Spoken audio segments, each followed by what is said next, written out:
Side 1, Jack of Shadows, by Roger Zelazny. Narrated by Carl Johnson. This book contains 142 pages. Some there be that shadows kiss, such have but a shadow's bliss. The Merchant of Venice. 1. It happened when Jack, whose name is spoken in shadow, went to Iglace in the Twilight Lands to visit the Hell Games. It was there that he was observed while considering the situation of the Hell Flame. The Hell Flame was a slim urn of silvery fires, gracefully wrought and containing a fist-sized ruby at the uppermost tips of its blazing fingers. These held it in an unbreakable grip, and the gemstone glimmered coolly despite them. Now the Hell Flame was on display for all to regard, but the fact that Jack was seen looking at it was cause for much consternation. Newly arrived in Iglace, he was first noticed while passing amid lanterns in line with the other onlookers who were moving through the open-sided display pavilion. He was recognized by Smage and Quasar, who had left their places of power to come to compete for the trophy. They immediately moved to report him to the game's master. Smage shifted his weight from foot to foot and tugged at his mustache until the tears rose in his squarish eyes and he began to blink. He stared up at his giant companion Quasar, hair, eyes, flesh, all of a uniform gray, rather than regard the colorful bulk of Benoni, the game's master, whose will was law in this place. "What do you two want?" he inquired. Smage continued to stare and blink until Quasar finally spoke in his flute-like fashion. "We have information for you," he said. "I hear you." "Tell it," replied Benoni. "We have recognized one whose presence here should be some cause for concern." "Who?" "We must move near to a light before I may tell you." The game's master twisted his head on his bulging neck, and his amber eyes flashed as he glared first at the one, then at the other. "If this is some sort of prank," he began. "It is not," said Quasar unflinchingly. "Very well, then, follow me." He sighed, and with a swirl of his orange and green cloak, he turned and headed toward a brightly illuminated tent. Inside he faced them once again. "Is this bright enough for you?" Quasar looked about. "Yes," he said. "He will not overhear us." "Who are you talking about?" asked the game's master. "Do you know of one called Jack, who always hears his name if it is spoken in shadows?" "Jack of Shadows? The thief? Yes, I've heard stories." "That is why we wish to speak with you in a brightly lit place. He is here. Smage and I saw him only a few minutes ago. He was studying the Hell Flame." "Oh, my." The game's master's eyes were wide, and his mouth remained open after the exclamation. "He'll steal it," he said. Smage stopped touching his mustache long enough to nod several times. "And we're here to try to win it," he blurted. "We can't if it is stolen." "He must be stopped," said the game's master. "What do you think I should do?" "Your will is the law here," said Quasar. "True. Perhaps I should confine him to some lockup for the duration of the games." "In that case," said Quasar, "make certain that there are no shadows in the place where he is captured or in the place where he is to be confined. He is said to be exceedingly difficult to contain, especially in the presence of shadows." "But there are shadows all over the place." "Yes, that is the main difficulty in keeping him prisoner." "Then either brilliant lights or total darkness would seem to be the answer." "But unless all the lights are set at perfect angles," said Quasar, "and inaccessible, he will be able to create shadows with which to work. And in darkness, if he can strike but just the smallest light, there will be shadows." "What strength does he derive from shadows?" "I know of no one who knows for certain." "He is a Darksider, then? Not human?" "Some say twilight, but close to the dark, where there are always shadows." "In that case, a trip to the dung pits of Glive might be in order." "Cruel," said Smage, and he chuckled. "Come point him out to me," said the game's master. They departed from the tent. The sky was gray overhead, changing to silver in the east and black in the west. Stars dotted the darkness above a row of stalagmitical mountains. There were no clouds. They moved along the torchlit way that crossed the compound, heading toward the pavilion of the Hell Flame. There was a flicker of lightning in the west, near, it seemed, to that place on the boundary where the shrines of the helpless gods stood. As they neared the open side of the pavilion, Quasar touched Benoni's arm and nodded. The game's master followed the direction of his gesture with his eyes to where a tall, thin man stood leaning against a tent pole. His hair was black, his complexion swarthy, his features somewhat aquiline. He wore gray garments, and a black cloak was draped over his right shoulder. He smoked some dark-side weed rolled into a tube, and its smoke was blue in the torchlight. For a moment Benoni studied him, sensing that feeling men know when confronting a creature born, not of woman, but of an unknown dark-stroke, in that place men shunned. He swallowed once, then said, "All right, you may go now." "We would like to help," Quasar began. "You may go now." He watched them depart and then muttered, "Trust one of them to betray another." He went to collect his guard force and several dozen bright lanterns. Jack accompanied the arresting party without offering resistance or argument. Surrounded by a party of armed men and caught at the center of a circle of light, he nodded slowly and followed their instructions, not saying a word all the while. They conducted him to the games master's brightly lighted tent. He was pushed before the table at which Benoni sat. The guards moved to surround him once more with their lanterns and shadow-destroying mirrors. "Your name is Jack," said the games master. "I don't deny it."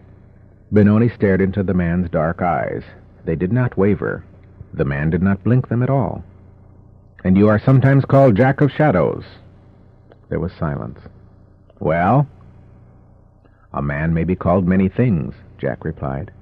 Benoni looked away. "Bring them in," he said to one of the guards.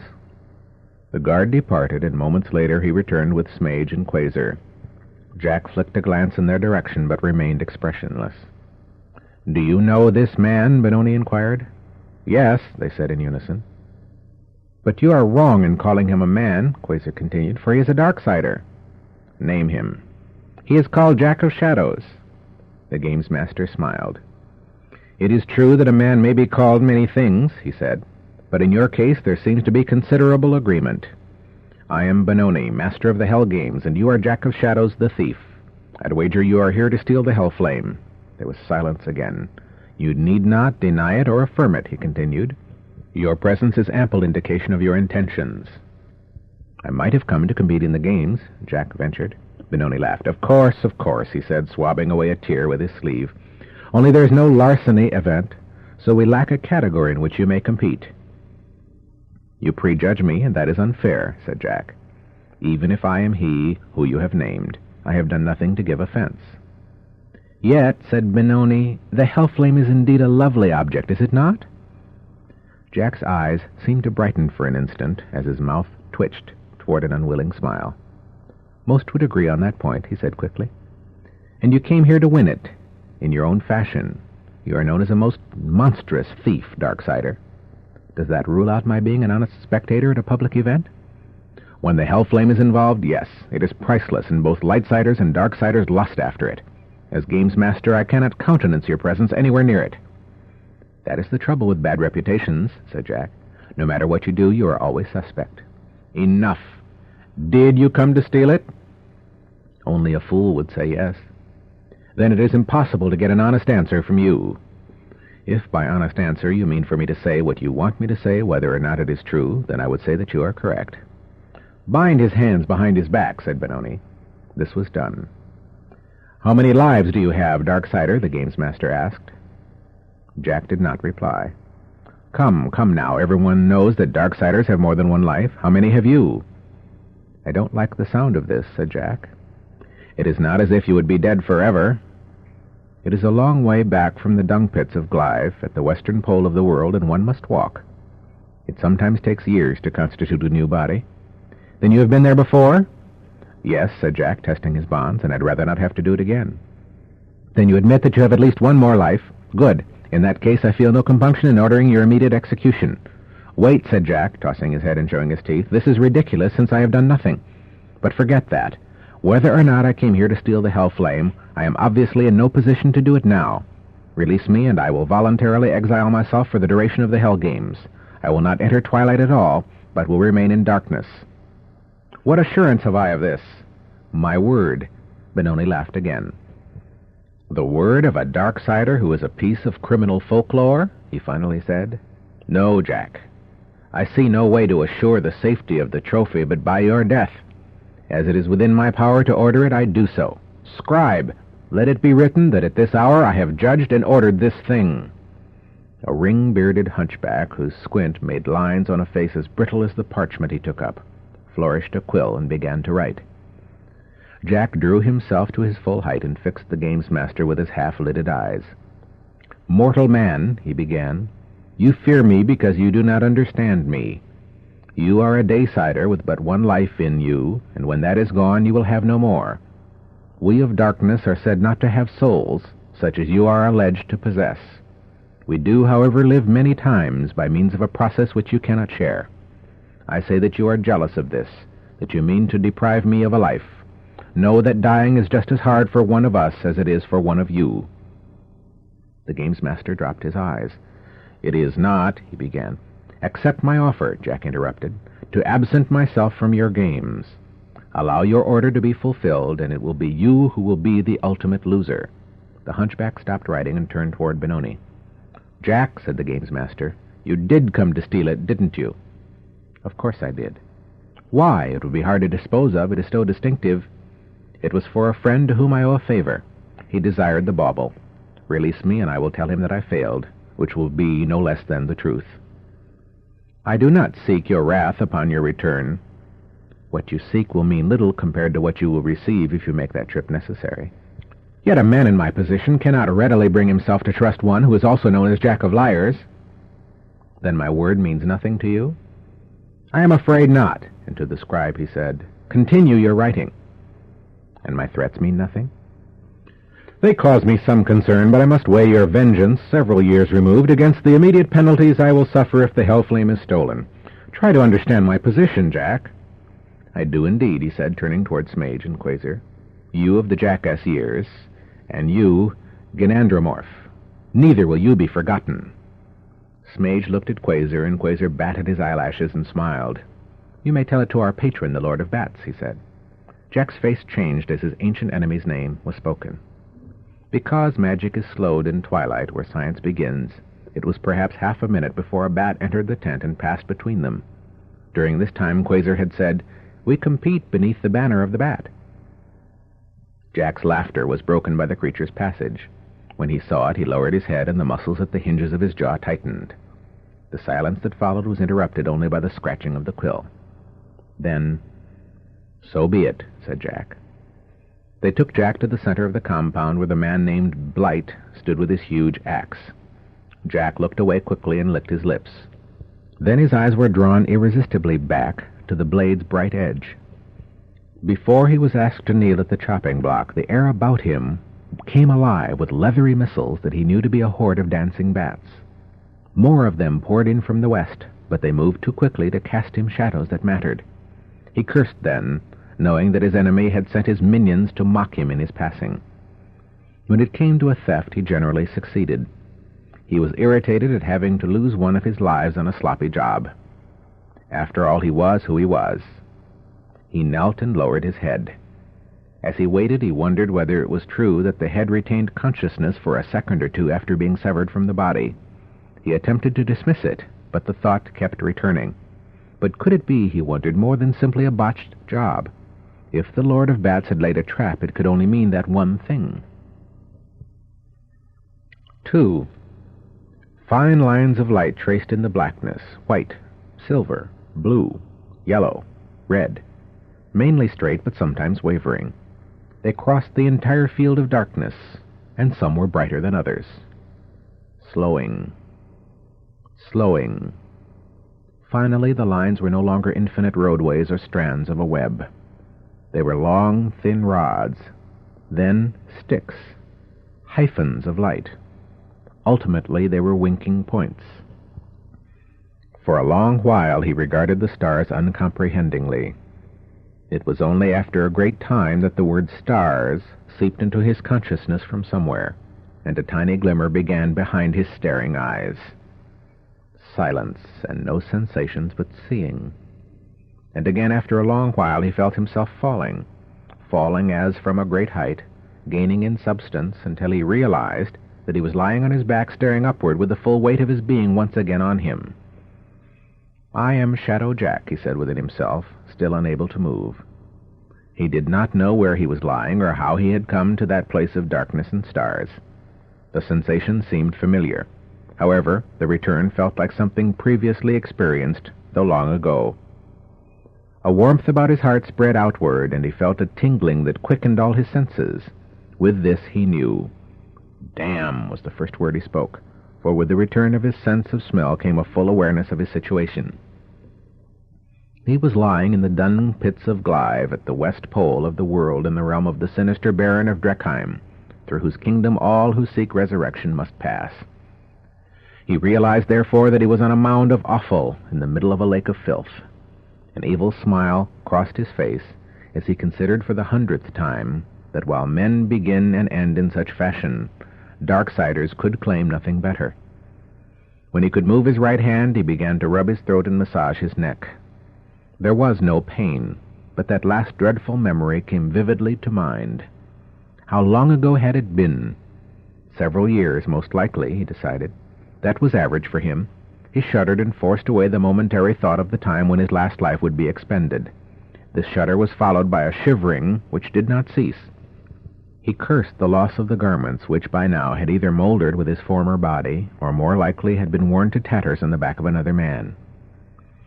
He rose slowly, requiring air, but wishing that he could forego breathing for a time. He tossed aside the egg-shaped stone he had found in his hand. It would not do to remain long in one place now that he was almost himself again.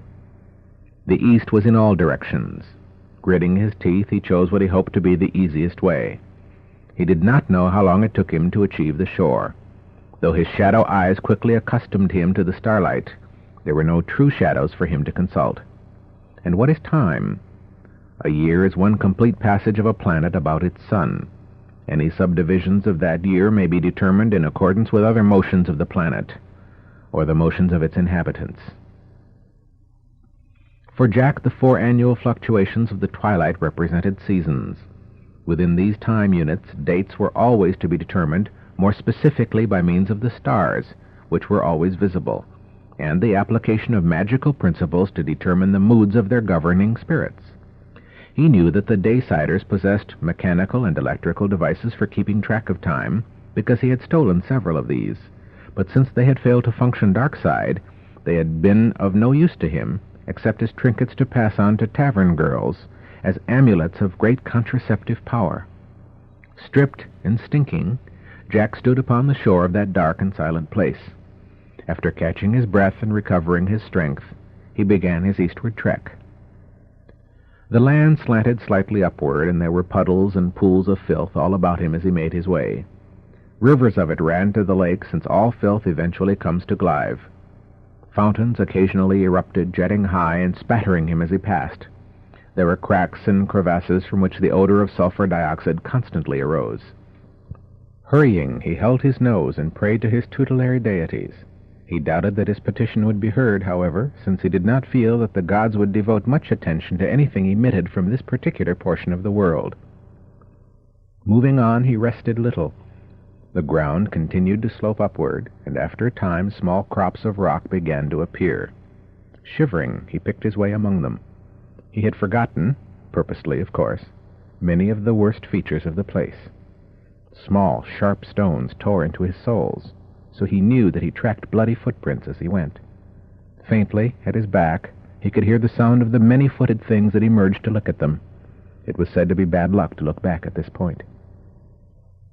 It was always with a certain sadness that he reflected on the loss of blood from any new body which also happened to be his own. The texture of the ground changed as he advanced, however, and soon it was smooth rock on which he trod. Later he noted with satisfaction that the sounds of feet had died away. Mounting ever higher, he was pleased by the diminution of the odors. He reflected that this could simply be the result of a numbing of his olfactory abilities after the steady bombardment they had endured. This fact, whatever its cause, seemed to give his body time to consider other matters, and of course his mind followed. In addition to being filthy, sore, and tired, he now realized that he was hungry and thirsty as well.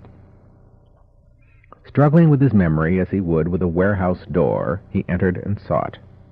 He retraced his previous journeys from Glive, recalling every detail that he could. But seeking as he walked, no correspondences came, no familiar landmarks. When he skirted a small stand of metallic trees, he realized that he had never come this way before.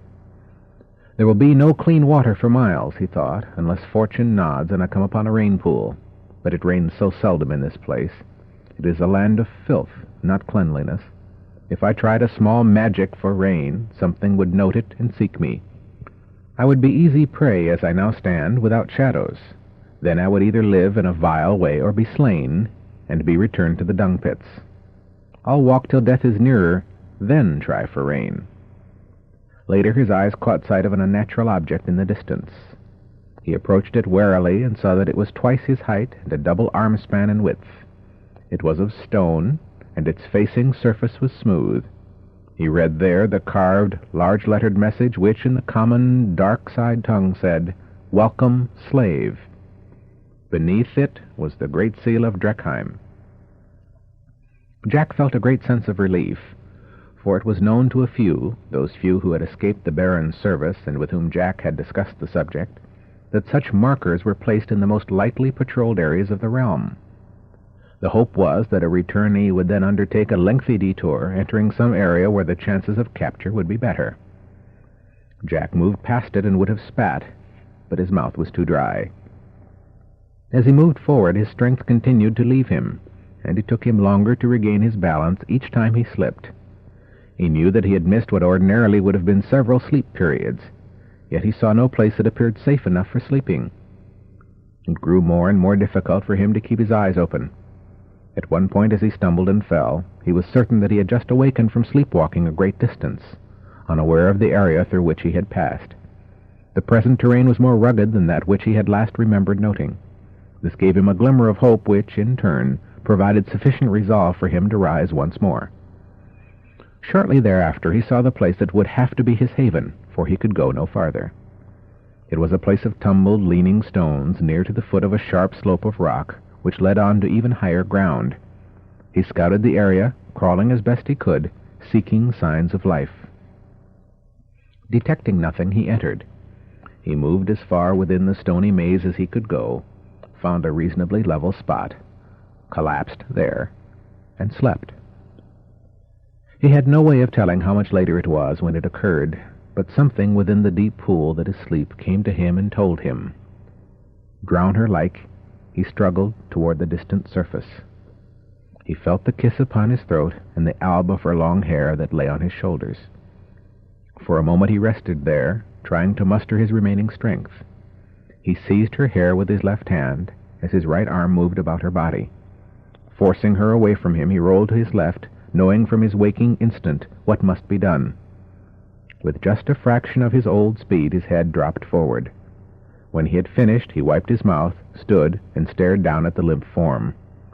"Poor vampire," he said, "there was not much blood in you, which is why you wanted mine so desperately. Yet were so weak in its taking. But I, too, was desperate in my hunger. We do what we must." Wearing the black skirts, cloak, and tight-fitting boots he had appropriated, Jack moved onto higher ground now, occasionally crossing fields of black grasses that wrapped about his ankles and attempted to stop him. Familiar with these, he kicked his way through before they could fasten too tightly. He had no desire to become fertilizer. Finally, he located a rain pool. He observed it for hours from many vantages, for it would be an ideal spot to snare a returnee. Having come to the conclusion that it was unguarded, he approached it, steadied it, then fell to the ground and drank for a long while. He rested, drank again, rested again, and drank once more, regretting that he lacked the means to carry some of it away with him. Still regretting, he stripped and washed the filth from his body. Later he passed flowers that had the appearance of rooted snakes, or perhaps they were indeed rooted snakes. They hissed and threw themselves flat in their attempts to reach him. He slept twice more before he located another rain pool. This one was guarded, however, and it took all the stealth and cunning of a thief to obtain a drink. Since he also obtained the dozing guard's sword, and since the man then had no further use for it, Jack supplied himself with the bread, cheese, wine, and change of clothing which were available there. The rations were sufficient for one meal. This, in addition to the fact that there was no mount in the vicinity, led him to the conclusion that there was a guard post in the neighborhood, and that relief might be arriving at any time. He drank the wine and refilled the flask with water, damning the smallness of the container. Then, as there were no nearby crevices or caves wherein he might secrete the remains, he departed quickly, leaving what remained there.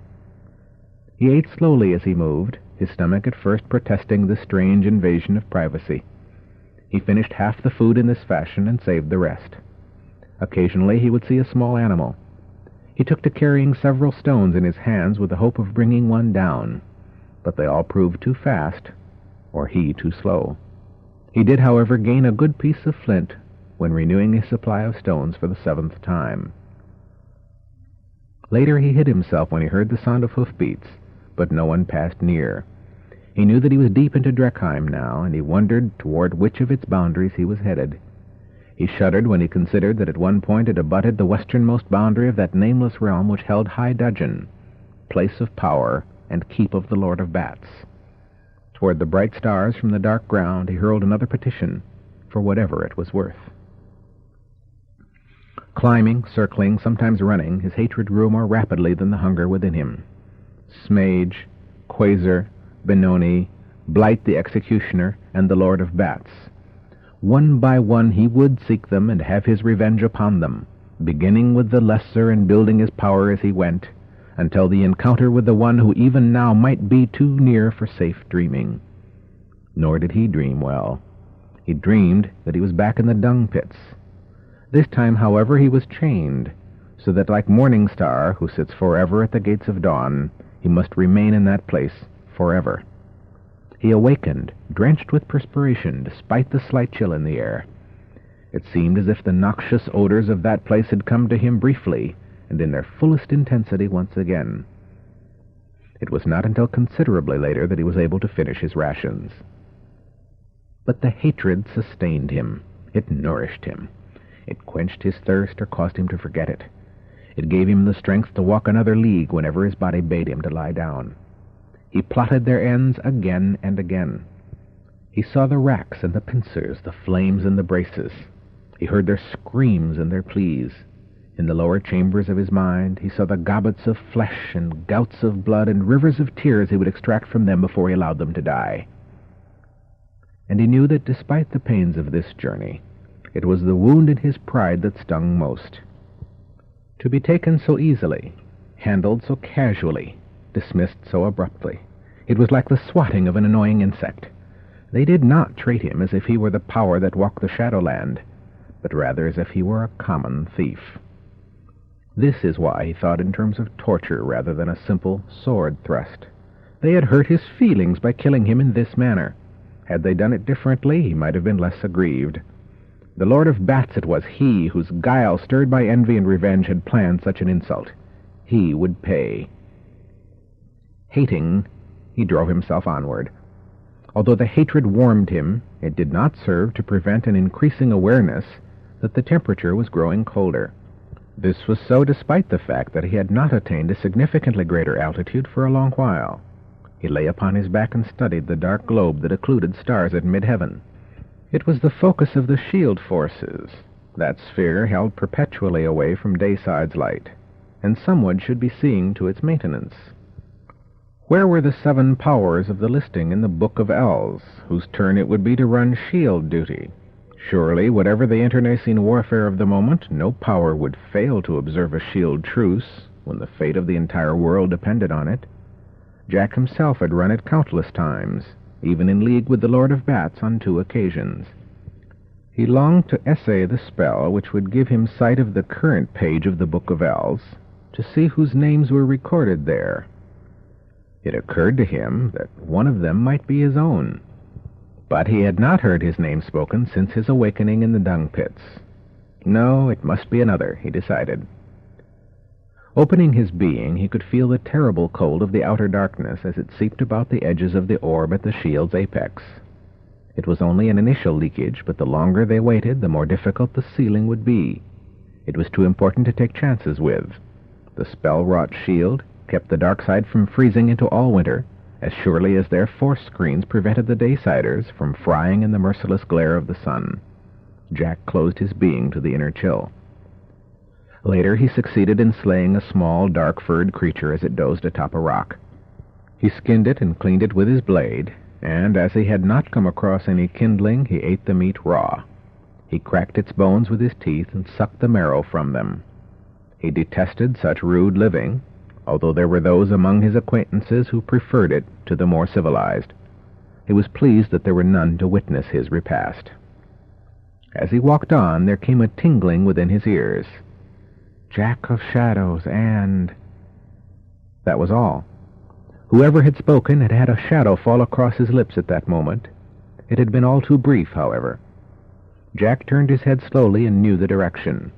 It had been far ahead and to his right, over 100 leagues, he guessed, possibly even in another kingdom.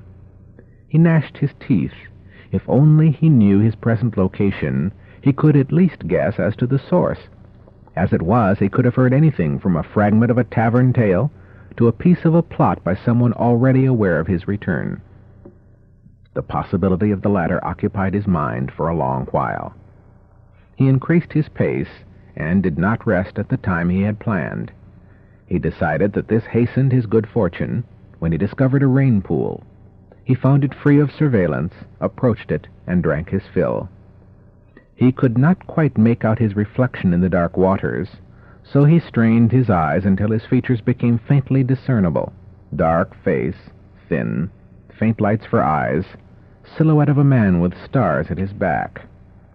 "Ah, Jack, you've become a shadow of yourself," he muttered, "wasting away in a cruel land. All because you promised the colonel who never died, that cursed bauble. Never thought it would come to this, did you? Was the attempt worth the price of failure?"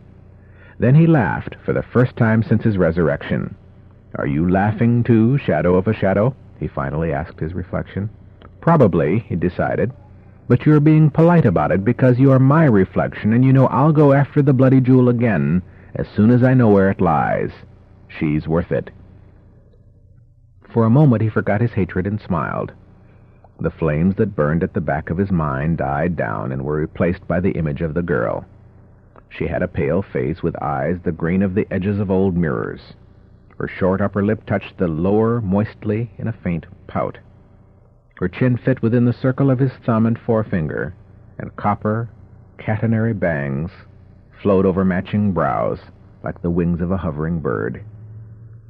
Even was her name, and she stood up to his shoulder in height. She wore green velvet to a narrow waist. Her neck was like the bark-stripped base of a lovely tree. Her fingers moved like dancers on the strings of the palmyrin. This was Even, of the fortress Holding. Born of one of those rare unions between darkness and light, the colonel who never died was her father, and a mortal woman named Laurette her mother. Could that be a part of the fascination, he wondered once more? Since she's part of light, does she possess a soul? That must be it, he decided.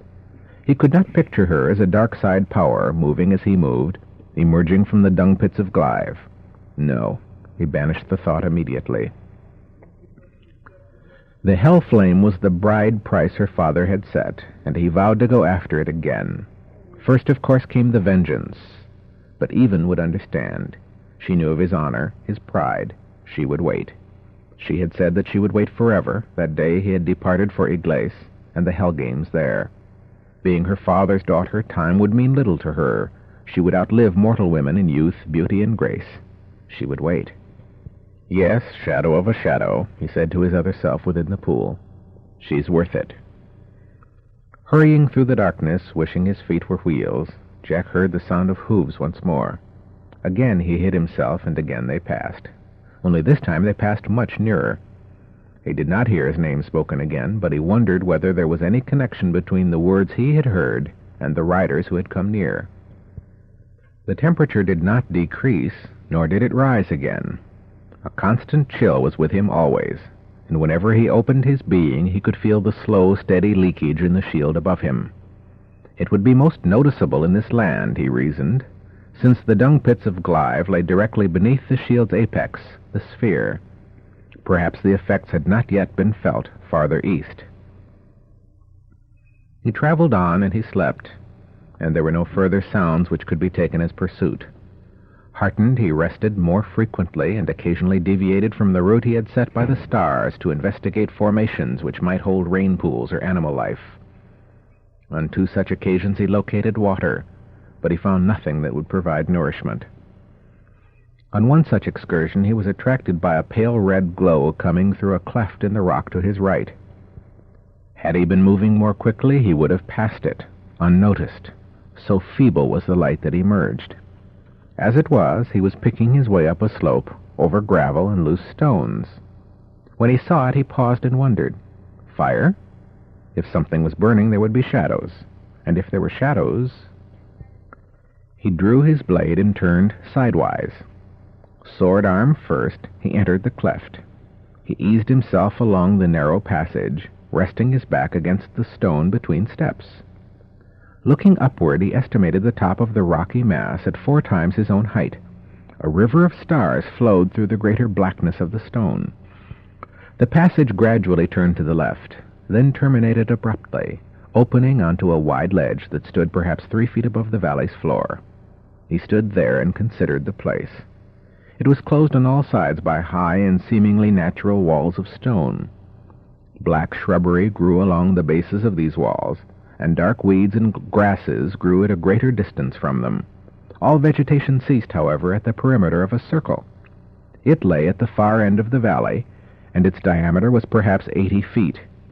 It was perfectly circumscribed, and there were no signs of life within it. A huge mossy boulder stood at its center, glowing faintly. Jack felt uneasy, though he could not say why. He surveyed the pinnacles and escarpments that hedged the valley. He glanced at the stars. Was it his imagination, or did the light flicker once while his eyes were elsewhere? He stepped down from the ledge. Then, cautiously keeping close to the left-hand wall, he advanced. The moss covered the boulder entirely. It was pinkish in color, and it seemed to be the source of the glow. As he neared it, Jack noted that it was not nearly as cold in the valley as it was outside it. Perhaps the walls provided some insulation. Blade in hand, Jack entered the circle and advanced. Whatever the cause of the strangeness of this place, he reasoned that it might be a thing he could turn to his advantage. But he had taken scarcely half a dozen steps within the circle when he felt a psychic stirring, like something bumping, nuzzling against his mind. Fresh marrow. I cannot be contained, came the thought. Jack halted.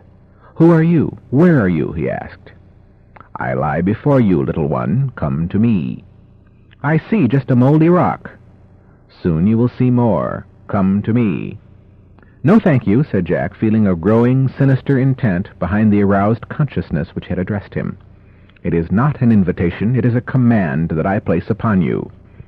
He felt a strong force come into him, and with it a compulsion to move forward. He resisted mightily and asked, What are you? I am that which you see before you. Come now. The rock or the fungus? He inquired, struggling to remain where he stood and feeling that he was losing the contest. Once he took one step, he knew the second would come more easily. His will would be broken, and the rock thing would have its way with him. Say that I am both, although we are really one.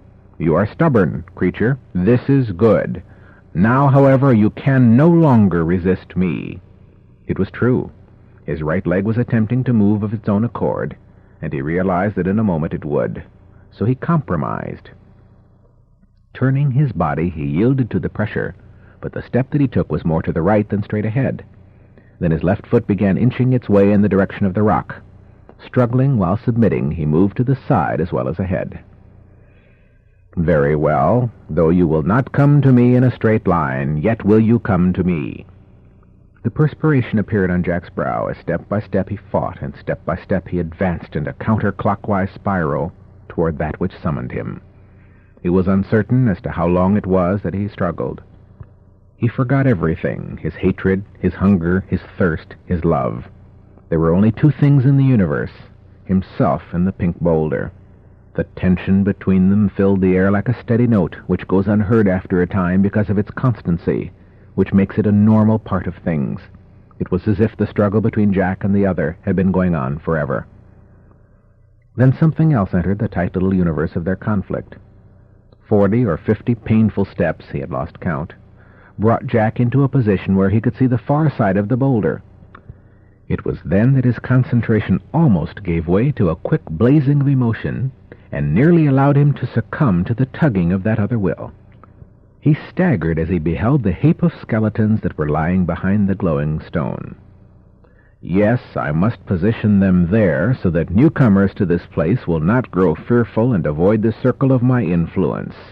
It is there that you too will lie, bloody one. Recovering his self-control, Jack continued the duel, the piles of bones adding tangible incentive to the effort. He passed behind the boulder in his slow, circling motion, passed the bones, and continued on. Soon he stood before it, as he had done earlier, only now he was about 10 feet nearer.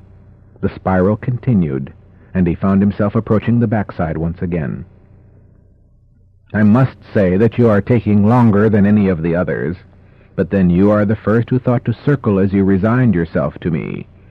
Jack did not reply, but as he rounded to the rear, he studied the grisly remains.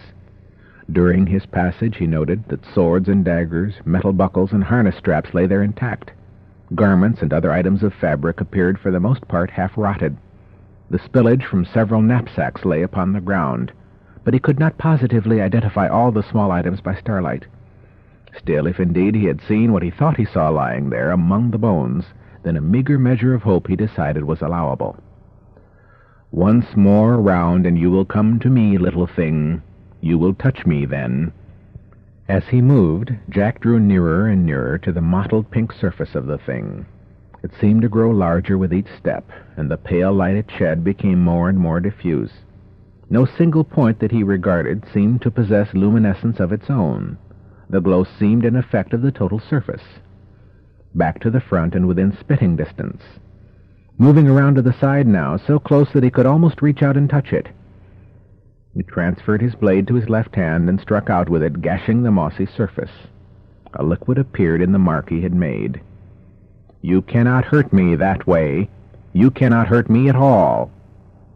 The skeletons came into view again, and he was very close to that surface which looked like cancerous flesh. He could feel it hungering for him, and he was kicking bones aside and hearing them crunch beneath his boots as he moved to the rear. He saw what he wanted and forced himself to go another 3 steps to reach it, though it was like walking against a hurricane. He was just inches from that deadly surface now. He threw himself toward the knapsacks. He raked them toward him using both his blade and his hand, and he snatched also at the rotted cloaks and jackets that lay about him. Then came an irresistible pull, and he felt himself moving backward until his shoulder touched the lichen-covered stone. He tried to drag himself away, knowing in advance that he would fail. For a moment he felt nothing. Then an icy sensation began at the point of contact. This quickly faded and was gone. There was no pain. He realized then that the shoulder had grown completely numb. It is not as terrible as you feared, is it?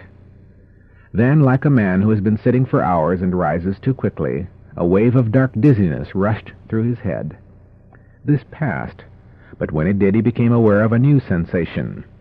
It was as though a plug had been pulled in his shoulder. He felt his strength draining away. With each heartbeat it became more difficult to think clearly. The numbness began to spread across his back and down his arm. It was difficult to raise his right hand and grope for the bag at his belt. He fumbled with it for what seemed to be ages.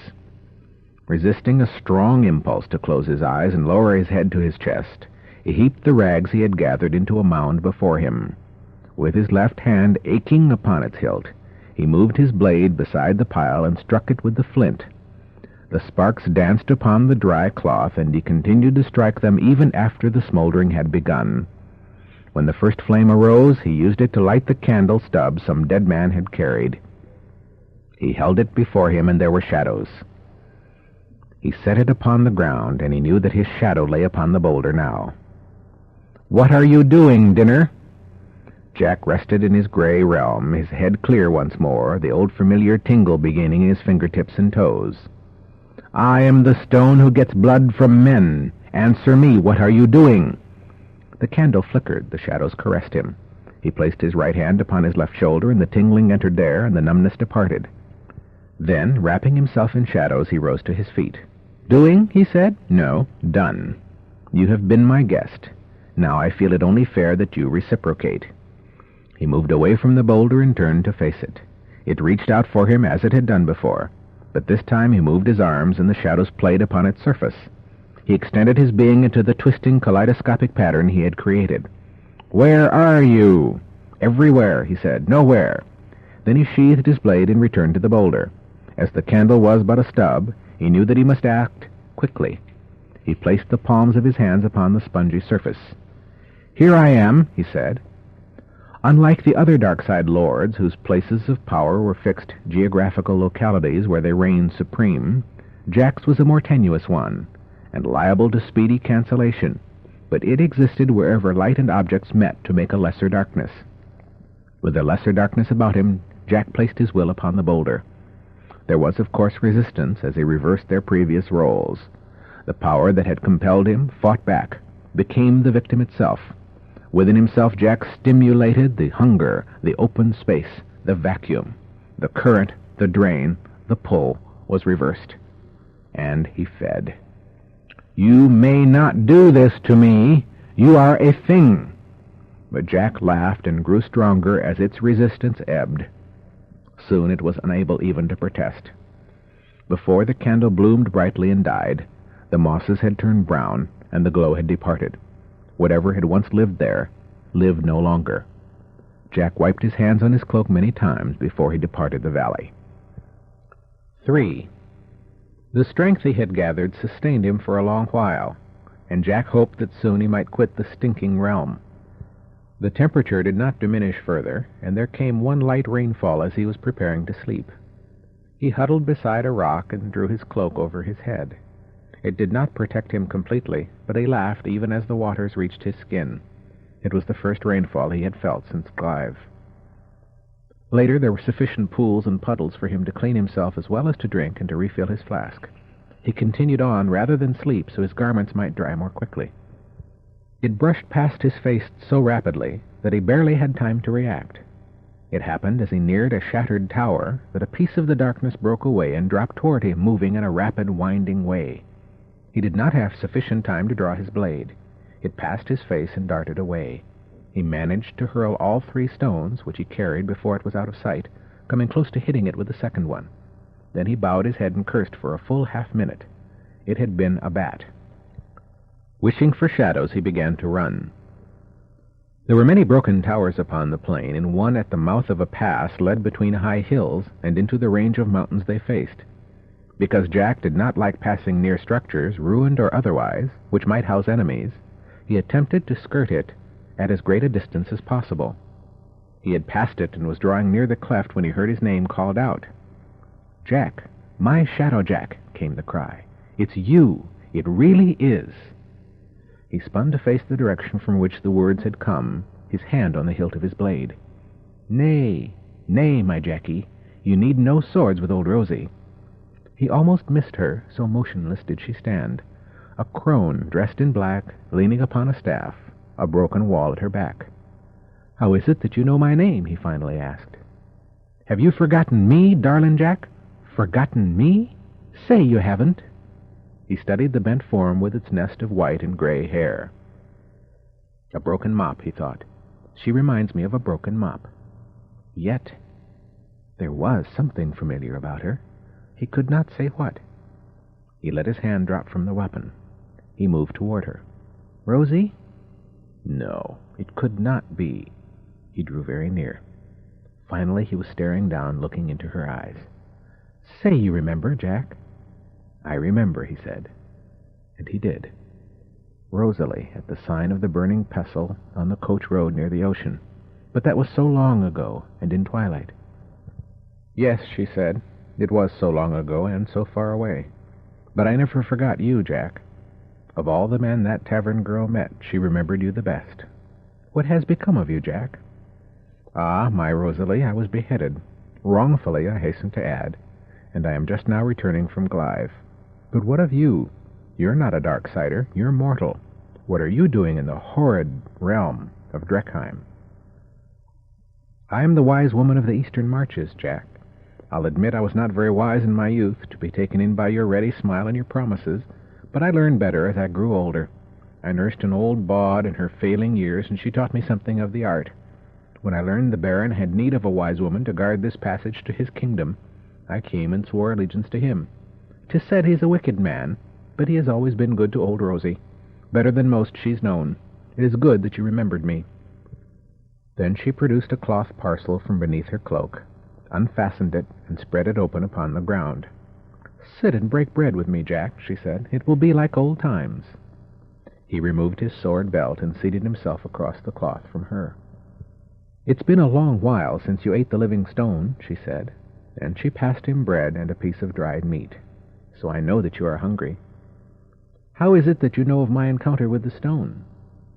"I am, as I said, a wise woman, in the technical sense of the term.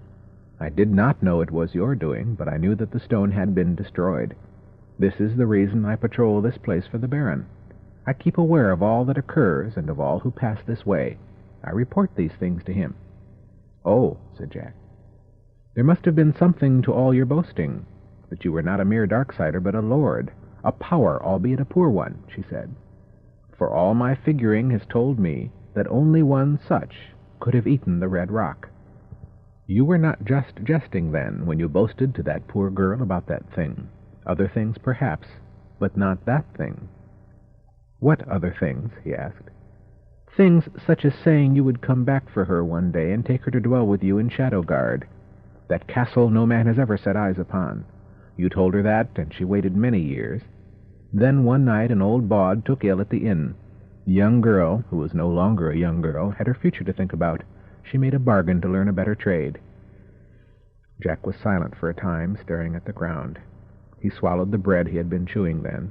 "I went back," he said. "I went back, and no one even remembered my Rosalie. Everything was changed. All the people were different. I went away again." She cackled. "Jack, Jack, Jack," she said. "There's no need for your pretty lies now. It makes no difference to an old woman the things a young girl believed." "You say you are a wise woman," he said. "Have you no better way than guessing to tell the truth from a lie?" "I'd not use the art against a power," she began. "Use it," he said, and he looked into her eyes once more. She squinted and leaned forward, her gaze boring into his own.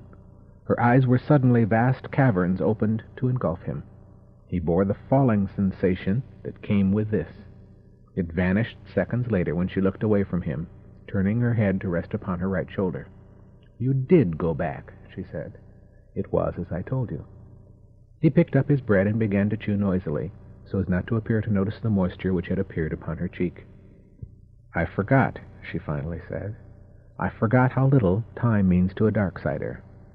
The years mean so little to you that you do not keep proper track of them. You simply decided one day that you would go back for Rosie, never thinking that she might have become an old woman and died or gone away. I understand now, Jackie.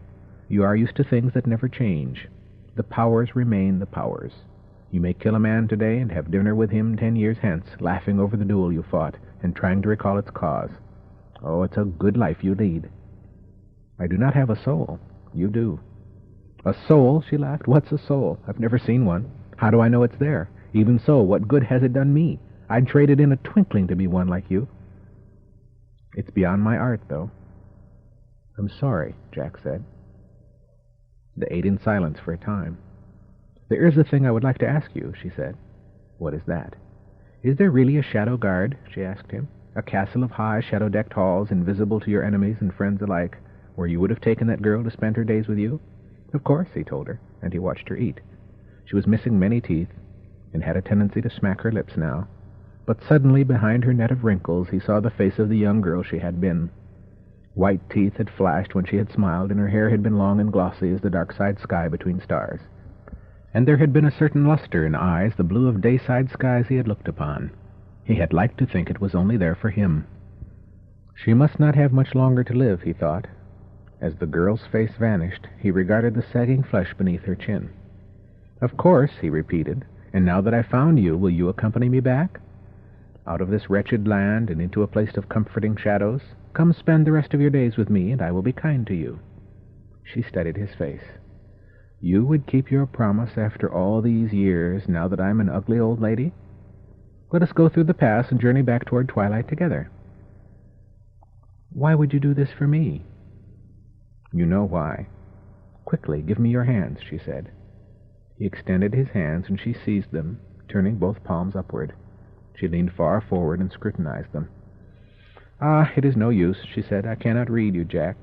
The hands of a thief make too many twists and turns and manipulations. The lines are all wrong, though they are magnificently ruined hands." "What is it that you see but do not wish to tell me, Rosalie? Do not finish eating. Take your bread and run. I am too old to go with you. It was sweet of you to ask. That young girl might have liked shadow guard, but I am content to spend my days where I am. Go now, hurry, and try to forgive me." "Forgive you for what?" She raised and kissed each of his hands. "When I saw the approach of him whom I had hated all these years, I sent a message by means of my art, and resolved to detain you here. Now I know that I did wrong. But the Baron's guard must already be hurrying in this direction. Enter the pass and stop for nothing. You may be able to elude them on the other side. I will try to raise a storm to obscure your trail." He sprang to his feet, drew her to hers. "Thank you," he said. "But what did you see in my palm?" "Nothing." "Tell me, Rosalie." "It does not matter so much if they capture you," she said, "for there is a power greater than the Baron that you would face, and face him you will. What happens then is crucial. Do not let your hatred lead you to the machine that thinks like a man, only faster. There is too much power involved, and such power and hatred would not go well together. Such machines only exist dayside. I know. Go now, Jackie boy, go." He kissed her forehead. "I will see you again one day," he said, and turning he dashed toward the pass. As she watched him go, she was suddenly aware of the chill that had descended upon the land. Beginning low and rising steadily, the foothills soon towered above him. He ran on, seeing them give way to high, slanting walls of stone. The pass widened, narrowed, and widened again. Finally he pushed his panic away, held it at arm's length, and slowed to a walk. It would serve no purpose to tire himself quickly. A steady, slower pace would allow him to cover more ground before fatigue overtook him. He breathed deeply and listened for the sounds of pursuit. He heard nothing. A long, black snake flowed along the wall at his right, vanished into a cleft in the rock, and did not reappear. Above him a shooting star burnt its sudden way through the sky. Veins of minerals glittered like glass in the starlight. He thought of Rosalie and wondered what it would have been like to have had parents, to have been a child, to have depended on others to assure his welfare. He wondered what it was like to be old and know that you are going to die and not return again. He grew tired of these thoughts after a time, just as he had grown tired of everything. He felt a strong desire to lie down, wrap his cloak about him, and sleep. He did things to keep awake. He counted his paces. 1,000, then 1,000 more. He rubbed his eyes. He hummed several songs all the way through. He reviewed spells and incantations. He thought of food. He thought of women. He thought of his greatest thefts. He counted 1,000 more paces. He rehearsed tortures and ignominies, and finally he thought of even. The high walls soon began to descend. He moved among foothills similar to those where he had entered. There were still no sounds of pursuit, indicating he hoped that he would not be caught in the pass. Once he struck open country again, there would be more places where he could hide himself. There came a rumble from overhead, and he looked up to see that the stars were partly obscured by clouds. They had gathered quickly, he realized, and he remembered Rosalie's promise to try to raise a storm to obscure his trail. He smiled as the lightning flashed, the thunder boomed, and the first small drops began to strike about him. When he emerged from the pass, he was drenched once more. The storm showed no sign of abating. The visibility was poor, but it appeared that he had entered upon a rock-strewn plain similar to the one he had left on the other side of the mountains. He deviated over a mile from what he felt to be his course, that is, the most expedient route of departure from the Baron's realm. Then he sought and found a group of boulders. He encamped on the driest side of the largest, and slept. He was awakened by the sound of hoofbeats. He lay there listening, and determined that it came from the direction of the pass. He drew his blade and held it at his side. The rain still fell, but lightly now. The occasional peal of thunder that he heard came from a great distance. The hoofbeats grew fainter. He pressed his ear to the ground, sighed, and then smiled. He was still safe. Despite the protest of his aching muscles, he rose to his feet and continued on his way. He resolved to travel for as long as the rain continued to obscure as much of his trail as possible. His boots sucked holes in the dark mud, and his clothing stuck to his body. He sneezed several times and began to tremble from the cold. Noticing a strange ache in his right hand, he looked down to see that he was still gripping his blade. He dried the weapon on the underside of his cloak and replaced it in the sheath. Through breaks in the cloud cover he made out familiar constellations. By these he adjusted his course eastward. Eventually the rain ceased. There was nothing but mud all about him. However, he continued to walk. His clothing began to dry, and the exercise expelled something of the chill he had taken. The hoofbeats came and went again, somewhere behind him. Why spend so much effort to hunt down one person, he wondered. It had not been this way the last time that he had returned. Of course, he had never come this way before. Either I have achieved some special significance during my death-bound time, he decided, or the Baron's men hunt those who return for the sheer sport of it. In either instance, it is best to stay clear of them. What could Rosalie have meant when she said that it does not matter so much if they capture me? It is very strange if she saw the truth. Later he reached higher, rockier terrain, leaving the mud below and behind. He began looking for a place to rest. The area was level, however, and he continued rather than be caught in the open. As he struggled along, he saw what appeared to be a distant hedge of stones. Drawing nearer, he noted that they were of a lighter color than the others in the vicinity, and that they appeared to be regularly spaced. They did not appear to have been shaped by the forces of nature, but hand-hewn by some monomaniac whose problem involved pentagons. He found himself a resting place on the dry side of the nearest of these, and there he slept. He dreamed of rain and thunder once again. The thunder throbbed continuously, and the entire universe shook with its rumble. Then for a long while he dwelled half-aware in the borderland between sleep and wakefulness. On one side or the other he felt that something was amiss, although he was not certain what or why this was. "I'm not wet," he decided, feeling surprise and annoyance. Then he followed the thunder back to his body. His head was pillowed by an outflung arm.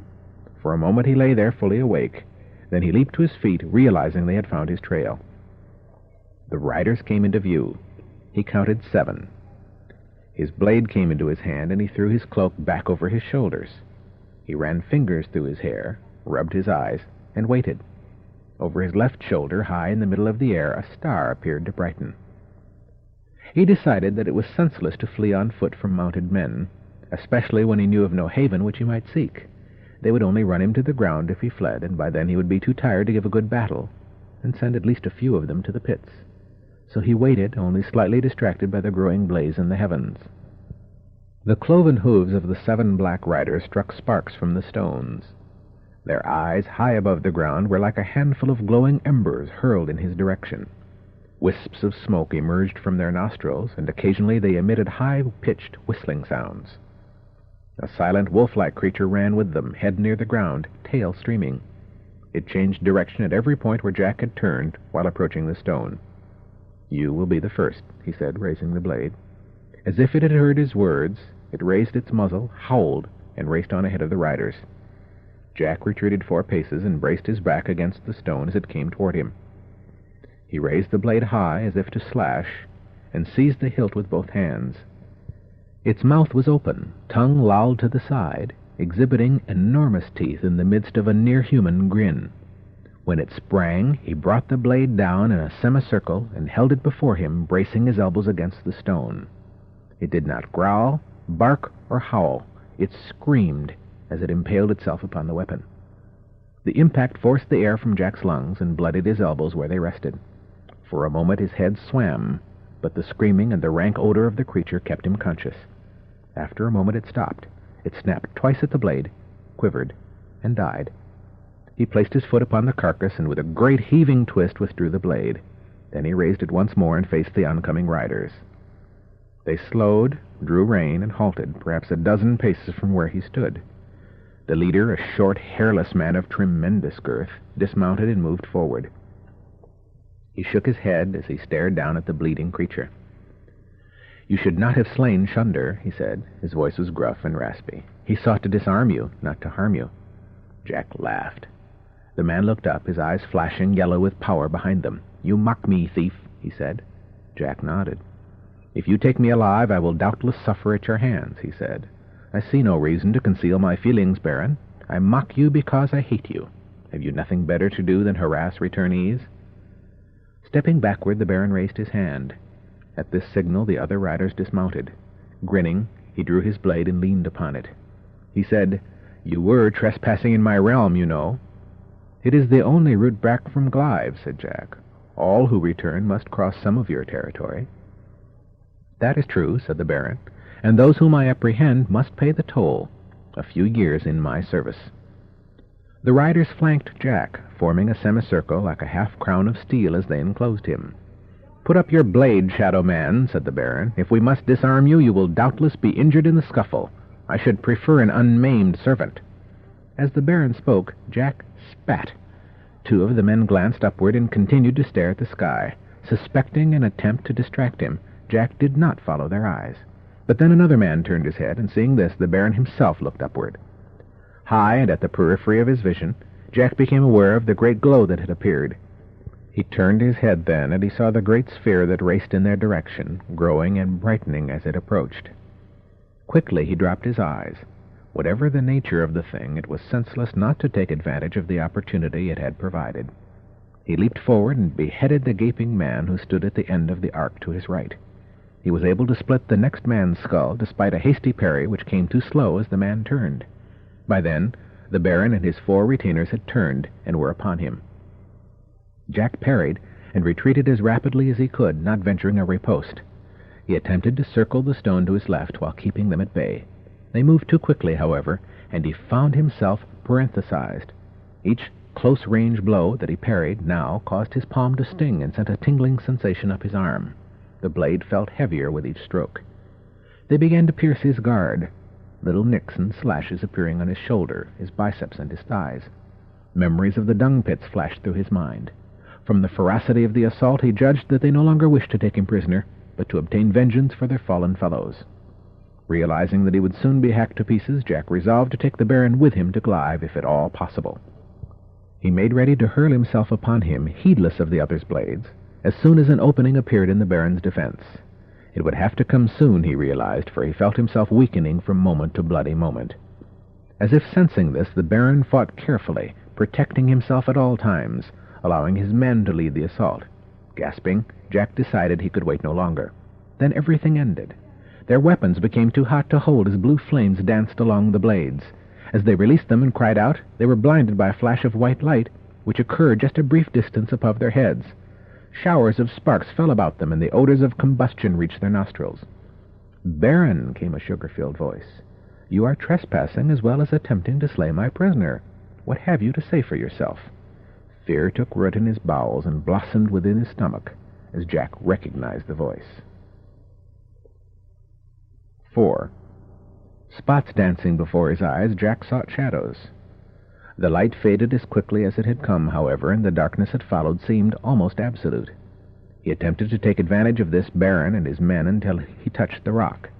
He began to edge his way about it. "Your prisoner," he heard the Baron shout. "He is mine." "We have been good neighbors for a long while, Baron, since the last geography lesson I gave you," said the now discernible figure which stood atop the rock. "Perhaps a refresher course is now in order. These markers serve to indicate the boundary between our realms. The prisoner stands on my side of the marker, as do you and your men, I might add. You are, of course, a respected visitor, and the prisoner, of course, is mine." "Lord," said the Baron, "this has always been a disputed border, and you must bear in mind, too, that I have been pursuing this man across my own realm. It seems hardly fair for you to interfere at this point." "Fair?" came the laughing response. "Speak not to me of fairness, neighbor, nor call the prisoner a man. We both know that the boundaries are limits of power, not of law or of treaty. For as far as my power reaches from its seat, High Dudgeon, the land is mine. The same applies to you in your place. If you wish to renegotiate the boundary by a contest of forces, let us be about it now. As for the prisoner, you are aware that he is himself a power, one of the few mobile ones. He draws his strength from no single locale, but from a condition of light and darkness. His captor cannot but benefit from his services. Therefore he is mine. Do you agree, Lord of Awful, or shall we re-establish the boundary this moment?" "I see that your power is with you.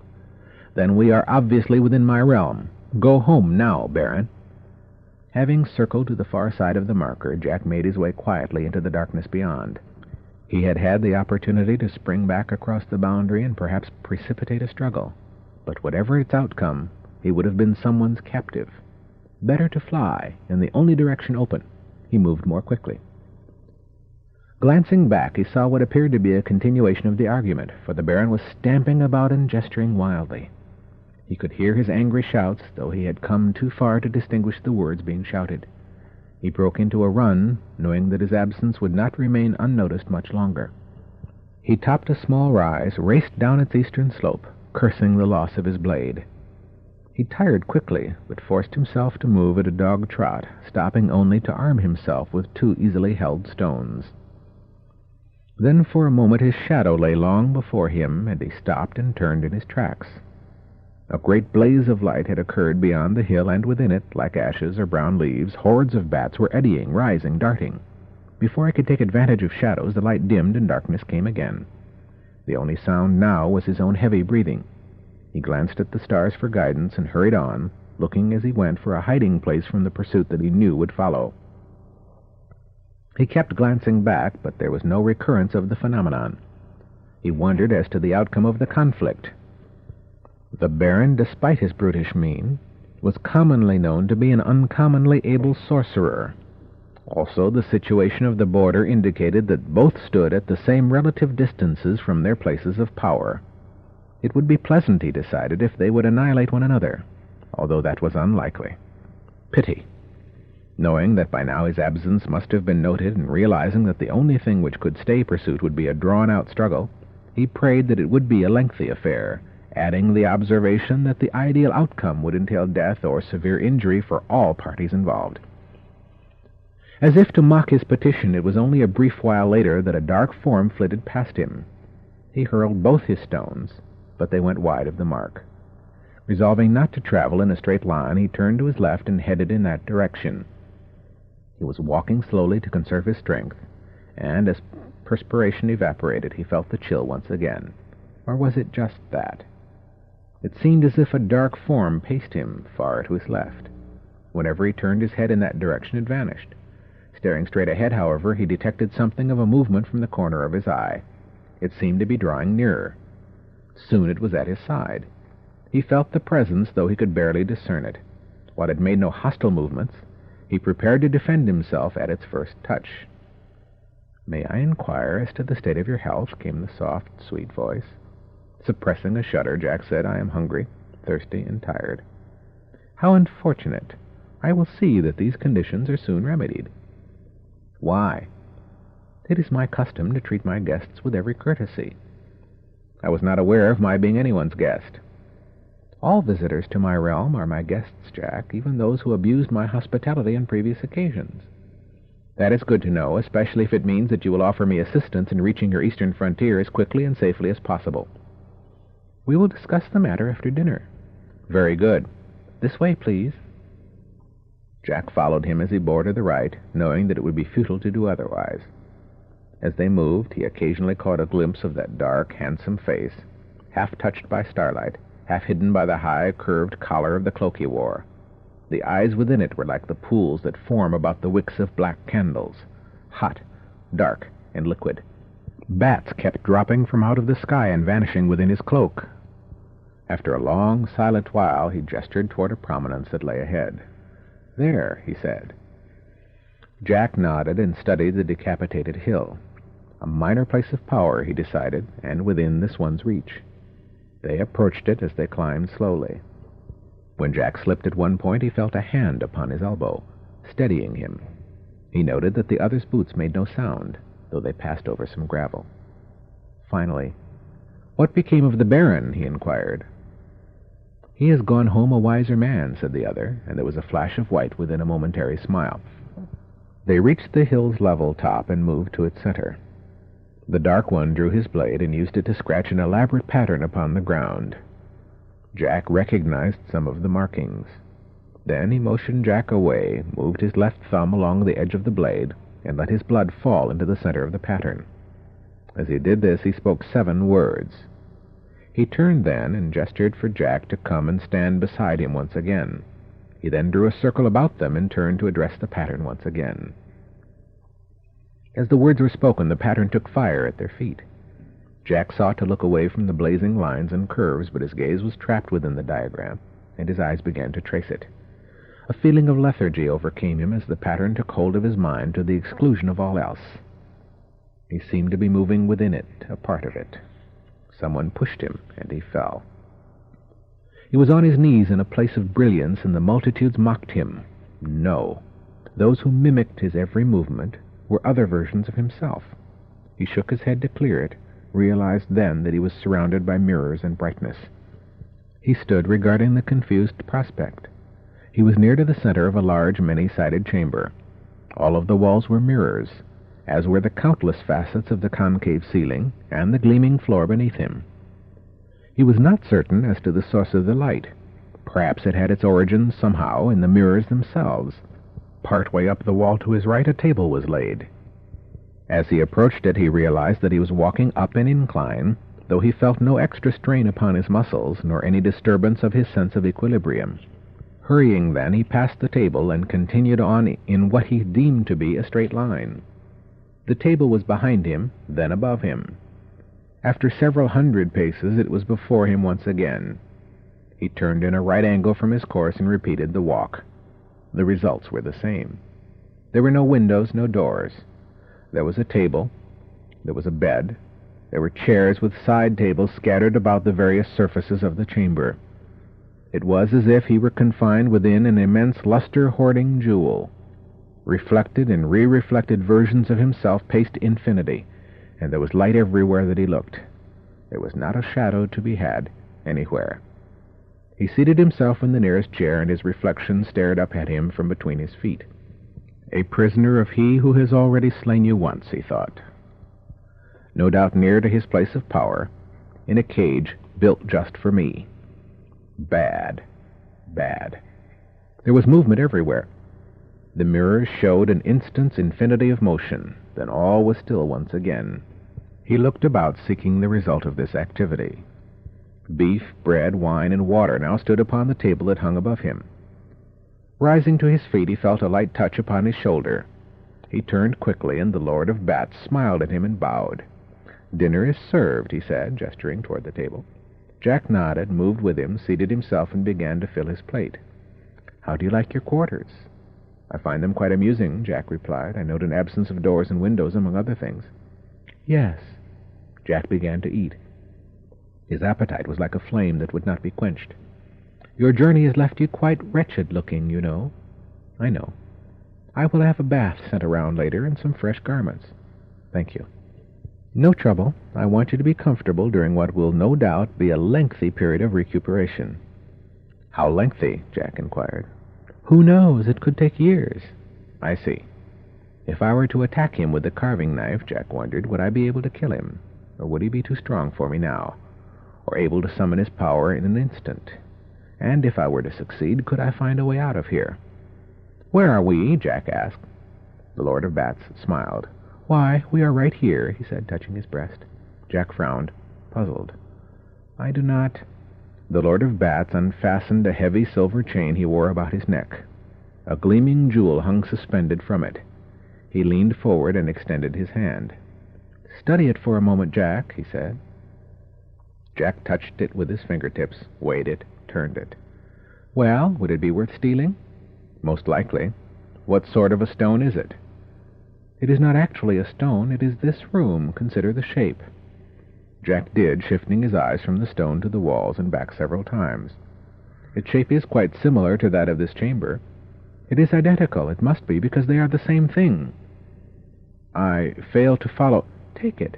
Hold it near to your eye. Consider its interior." Jack raised it, closed one eye, squinted, stared. "Inside," he said, "there is a tiny replica of this chamber inside—" "Look for this table." "I see it, and I see us seated at it. I am studying this stone."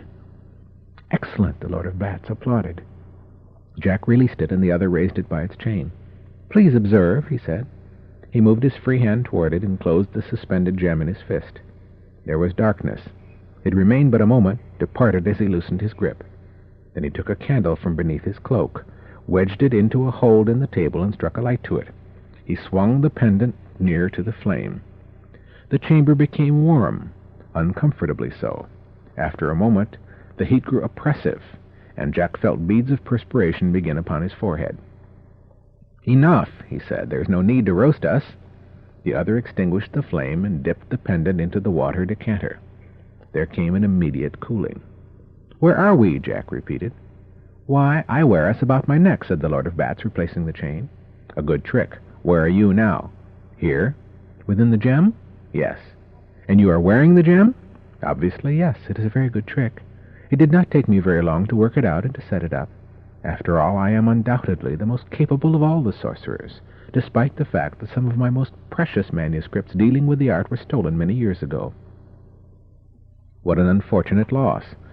I should think you would have guarded such documents most carefully." "They were well guarded. There was a fire, however. During the confusion, the thief was able to remove them and escape into the shadows."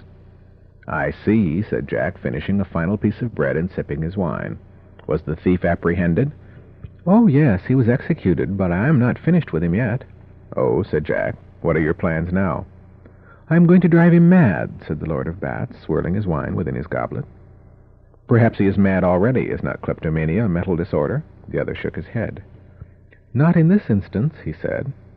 "With this thief it is a matter of pride. He likes to outwit the mighty, to appropriate their possessions. It seems to feed his self-esteem.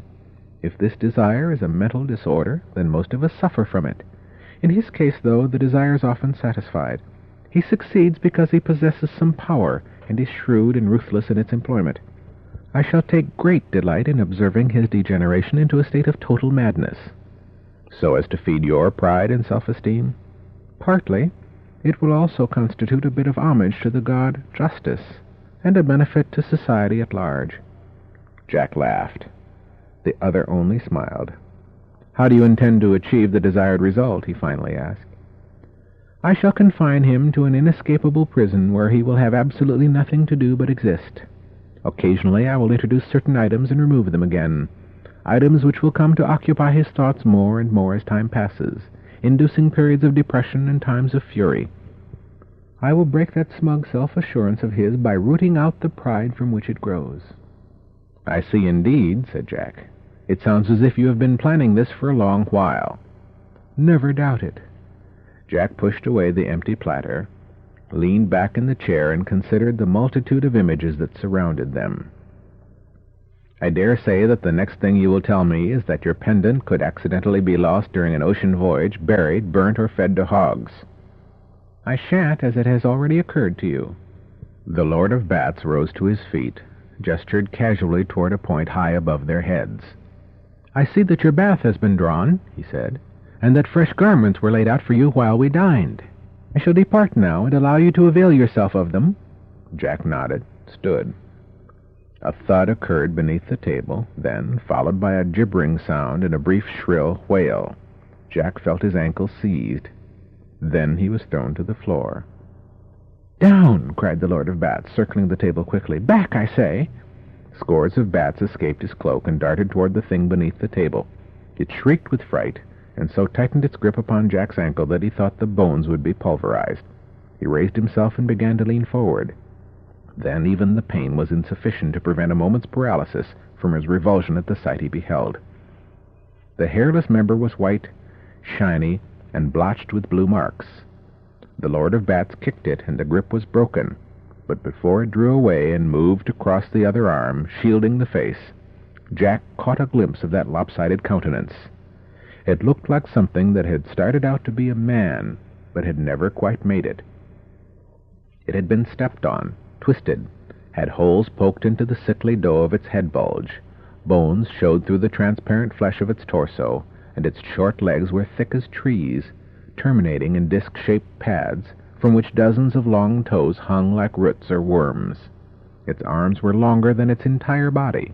It was a crushed slug, a thing that had been frozen and thawed before it was fully baked. "It is the Bortian," said the Lord of Bats, now extending his arms toward the squealing creature, which could not seem to decide whether it feared the bats or their lord more, and which kept banging its head against the table's legs as it sought to avoid both. The Lord of Bats tore the pendant from his neck and hurled it against the creature, uttering an oath as he did so. With this it vanished, leaving a small pool of urine where it had crouched. The bats vanished within the Dark One's cloak, and he smiled down at Jack. "What," said Jack, "is abortion?" The Lord of Bats studied his fingernails for a moment. Then, "For some time now, the Dayside scientists have," he said, "attempted to create artificial life. Thus far, they have not succeeded. I determined to succeed with magic where they had failed with their science," he went on. "I experimented for a long while, then made the attempt. I failed, or rather was only half successful. You have just seen the results. I disposed of my dead homunculus in the dung pits of Glyve, and one day that thing returned to me. I cannot take credit for its animation. The forces that restore us at that place stimulated it somehow. I do not believe the Bortian to be truly alive in the ordinary sense of the word." End of Side 1. Side 2 of Jack of Shadows, continuing on page 48. "Is it one of the items you mentioned which will serve to torment your enemy?" "Yes, for I have taught it 2 things, to fear me and to hate my enemy. I did not bring it here just now, however. It has its own ways of coming and going, though I did not think they extended to this place. I will have to investigate the matter further. In the meantime, it will be free to enter here whenever it chooses." "I am afraid so." "Then might I borrow a weapon to keep with me?" "I'm sorry, but I have none to lend you." "I see." "I had best be going now. Enjoy your bath."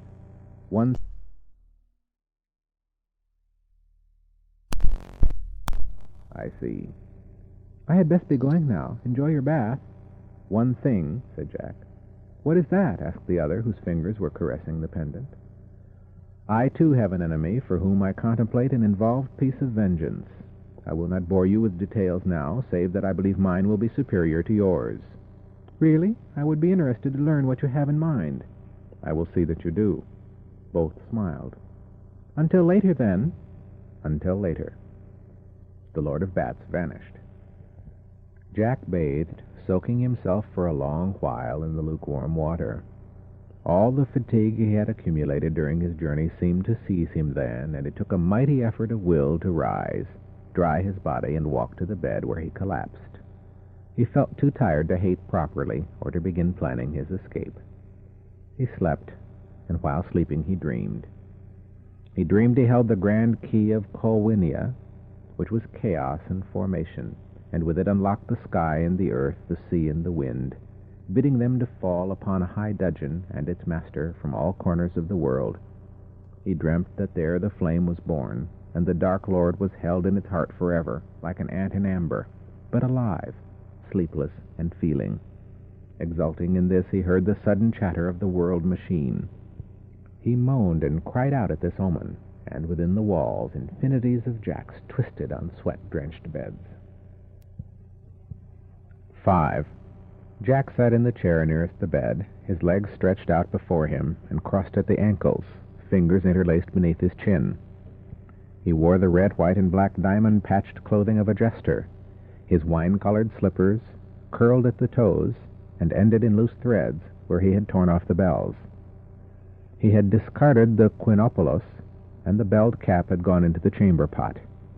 Any moment now, he decided. I hope the Bortian does not follow him. The remains of his 31st meal in that place, a breakfast, occupied the table. The air about him was cooler than he found comfortable. The Bortian had visited him on 3 occasions since his arrival, plumping into sudden existence, drooling and snatching at him. Each time he had fended it off with a chair, while screaming as loudly as he could manage, and the Lord of Bats always followed after a few moments and drove the creature away, apologizing profusely for the inconvenience. Jack had been unable to sleep well since the first such visit, knowing that it could happen again at any time. The meals appeared regularly, quite undistinguished repasts, and he ate them automatically while thinking of other matters. Afterwards, he was never able to recall what they had featured, nor did he wish to.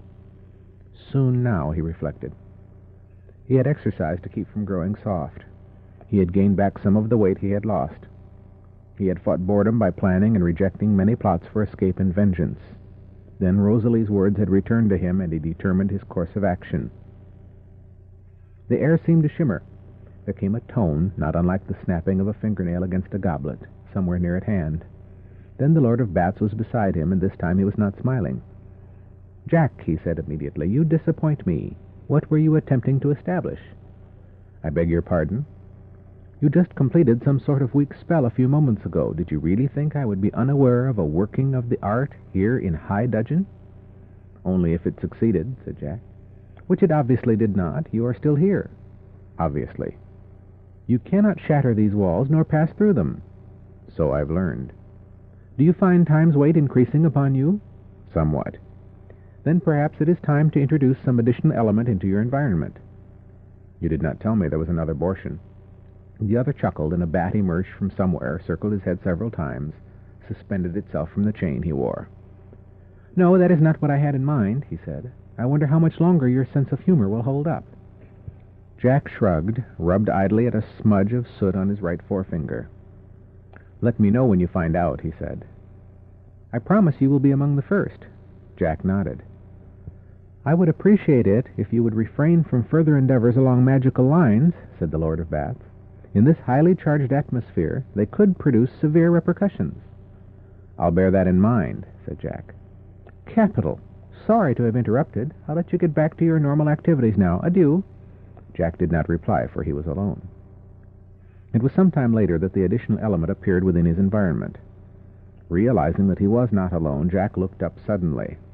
At the sight of her coppery hair and her half-smile, he was for a moment almost startled into believing. Then he rose, moved toward her, moved to the side, studied her from several angles. Finally, "It is a very good job," he said.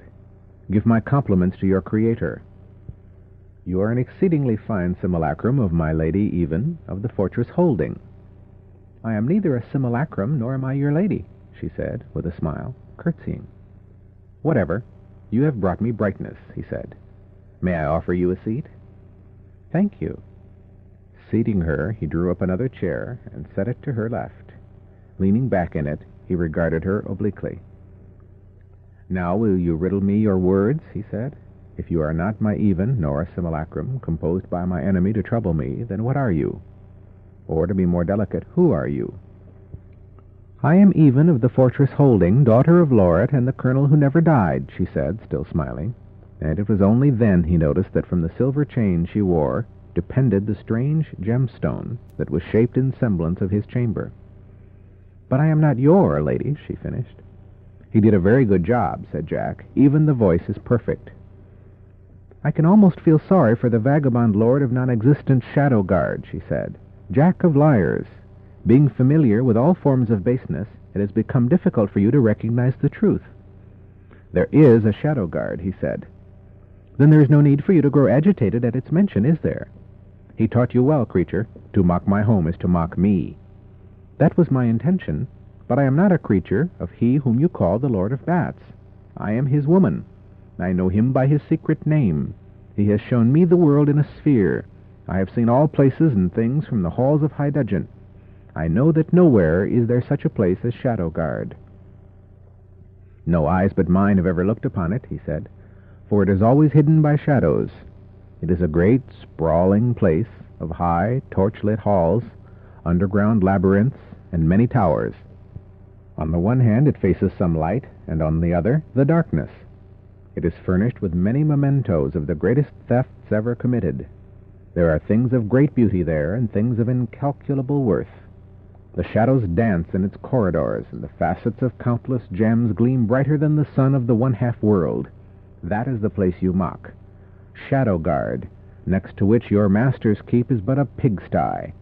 It is sometimes, true, a lonely place, but the real Even will brighten it with her laughter, touch it with her grace, so that it will endure in splendor long after your master has entered the final darkness as a result of my vengeance."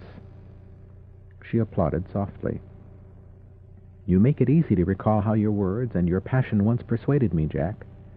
I see now, though, that when you speak of Shadow Guard, you speak too well to be describing a real place. I waited for you for a long while, and then I learned of your beheading at Iglace. Still, I was determined to await your return, but my father decided otherwise. At first I believed his lust for the hell flame ruled him. I was wrong, however. He realized from the first that you were a vagrant, a braggart, a liar. I wept when he bartered me for the hell flame, but I came to love the one to whom I was given. My lord is kind where you are thoughtless, intelligent where you are merely shrewd. His fortress really exists and is one of the mightiest in the land. He is all things that you are not. I love him." Jack studied her now unsmiling face for a moment, then asked, "How did he come to possess the hell flame?" "His man won it for him in Igles." "What was that man's name?" "Quasar," she said. "Quasar was a champion of the hell games." "A moderately useless piece of information for a simulacrum to possess," Jack observed, "if true. Yet my enemy is of the fussy, thorough sort. I am sorry, but I do not believe you are real." "It is an example of the egotism that blinds one to the obvious." "No, I know that you are not the real Even, but rather a thing sent to torment me, because the real Even, my Even, would have refrained from judging me in my absence. She would have waited for my answer to whatever was said against me." She looked away then. "More of your clever words," she said finally. "They mean nothing." "You may go now," he said, "and tell your master you did not succeed." "He is not my master, he is my lord and lover." "Or you may stay if you do not wish to go. It matters not at all." He rose then, crossed to the bed, stretched out upon it, closed his eyes. When he looked again, she was gone. He had seen, however, that which she had not wished him to see. "But I'll not give them anything," he decided. "No matter what evidence they offer, I will explain it as a trick. I will keep my knowledge where I keep my feelings for now." After a time he retreated into sleep, dreaming in bright colors of the future as he would have it. He was left alone for a long while after that, which suited him perfectly. He felt that he had held the Lord of Bats at bay, that he had defeated his first design upon his sanity. He occasionally chuckled as he paced the walls, ceilings, floors, surfaces of his chamber. He meditated upon his plan and its dangers, on the years that might be involved in achieving it. He ate his meals. He slept. It occurred to him, then, that while at any given moment the Lord of Bats might be observing him, he could possibly be under observation at all times. He immediately had visions of the strange gemstone being passed from hand to hand by shifts of his enemy's servitors. The thought persisted. No matter what the action in which he was engaged, there came the nagging feeling that someone might be watching. He took to sitting for long spells, glaring at possible watchers behind the mirrors. He would turn suddenly and gesture obscenely at invisible companions. "Gods, it's working," he decided one time, on awakening and looking quickly about the chamber. "He is reaching. I suspect his presence everywhere, and it is beginning to unbalance me. But I've laid the groundwork. If he will just give me the opening I need, and all other things remain as they are, I may have a chance. The best way to ensure the opening, though, is to remain as untroubled seeming as possible. I will have to stop pacing and watching, stop mumbling." He lay there and opened his being and felt the sobering chill of the heights. After that he took to silence and slow movement. It was more difficult than he had thought to suppress his smaller reactions, but he suppressed them, sometimes seating himself, clasping his hands, and counting through the thousands. The mirrors showed him that he wore a good-sized beard. His jester's garb grew worn and soiled. Often he would awaken in a cold sweat, unable to recall what nightmare had been tormenting him. Though his mind sometimes darkened, he now maintained the semblance of normalcy within his ever-lit prison of mirrors. Is there a spell involved, he wondered, or is it just the effects of prolonged monotony? Probably the latter. I think I'd sense his spell, though he's a better magician than I. Soon now, soon he will be coming to me. He will feel that it is taking too long to distress me. There will come a counter-effect. He will be troubled. Soon now, soon he will come. When he did, Jack had had advance notice. He awakened to find a drawn bath, his second since his arrival, how many ages ago, and a fresh costume. He scrubbed himself and donned the green and white garb. This time he let the bells remain above his toes, and he adjusted the cap to a rakish angle. He seated himself then, clasped his hands behind his head, and smiled faintly. He would not allow his appearance to betray the nervousness he felt. When the air began to shimmer and he heard the note, he glanced in that direction and nodded slightly. "Hello," he said. "Hello," said the other. "How are you?" "Quite recovered, I'd say. I should like to be taking my leave soon." "In matters of health, one cannot be too careful. I would say that you still require rest, but we shall discuss that matter at a later time." "I regret that I have not been able to spend more time with you," he went on. "I have been occupied by matters which required my full attention." "That is all right," said Jack. "All efforts will shortly come to nothing." The Lord of Bats studied his face as though seeking some sign of madness upon it. Then he seated himself and, "What do you mean?" he inquired. Jack turned his left palm upward and, "If all things end," he said, "then all efforts will come to nothing." "Why should all things end?" "Have you paid heed to the temperature recently, good, my lord?" "No," said the other, perplexed. "I have not stirred physically from my keep for a long while." "It might prove instructive for you to do so. Or better yet, open your being to the emanations from the shield." "I shall. In private. But there is always some leakage. The 7 whose presences are required to dam it will learn of it and act. There is no cause for concern or foreboding." "There is if one of the 7 is confined and unable to respond." The other's eyes widened. "I don't believe you," he said. Jack shrugged. "I was seeking a safe place from which I might disembark when you offered me your hospitality." "It is certainly easy enough to verify." "Then why did you not speak of it sooner?" "Why?" asked Jack. "If my sanity is to be destroyed, what is it to me whether the rest of the world goes on existing or is destroyed?" "That is a very selfish attitude," said the Lord of Bats. "It is my attitude," said Jack, and he jingled his bells. "I suppose I must go check your story," the other sighed, rising. "I'll wait here," said Jack. The Lord of Bats led him into the high hall that lay beyond the iron door, and there he cut his bonds. Jack looked about him. There were familiar designs worked in mosaics on the floor, heaps of rushes in the corners, dark hangings upon the walls, a small central altar with a table of instruments beside it, an odor of incense in the air. Jack took a step forward. "Your name was strangely entered in the Book of Elves," said the Lord of Bats, "for that of another was blotted out above it." Perhaps the tutelary deity had second thoughts on the matter. "To my knowledge this has never occurred before. But if you are one of the 7 chosen, so be it. Hear me, though, before you move to essay your part of the shield duty." He clapped his hands, and a hanging stirred. Even entered the room. She went and stood at her lord's side. "While your powers may be necessary for this thing," he said to Jack, "do not think that they approach my own here in high dudgeon. Soon we must strike lights, and there will be shadows. Even if I have underestimated you, know that my lady has had years in which to study the art, and that she is uniquely gifted in its employment. She will add her skills to my own, should you attempt anything save that for which I brought you here. No matter what you believe, she is not a simulacrum." "I know that," said Jack, "for simulacra do not weep." "When did you see Even weep?" "You must ask her about it sometime." She dropped her eyes as he turned his toward the altar and moved forward. "I'd best begin. Please stand in the lesser circle," he said. One by one he ignited the charcoal within 10 braziers, which stood in 3 rows of 3, 4 and 3 each. He added aromatic powders, causing each to flame and cast smokes of different colors. Then he moved to the far side of the altar and traced a pattern upon the floor with the blade of an iron knife. He spoke softly, and his shadow multiplied, recombined into one, swayed, grew still, darkened, and then stretched across the hall like an endless roadway to the east.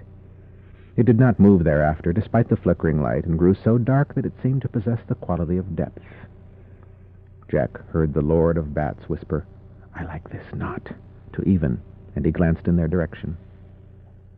Through the rolling smoke by the flickering lights within the circle, he seemed to take on a darker, more sinister appearance, and to move with greater and greater assurance and efficiency. When he raised the small bell from the altar and rang it, the Lord of Bats cried, "Stop!" But he did not break the lesser circle as the sense of another presence, tense, watching, filled the hall. "You are correct with respect to one thing," Jack said. "You are my master when it comes to the art. I am not so addled as to cross swords with you yet, especially not in your place of power. Rather, I seek merely to occupy you for a time to assure my safety. It will take even the 2 of you some minutes to banish the force I have summoned here, and then you will have other things to think about. Here's one." He seized a leg of the nearest brazier, and hurled it across the hall. Its charcoal was scattered among rushes. They began to burn, and flames touched the fringes of a tapestry as Jack continued. I have not been summoned for shield duty. With splinters from the table charred in the flame of our dinner candle, I altered the entry in the Book of Elves. Its opening unto me was the spell you detected. You dared break the great compact and tamper with the fate of the world? Just so, said Jack. The world is of little use to a madman, which is what you would have had me. And I spit on the compact. You are henceforth and forever an outcast, Jack. Count no Darksider as friend. I never have. The compact and its agent, the Book of Elves, is the one thing we all respect, always have respected, despite all other differences, Jack. You will be hounded now to your ultimate destruction. I almost was, here, by you. This way I am able to bid you goodbye. I will banish the presence you have summoned and extinguish the fire you have caused. Then I will raise half a world against you. Never again will you know a moment's rest. Your ending will not be a happy one. You slew me once. You took my woman and warped her will. You made me your prisoner, wore me around your neck, set your Borschen upon me. Know that when we meet again I will not be the one who is tortured and hounded into madness. I have a long list, and you head it. We will meet again, Shadow Jack, perhaps even in a matter of moments. Then you can forget about your list. Oh, your mention of lists reminded me of something. Are you not curious as to whose name I effaced when I entered my own into the Book of Elves? What name was it? Strangely enough, it was your name. You should really get out more often, you know. If you had, you would have noticed the chill, inspected the shield, and read in the book. Then you would have been on shield duty, and I would not have become your prisoner. All of this unpleasantness could have been avoided. There is a moral there somewhere. Get more exercise and fresh air. That may be it. In that case, you would have been the Barons or back in Glyve. A moot point, said Jack, glancing over his shoulder. That tapestry is going pretty well now, so I can be moving along. In, say, perhaps a season, perhaps less, who knows. Whenever you finish your shield duty, you will doubtless seek me. Do not be discouraged if you do not succeed at once. Persist. When I am ready, we will meet. I will take Even back from you. I will take High Dudgeon away from you. I will destroy your bats. I will see you wander from Offal to the grave and back again many times. Goodbye for now. He turned away and stared along the length of his shadow. I will not be yours, Jack, he heard her say. Everything I said before was true. I would kill myself before I would be yours. He breathed deeply of the incensed air, then said, We'll see, and stepped forward into shadow. 6. The sky lightened as, sack over shoulder, he trudged steadily eastward. The air was chill, and snakes of mist coiled among gray grasses. Valleys and gulches were filled with fog. The stars pierced a ghostly film of cloud. Breezes from a nearby tarn lapped moistly at the rocky land. Pausing for a moment, Jack shifted his burden to his right shoulder. He turned and considered the dark land he was leaving. He had come far, and he had come quickly, yet farther must he go. With every step he took toward the light, his enemies' powers to afflict him were lessened. Soon he would be lost to them. They would continue to seek him, however. They would not forget. Therefore he did what must be done. He fled. He would miss the dark land with its witcheries, cruelties, wonders, and delights. It held his life, containing as it did the objects of his hatred and his love. He knew that he would have to return, bringing with him that which would serve to satisfy both. Turning, he trudged on. The shadows had borne him to his cache near twilight, where he stored the magical documents he had accumulated over the years. He wrapped these carefully and bore them with him into the east. Once he achieved twilight, he would be relatively safe. When he passed beyond it, he would be out of danger. Climbing, he worked his way into the Renseal Mountains, at the point where the range lay nearest twilight. There he sought Panicus, the highest ridge. Mounting above the mist, he saw the dim and distant form of Morning Star outlined against the ever-dawn. There, on his crag, couchant, unmoving, he faced the east. To one who did not know, he would have seemed a wind-sculptured pinnacle atop Panicus. Indeed, he was more than half of stone, his cat-like torso a solid thing joined with the ridge. His wings lay folded flat upon his back, and Jack knew, though he approached him from the rear, that his arms would still be crossed upon his breast, left over right, that the breezes had not disturbed his wire-like hair and beard, that his lidless eyes would still be fixed upon the eastern horizon. There was no trail, and the last several hundred feet of the ascent required the negotiation of a near-vertical face of stone. As always, for the shadows were heavy here, Jack strode up it as he would cross a horizontal plane.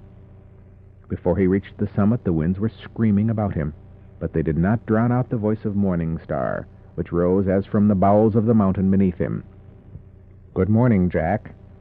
He stood beside his left flank and stared high into the air, where Morning Star's head, black as the night he had left, was haloed by a fading cloud. "Morning?" said Jack. "Almost. It is always almost morning." "Where?" "Everywhere." "I have brought you drink." "I draw water from the clouds and the rain." "I brought you wine drawn from the grape." The great lightning-scarred visage turned slowly toward him, horns dipping forward. Jack looked away from the unblinking eyes whose color he could never remember. There is something awful about eyes which never see that which they were meant to look upon. His left hand descended, and the scarred palm lay open before Jack. He placed his wineskin upon it. Morning Star raised it, drained it, and dropped it at Jack's feet. He wiped his mouth with the back of his hand, belched lightly, returned his gaze to the east. "What do you want, Shadow Jack?" he asked. "Of you, nothing." "Then why do you bring me wine whenever you pass this way?" "You seem to like it." "I do." "You are perhaps my only friend," said Jack. "You have nothing that I wish to steal. I have nothing that you really need." "It may be that you pity me, bound as I am to this spot." "What is pity?" asked Jack. "Pity is that which bound me here to await the dawn." "Then I'll have none of it," said Jack, "for I've a need to move around." "I know. The one-half world has been informed that you have broken the compact." "Do they know why?" "No." "Do you?" "Of course." "How?"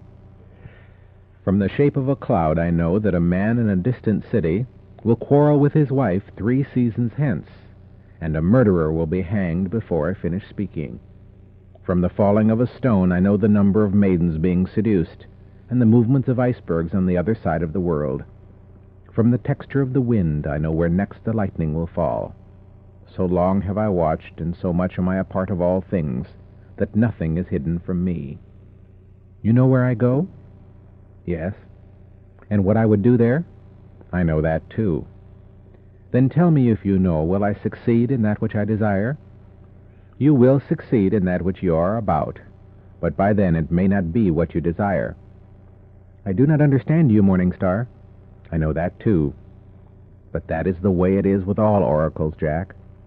When that which is foreseen comes to pass, the inquirer is no longer the same person he was when he posed the question. It is impossible to make a man understand what he will become with the passage of time, and it is only a future self to whom a prophecy is truly relevant." "Fair enough," said Jack, "only I am not a man, I am a Darksider." "You are all men, whatever side of the world you call home." "I have no soul, and I do not change." "You change," said Morning Star. "Everything that lives changes or dies. Your people are cold, but their world is warm, endowed as it is with enchantment, glamour, wonder. The Lightlanders know feelings you will not understand, though their science is as cold as your people's hearts. Yet they would appreciate your realm if they did not fear it so, and you might enjoy their feelings but for the same reason. Still the capacity is there in each of you. The fear need but give way to understanding, for you are mirror images of one another. So do not speak to me of souls when you have never seen one, man." "It is as you said, I do not understand." Jack seated himself upon a rock and, as did Morning Star, stared into the east. After a time, "You told me that you wait here for the dawn," he said, "to see the sun rise above the horizon." "Yes." "I believe that you will wait here forever." "It is possible." "Don't you know? I thought you knew all things." "I know many things, not all things. There is a difference." "Then tell me some things. I have heard Daysiders say that the core of the world is a molten demon, that the temperature increases as one descends toward it, that if the crust of the world be pierced, then fires leap forth and melted minerals build volcanoes. Yet I know that volcanoes are the doings of fire elementals who, if disturbed, melt the ground about them and hurl it upwards. They exist in small pockets. One may descend far past them without the temperature increasing. Traveling far enough, one comes to the center of the world, which is not molten, which contains the machine, with great springs, as in a clock, and gears and pulleys and counterbalances. I know this to be true, for I have journeyed that way and been near the machine itself. Still, the Daysiders have ways of demonstrating that their view is the correct one. I was almost convinced by the way one man explained it, though I knew better. How can this be? You are both correct, said Morningstar. It is the same thing that you both describe, although neither of you sees it as it really is. Each of you colors reality in keeping with your means of controlling it. For if it is uncontrollable, you fear it. Sometimes then you color it incomprehensible. In your case, a machine. In theirs, a demon. The stars I know to be the houses of spirits and deities, some friendly, some unfriendly, and many not caring. All are near at hand and can be reached. They will respond when properly invoked. Yet the Daysiders say that they are vast distances away, and that there is no intelligence there. Again? It is again but two ways of regarding reality, both of them correct. If there can be two ways, may there not be a third, or a fourth, or as many as there are people for that matter? Yes, said Morningstar. Then which one is correct? They all are. But to see it as it is, beneath it all, is it possible? Morningstar did not reply. You, said Jack, have you looked upon reality? I see clouds and falling stones. I feel the wind. But by them somehow you know other things. I do not know everything. But have you looked upon reality? Once. I await the sunrise, that is all. Jack stared into the east, watching the pink-touched clouds. He listened to falling stones and felt the wind, but there was no wisdom there for him. You know where I go and what I would do, he said after a time. You know what will happen, and you know what I will be like a long while from now. From up here on your mountain you can see all these things. You probably even know when I will die my final death and the manner of its occurrence. You make my life seem futile, my consciousness a thing that is merely along for the ride, unable to influence events. No, said Morningstar. I feel that you say this only so that I will not be unhappy. No, I say it because there are shadows across your life which I cannot pierce. Why can't you? It may be that our lives are in some way intertwined. Those things which affect my own existence are always hidden from me. That's something anyway, said Jack. Or it may be that obtaining what you seek, you will place yourself beyond predictability. Jack laughed. That would be pleasant, he said. Perhaps not so pleasant as you would think. Jack shrugged. Whatever, I have no choice but to wait and see. Far to his left and below, too far to hear its steady roar, a cataract plunged hundreds of feet and vanished from sight behind a rocky spur. Much farther below, a large stream meandered across a plain and wound its way through a dark forest. Farther still he could see the smoke that rose above a village on its bank. For a moment, and without knowing why, he longed to walk through it, looking into windows and yards. Why is it, he asked, that the fallen star who brought us knowledge of the art did not extend it to the Daysiders as well? Perhaps, said Morningstar, the more theologically inclined among the Lightlanders ask why he did not grant the boon of science to the Darksiders. What difference does it make? I have heard the story that neither was the gift of the fallen one, but both the inventions of man, that his gift rather was that of consciousness, which creates its own systems. Then, panting and wheezing with a great beating of dark green veins, a dragon collapsed upon their shelf of stone. The wind had covered the sounds of its coming. It lay there exhaling brief flames at a rapid rate. After a time it rolled its apple-like red eyes upward. "Hello, Morningstar," it said in silken tones. "I hope you do not mind my resting here a moment." Whoosh! It exhaled a longer flame, illuminating the entire crag. "You may rest here," said Morningstar. The dragon noticed Jack, fixed him with his gaze, did not look away. "I'm getting too old to fly over these mountains," it said, "but the nearest sheep are by the village, on the other side." Jack placed his foot within Morning Star's shadow as he asked, "Then why don't you move to the other side of the mountain?" "The light bothers me," it replied. "I need a dark lair." Then to Morning Star, "Is it yours?" it said. "Is what mine?" "The man." "No, he is his own." "Then I can save myself a journey and clean your ledge for you as well. He is larger than a sheep, though doubtless less tasty." Jack moved entirely within the shadow as the dragon exhaled a fountain of flames in his direction. These vanished as he inhaled, and Jack breathed them back at the dragon. It snorted in surprise and beat with a pinion at its eyes, which suddenly watered. A shadow crept toward it, then, and fell across its face. This dampened a fresh attempt at incineration. "You," it said, glimpsing the shadow-garbed figure. "I thought you a twilighter come to trouble dear Morning Star, but now I recognize you. You are the infamous creature who pillaged my hoard. What did you do with my pale gold diadem of turquoise stones, my 14 finely wrought silver bracelets, and my sack of moon bars which numbered 27? "Now they are part of my hoard," said Jack, "and now you had best be going.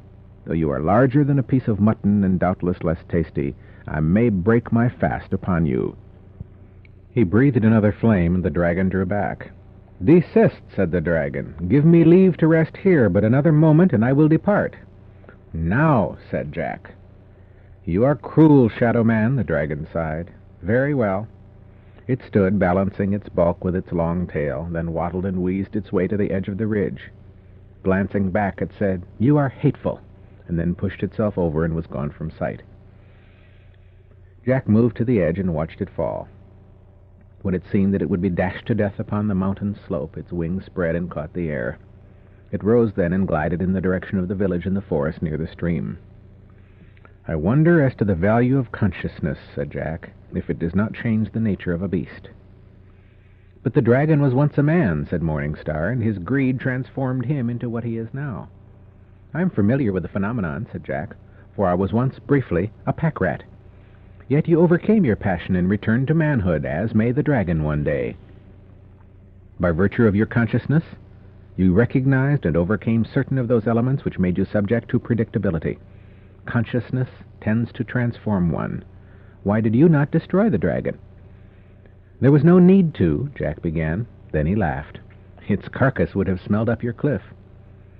"Was it not that you decided that there was no need to kill that which you did not need to eat, or that which was no real threat to you?" "No," said Jack, "for now I am just as responsible for the death of a sheep and depriving some village man of future meals." It took Jack several seconds to recognize the sound which followed, a grinding, clicking noise. Morning Star was gnashing his teeth. A cold wind struck him then, and the light dimmed in the east. "Perhaps you were right," he heard Morning Star saying softly, as though not addressing him, "about consciousness." And his great, dark head was lowered slightly. Uncomfortable, Jack looked away from him. His eyes followed the white, unblinking star, which had always troubled him as it moved on its rapid way from right to left in the east. "The ruler of that star," he said, "has resisted all spells of communication. It moves differently from the others and faster. It does not twinkle. Why is this? It is not a true star, but an artificial object placed into orbit above twilight by the dayside scientists. To what end? It was placed there to observe the border. Why? Do they fear you? We have no designs upon the lands of light." "I know, but do you not also watch the border in your own way?" asked Jack. "Of course." "Why?" "To be aware of what transpires along it." "That is all?" Jack snorted. "If that object is truly above twilight, then it will be subject to magic as well as to its own laws. A strong enough spell will affect it. One day I will knock it down." "Why?" asked Morning Star. "To show that my magic is superior to their science, for one day it will be. It would seem unhealthy for either to gain supremacy. Not if you are on the side that obtains it. Yet you would use their methods to enhance your own effectiveness. I will employ anything that serves my ends. I am curious as to what the result will be, ultimately." Jack moved to the eastern edge of the pinnacle, swung himself over it, found a foothold, and looked upward. Well, I cannot wait here with you for the sun to rise. I must go chase it down. Goodbye, Morning Star. Good morning, Jack. Like a peddler, sack upon his shoulder, he trudged toward the light. He moved through the smashed city of Deadfoot, not even glancing at the vine-webbed shrines of the useless gods, its most noted tourist attraction.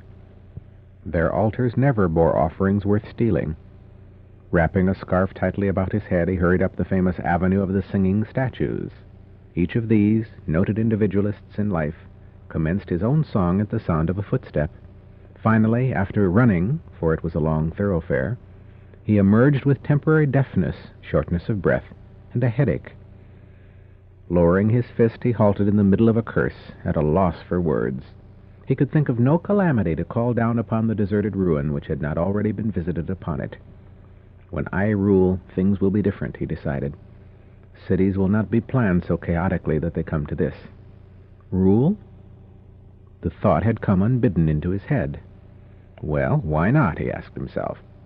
If I can obtain the power I seek, why not use it for everything that is desirable?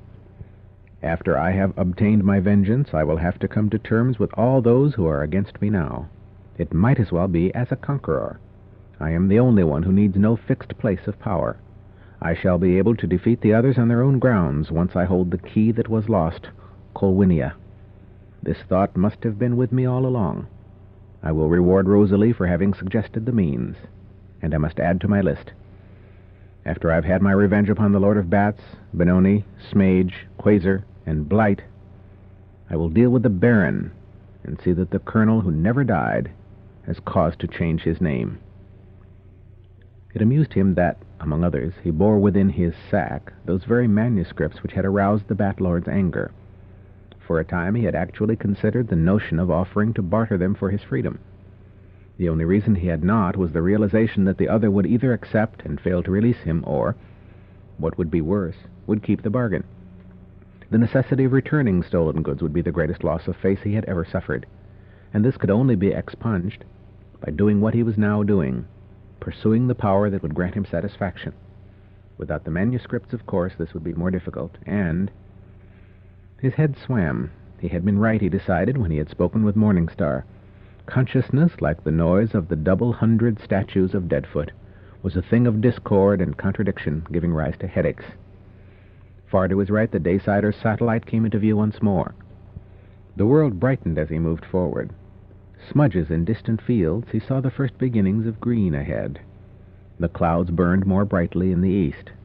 The first bird song he had heard in ages reached his ears, and when he sought out the singer on its bough, he saw bright plumage. A good omen, he decided later, to be met with song. He stamped out his fire and covered it over, along with the bones and the feathers, before he continued toward day. 7.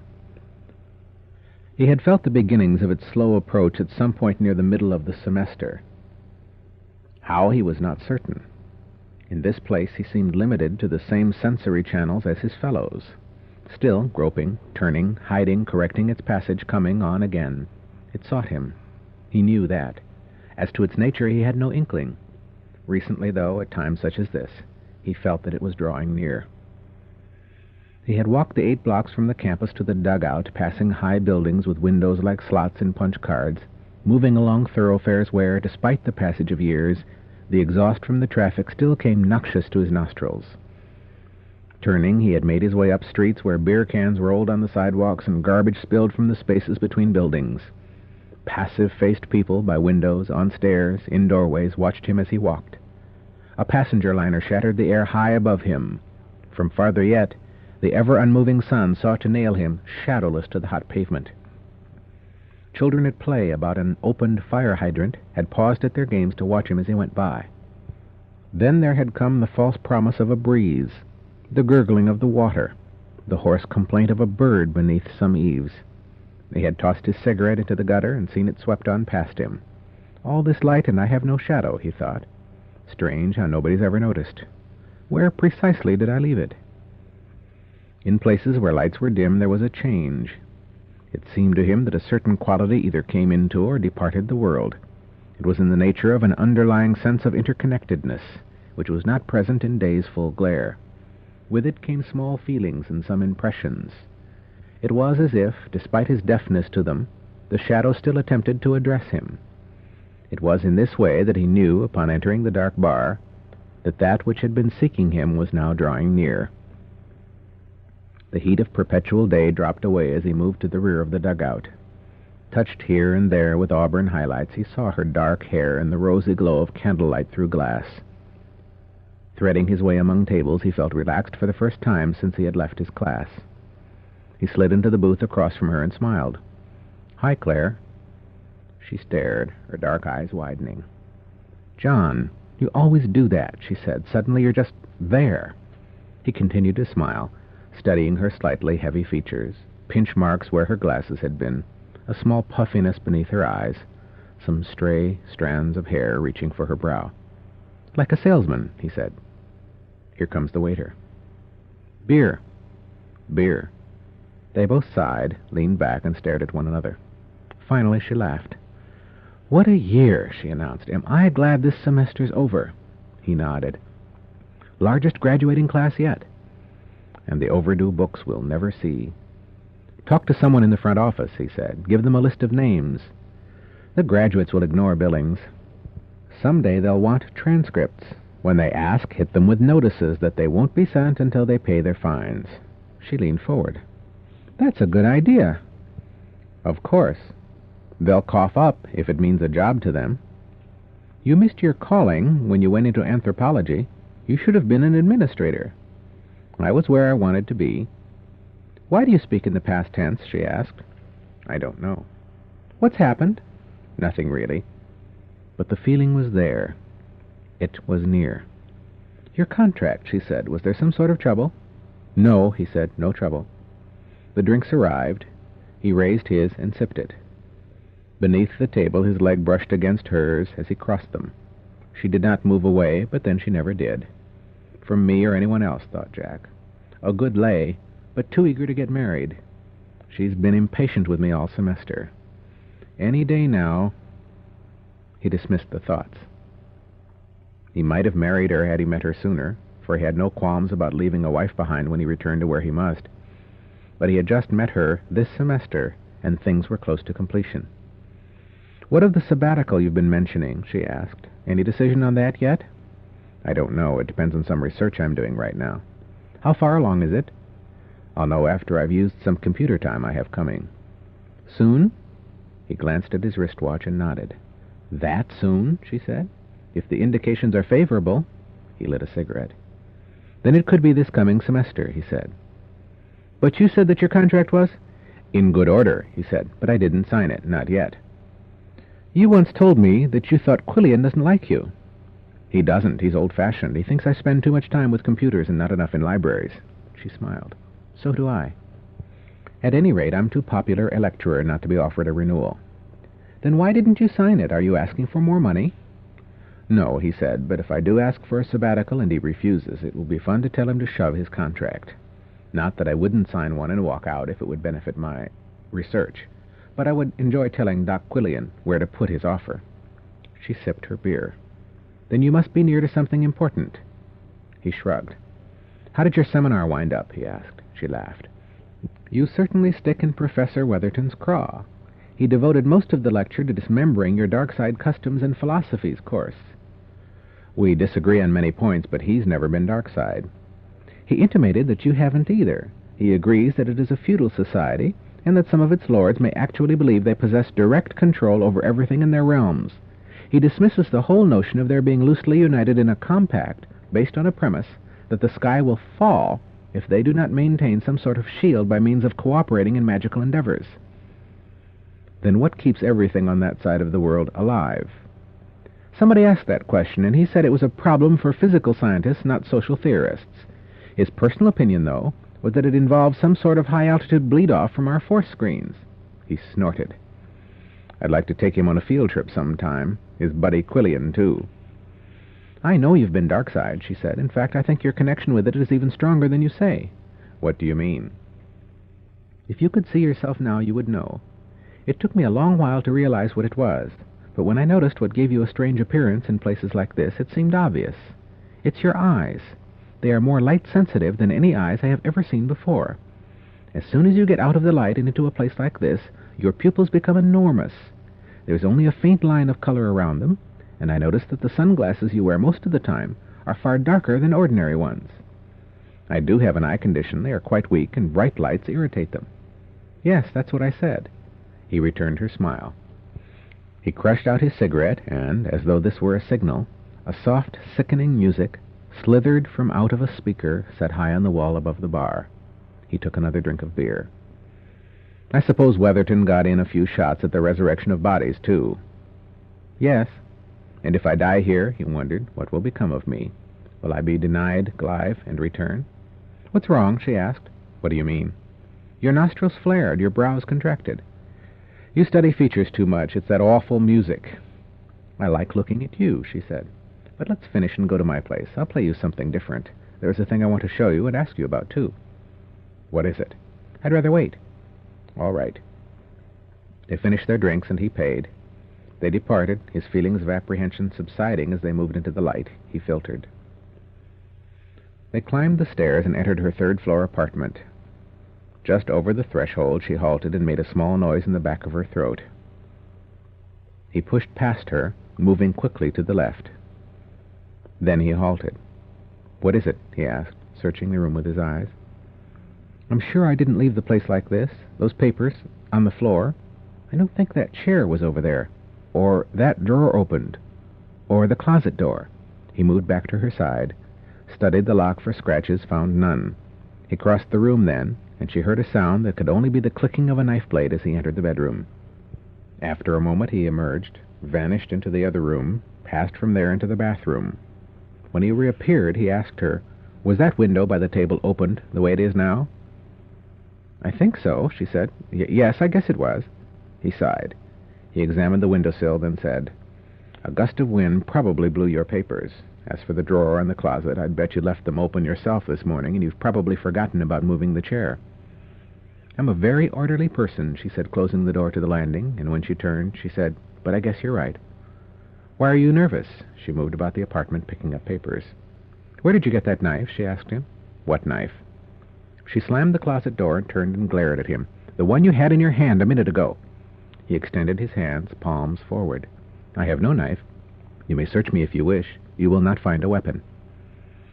She moved to the chest of drawers, closed the one which had been opened. Stooping, she opened a lower one and removed a newsprint-wrapped parcel. "This is part of it," she said. "Why am I nervous? This is why."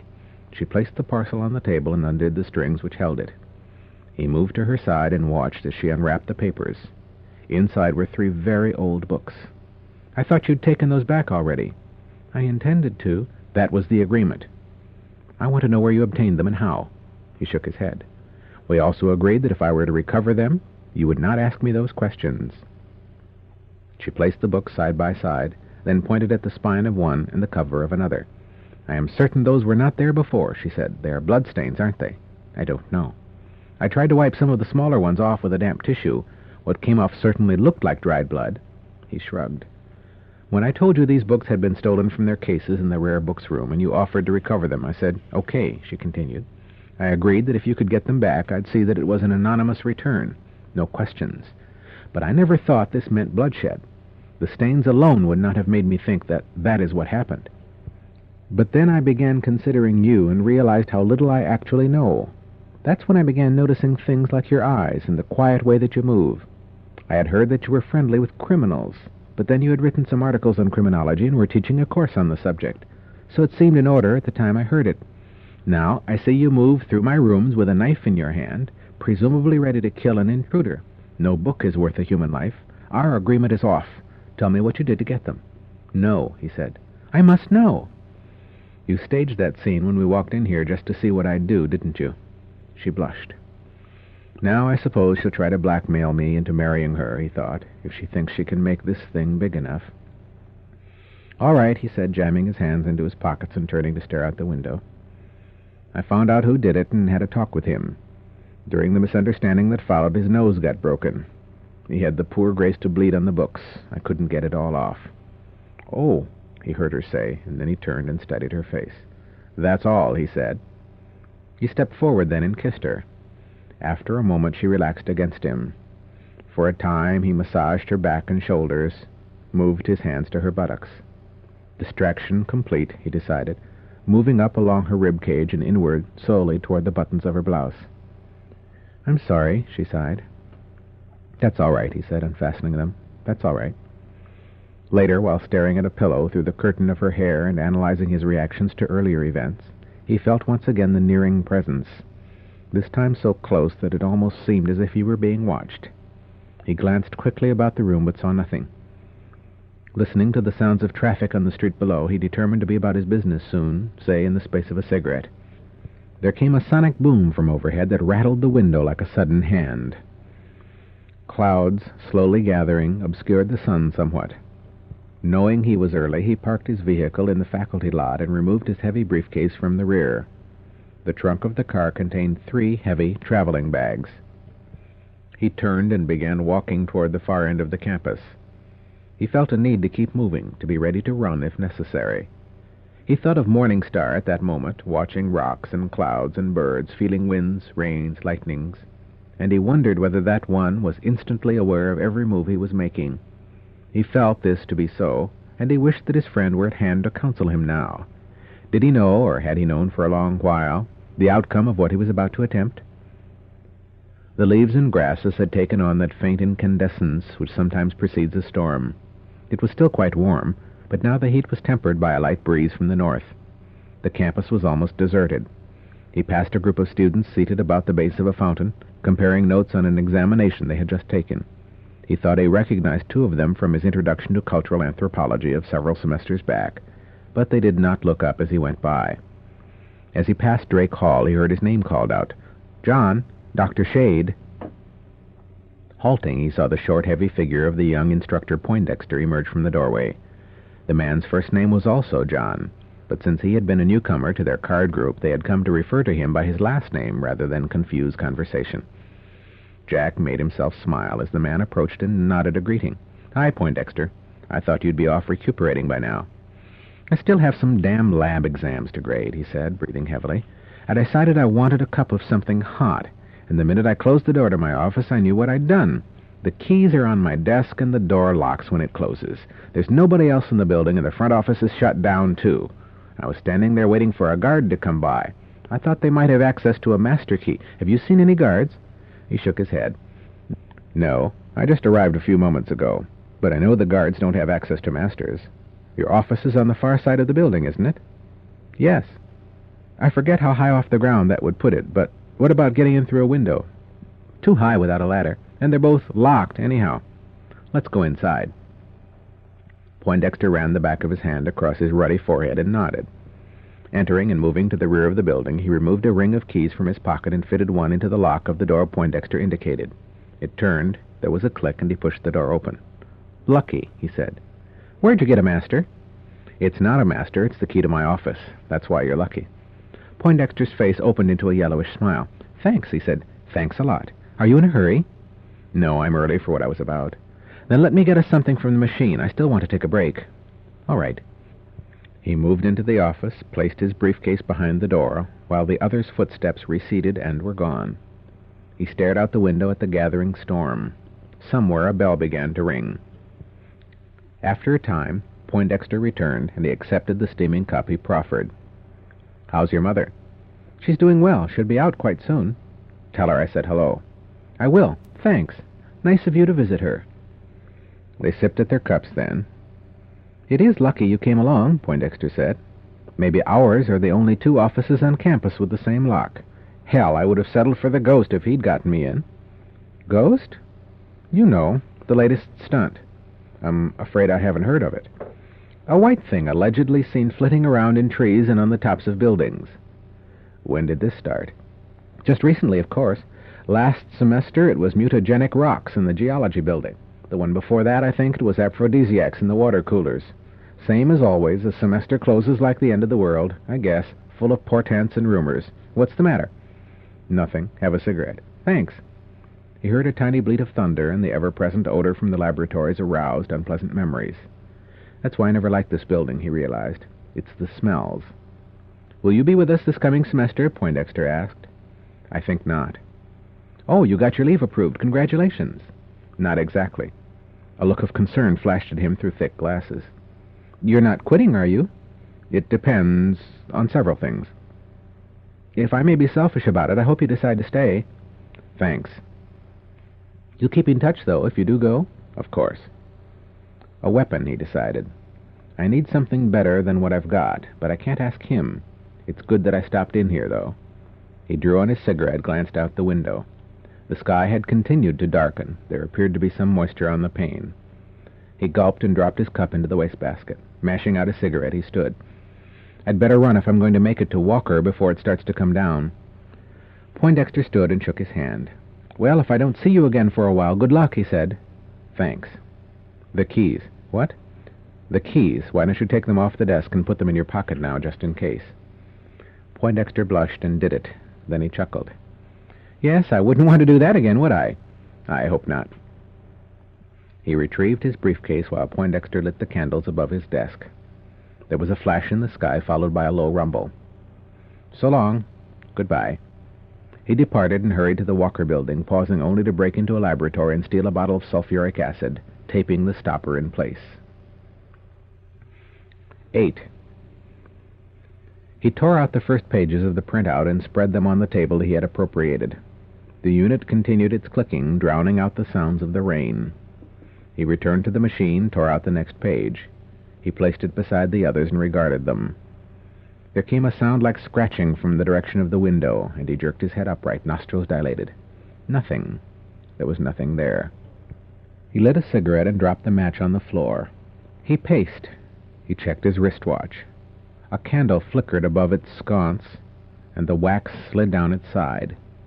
He moved to the window and listened to the wind. There came a click from the door, and he turned and faced it. A large man entered the room and regarded him. He removed a dark rain hat, placed it on the chair beside the door, ran a hand through his thin white hair. "Dr. Shade," he said, nodding and unbuttoning his coat. "Dr. Quillian." The man hung his coat beside the door, produced a handkerchief, and began wiping his glasses. "How are you?" "Fine, thank you. Yourself?" "Fine." Dr. Quillian closed the door, and the other returned to the machine and tore out more pages. "What are you doing?" "Some figuring for that paper I told you about, a couple of weeks ago, I guess." "I see. I just recently learned about your arrangement here." He gestured toward the machine. "Whenever anyone cancels out, you're right there to take over his computer time." "Yes, I keep in touch with everyone on the roster." "There have been an awful lot of cancellations recently." "I think it's the flu." "I see." He drew on his cigarette. He dropped it and stepped on it when the machine stopped printing. Turning, he removed the final printouts. He took them to the table where the others lay. Dr. Quillian followed him. "May I see what you've got there?" he inquired. "Surely," he said, and offered him the papers. After a moment, "I don't understand them," said Quillian. "If you had, I would have been very surprised. They're about 3 times removed from reality, and I'll have to translate them for my article." "John," said the other, "I'm beginning to have some funny feelings about you." The other nodded and lit another cigarette before he recovered the printouts. "If you want the computer yourself, I'm finished now," he said. "I've been thinking a lot about you. How long have you been with us?" "Around 5 years." There came a sound from the window once more, and they both turned their heads. "What was that?" "I don't know." After a time, "You get to do pretty much what you want to around here, John," said Quillian, adjusting his glasses. "That's true. I appreciate it." "You came to us with good-seeming credentials, and you've proven to be quite an expert on dark-side culture." "Thank you. I didn't exactly mean it as a compliment." "Oh, really?" He began to smile as he studied the final page of the printout. "What do you mean?" "I've got a strange feeling you've misrepresented yourself, John." "In what way?" "On your application for a position here, you stated that you were born in New Leyden. There is no record of your birth in that city." "Oh? How did this come to light?" "Dr. Weatherton was up that way recently." "I see. Is that all?" "Outside of the fact that you are known to keep company with hoodlums, there is some doubt as to the validity of your degree." "Weatherton again?" "The source is unimportant. The conclusion is not. I do not feel that you are what you purport to be." "Why choose tonight, here, to air your doubts?" "The semester's over. I know that you want to go away, and tonight was your last session with the machine, according to the time you applied for. I want to know what you are taking away with you and where you are taking it." "Carl," he said, "what if I admitted that I did misrepresent myself a bit? You've already stated that I'm an expert in my area. We both know I'm a popular lecturer. Whatever Weatherton dug up, what of it?" "Are you in some kind of trouble, Jack? Something I might be able to help you with?" "No, not really. No trouble." Quillian crossed the room and seated himself on a low couch. "I've never seen one of you this close before," he said. "What are you implying?" "That you are something other than a human being." "Like what?" "A Darkborn. Are you?" "Why?" "They're supposed to be taken into custody under certain conditions." "I take it that if I am, those conditions will be deemed to have been met?" "Perhaps," said Quillian. "And perhaps not. What do you want?" "For now, all that I want is to know your identity." "You know me," he said, folding the pages and reaching for his briefcase. Quillian shook his head. "Of the things about you which trouble me," he said, "I've just recently found a new one which gives me considerable cause for concern. Allowing for a moment that you are a Darksider who has emigrated in today, there are certain correspondences which force me to pursue the question of your identity. There is a person whom I had considered possessed only of a mythological existence on the dark side of the world. I wonder, would the legendary thief dare to walk in sunlight? And if so, for what reason? Could Jonathan Shade be the mortal equivalent for Jack of Shadows?" "And what if it is?" he asked, striving to keep his eyes from moving to the window, where something seemed now to be occluding much of the dim light. "Are you prepared to place me under arrest?" he asked, moving slowly to his left so that Quillian would turn his head to follow. "Yes, I am." He glanced toward the window himself then, and an old loathing returned to him as he saw what was pressed against it. "Then I take it that you have come armed?" "Yes," he said, removing a small pistol from his pocket and pointing it. "I could throw the briefcase and risk taking one round," he decided. "After all, it's a small enough weapon. Still, if I buy time and get closer to the light, it may not be necessary." "It is strange that you came alone, if you had such a thing in mind, even if you do have the authority to make a security arrest on campus." "I did not say that I am alone."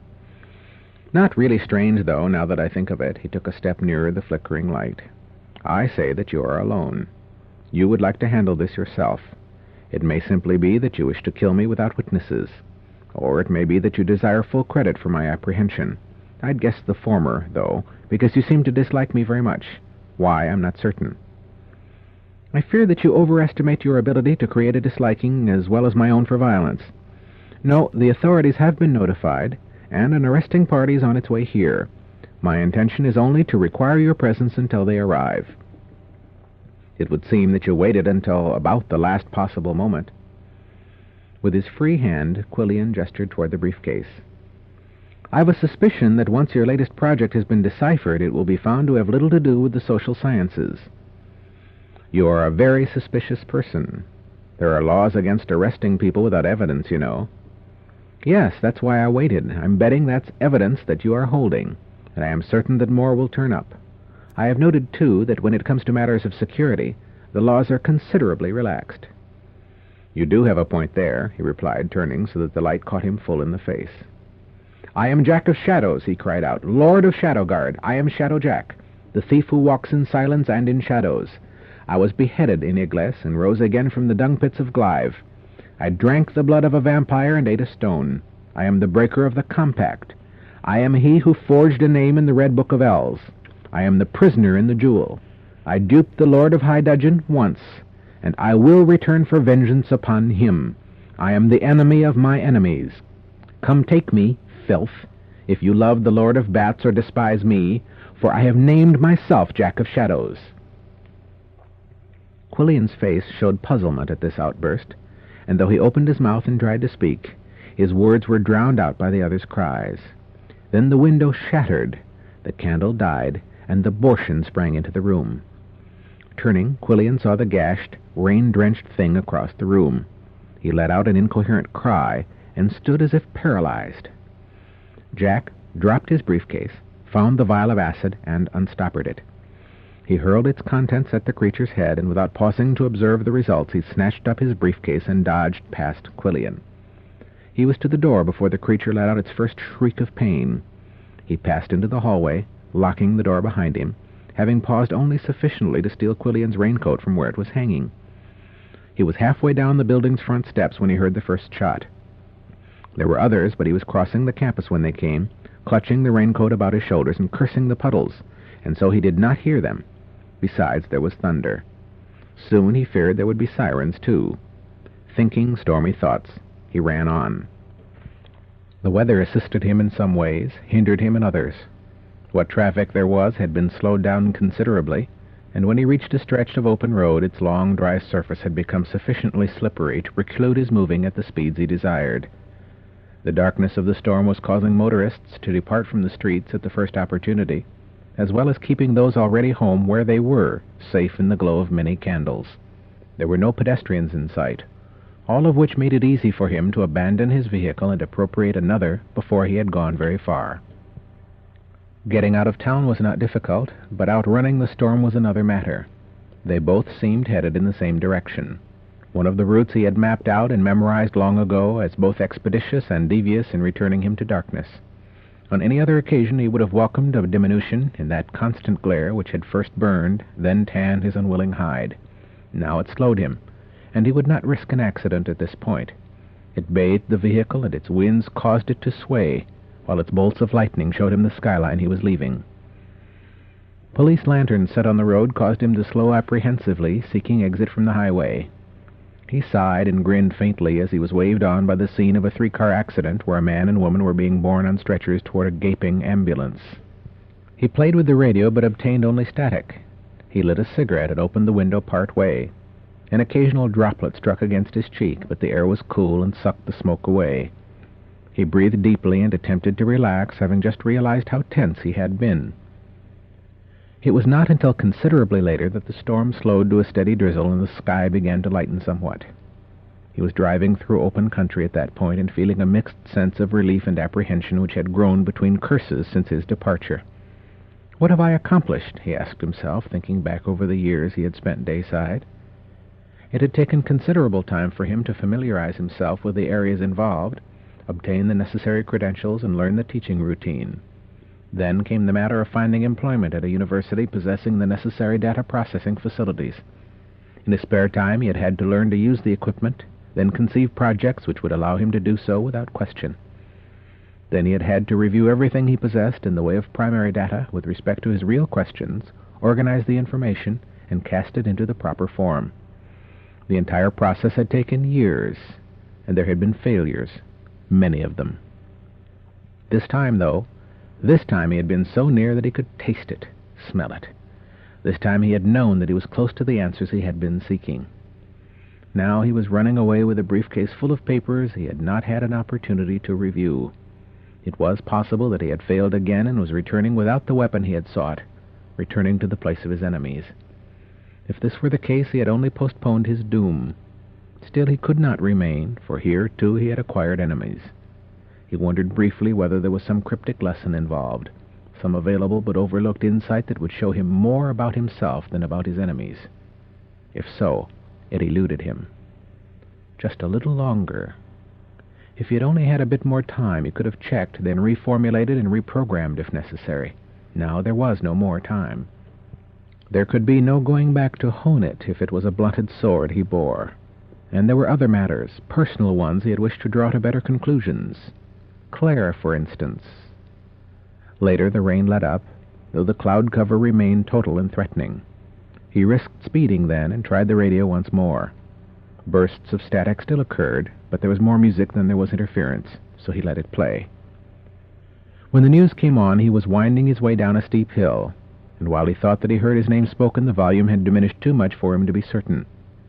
Alone on the road at that point, he began looking back over his shoulder regularly and up every sideway he passed.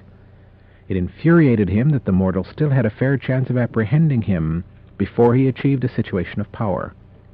Ascending a higher hill, he saw a curtain of rain far off to his left, and a few feeble flickers of lightning so distant that he heard no following thunder. Continuing his search of the heavens, he saw that they were barren of traffic, and he thanked the Storm King for that. Lighting a fresh cigarette, he brought in a stronger station, waited for the news. When it came, there was no report concerning himself. He thought of the distant day when he had stood beside a rain pool and discussed his plight with his reflection there. He tried to see that dead self now, tired, thin, cold, hungry, sore-footed, and smelling badly. All of the irritants were erased, except a small hunger just beginning in his middle and hardly worth comparison with those earlier feelings which were near starvation. Still, how dead was that old self? How had his situation been altered? Then he had been fleeing from the West Pole of the world, striving to keep alive, trying to evade pursuers and reach twilight. Now it was the bright East Pole from which he fled toward twilight, driven by hatred and something of love. Revenge had been hot in his heart, warming him and feeding him. Nor was it absent now. He had acquired knowledge of dayside arts and sciences, but this in no way changed the man who had stood beside the pool. He stood there still, within him, and their thoughts were the same. "Morning Star," he said, opening the window and addressing the sky. "Since you hear everything, hear this. I am no different than when we last spoke." He laughed. "Is that good or bad?" he asked, the thought just occurring to him. He closed the window and considered the question. Not fond of introspection, he was nevertheless inquisitive. He had noted changes in people during his stay at the university. It was most apparent in the students, and it occurred in such a brief time, that short span between matriculation and graduation. However, his colleagues had also altered in small ways which involved attitudes and sentiments. He alone had not changed. Is this something fundamental, he wondered? Is this part of the basic difference between a day-sider and a dark-sider? They change and we do not. Is this important? Probably, though I do not see how. We have no need to change, and it seems that they do. Why? Length of life? Different approach to life? Possibly both. What value is there in change anyway? He turned off onto a seemingly deserted side road after the next news broadcast. This one had named him as wanted for questioning in connection with a homicide. Into the small fire he kindled, he tossed every piece of identification that he carried. While they burned, he opened his bag and refilled his wallet with fresh papers he had prepared several semesters earlier. He stirred the ashes and scattered them. Carrying it across a field, he tore Quillian's raincoat in several places and tossed it into a gully where muddy waters rushed. Returning to the vehicle, he decided to trade it for another before very long. Hurrying up the highway then, he reflected on the situation as he now understood it. The Bortian had killed Quillian and departed, doubtless as it had come, through the window.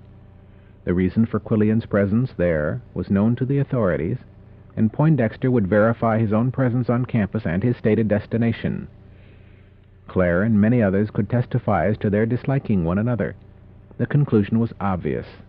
Though he would have killed Quillian had the necessity arisen, he grew indignant at the thought of being executed for something he had not done.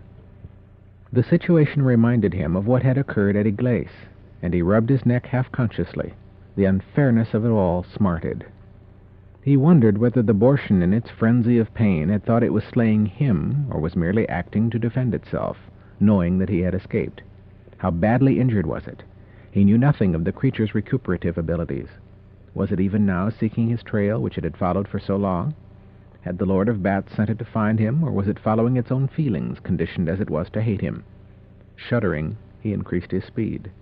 Once I'm back, it won't matter, he told himself. But he wondered. He obtained another vehicle on the far side of the next town he passed through. In it he hurried toward twilight, near the place where the bright bird had sung. For a long while he sat on the hilltop cross-legged reading. His clothing was dusty, and there were rings of perspiration about the armpits. There was dirt beneath his fingernails, and his eyelids had a tendency to droop, close, spring open again.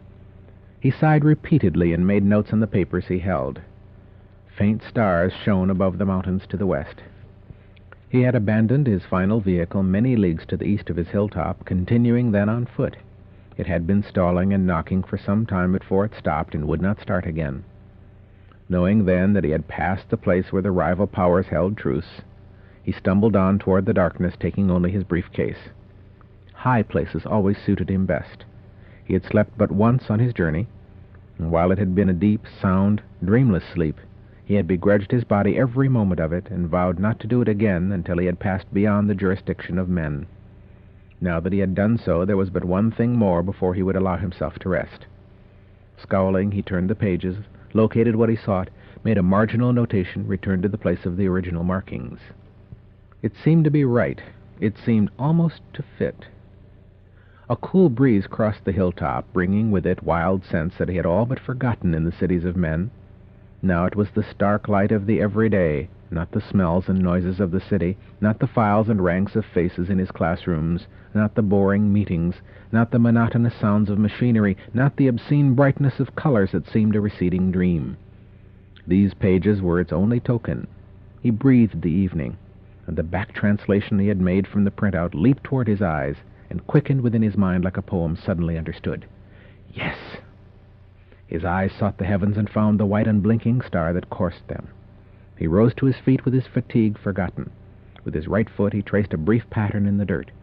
Then he pointed a finger at the satellite and read the words that he had written upon the papers he held. For a moment, nothing happened. Then it stood still. Silent now, he continued to point. It grew brighter and began to increase in size. Then it flared like a shooting star and was gone. A new omen, he said, and then smiled. 9. When the damned thing entered high dudgeon, it swept from chamber to chamber in search of its lord. When it located him at last, casting sulphur into a pool of mercury in the center of an octagonal room, it obtained his attention and suspended itself from the outstretched finger he offered. It conveyed to him then, in its own fashion, the news that it had borne. With this he turned, performed a curious act involving a piece of cheese, a candle, and a feather, and departed the chamber. He removed himself to a high tower, and for a long while there regarded the east. Quickly then he turned and studied the only other avenue in his keep, the west-north. Yes, there too, but it was impossible, unless of course it was an illusion.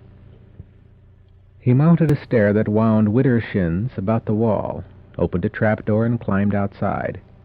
Raising his head, he studied the great black orb, bright stars all about it. He sniffed the wind. Looking downward, he regarded the massive, sprawled keep that was High Dudgeon, raised by his own power shortly after his creation upon this mountain-top. When he had learned the difference between the created and the born, and had discovered that his power was centered at this point in space, he had sucked power up into him through the roots of the mountain and drawn it down in a whirlwind from the heavens, so that he had glowed, dazzling like a struck lightning rod, and engaged in creation himself. If his power resided here, then this place was to be his home, his fortress, and so it was. Those who would do him ill had died, and so had learned their lessons, or they darted the ever-dark on leathery wings till they earned his favor. The latter he saw sufficiently well tended, so that upon their release into the man form, many had elected to remain in his service. The other powers, perhaps as strong as he in their own ways, in their own spheres, had troubled him little once suitable boundaries had been established. For anyone to move against High Dudgeon now, it was unthinkable. Only a fool or a madman would attempt such a thing. Yet now there were mountains where no mountains had been. Mountains, or the appearance of mountains. He raised his eyes from his home and studied the distant shapes. It troubled him that he had been unable to detect within his person the existence of such a welling of forces as would be necessary to create even the appearance of mountains within his realm. Hearing a footstep on the stair, he turned. Even emerged from the opening, mounted above it, and moved to his side. She wore a loose black garment, short-skirted, belted at the waist, and clasped at her left shoulder with a silver brooch. When he put his arm about her and drew her to him, she trembled, feeling the currents of power rising in his body. She knew that he would not favor speaking. He pointed at the mountain he faced, then at the other, to the east. "Yes, I know," she said. "The messenger told me. That is why I hurried here. I've brought you your wand." She raised the black silken sheath she bore at her girdle. He smiled and moved his head slightly from left to right. With his left hand he raised and drew off the pendant and chain he wore about his neck. Holding it high, he dangled the bright gem before them. She felt a swirling of forces and seemed for an instant to be falling forward into the stone. It grew, filling her entire field of vision. Then it was no longer the jewel, but the sudden west-north mountain that she beheld. For a long while she stared at the high gray and black dome of stone. "It looks real," she said. "It seems so substantial." Silence. Then, as star by star the lights in the sky vanished behind its peaks, its shoulders, its slopes, she exclaimed, It's growing!" And then, "No, it's moving toward us," she said. It vanished, and she stared at the pendant as it had been. Then he turned, turning her with him, and they faced the east. Again the swirling, the falling, the growing. Now the eastern mountain, its face like the prow of a great, strange ship, lay before them. Cold lights lined its features, and it too plowed the sky, advancing. As they watched, high wings of flame rose behind it and flashed before it. "There is someone upon," she began, but the jewel shattered, and the chain, glowing sudden red with heat, fell from her lord's hand. It lay smoking at their feet. She received a sudden shock from his body as this occurred, and she pulled away from him. "What happened?" He did not reply, but extended his hand. "What is it?" He pointed at the wand. She handed it to him, and he raised it. Silently he summoned his servants. For a long while he stood so, and then the first appeared. Soon they swarmed about him, his servants, the bats. With the tip of his wand he touched one, and a man fell at his feet. "Lord," cried the man, bowing his head, "what is thy will?" He pointed toward Even until the man raised his eyes and turned his head toward her. End of Side 2.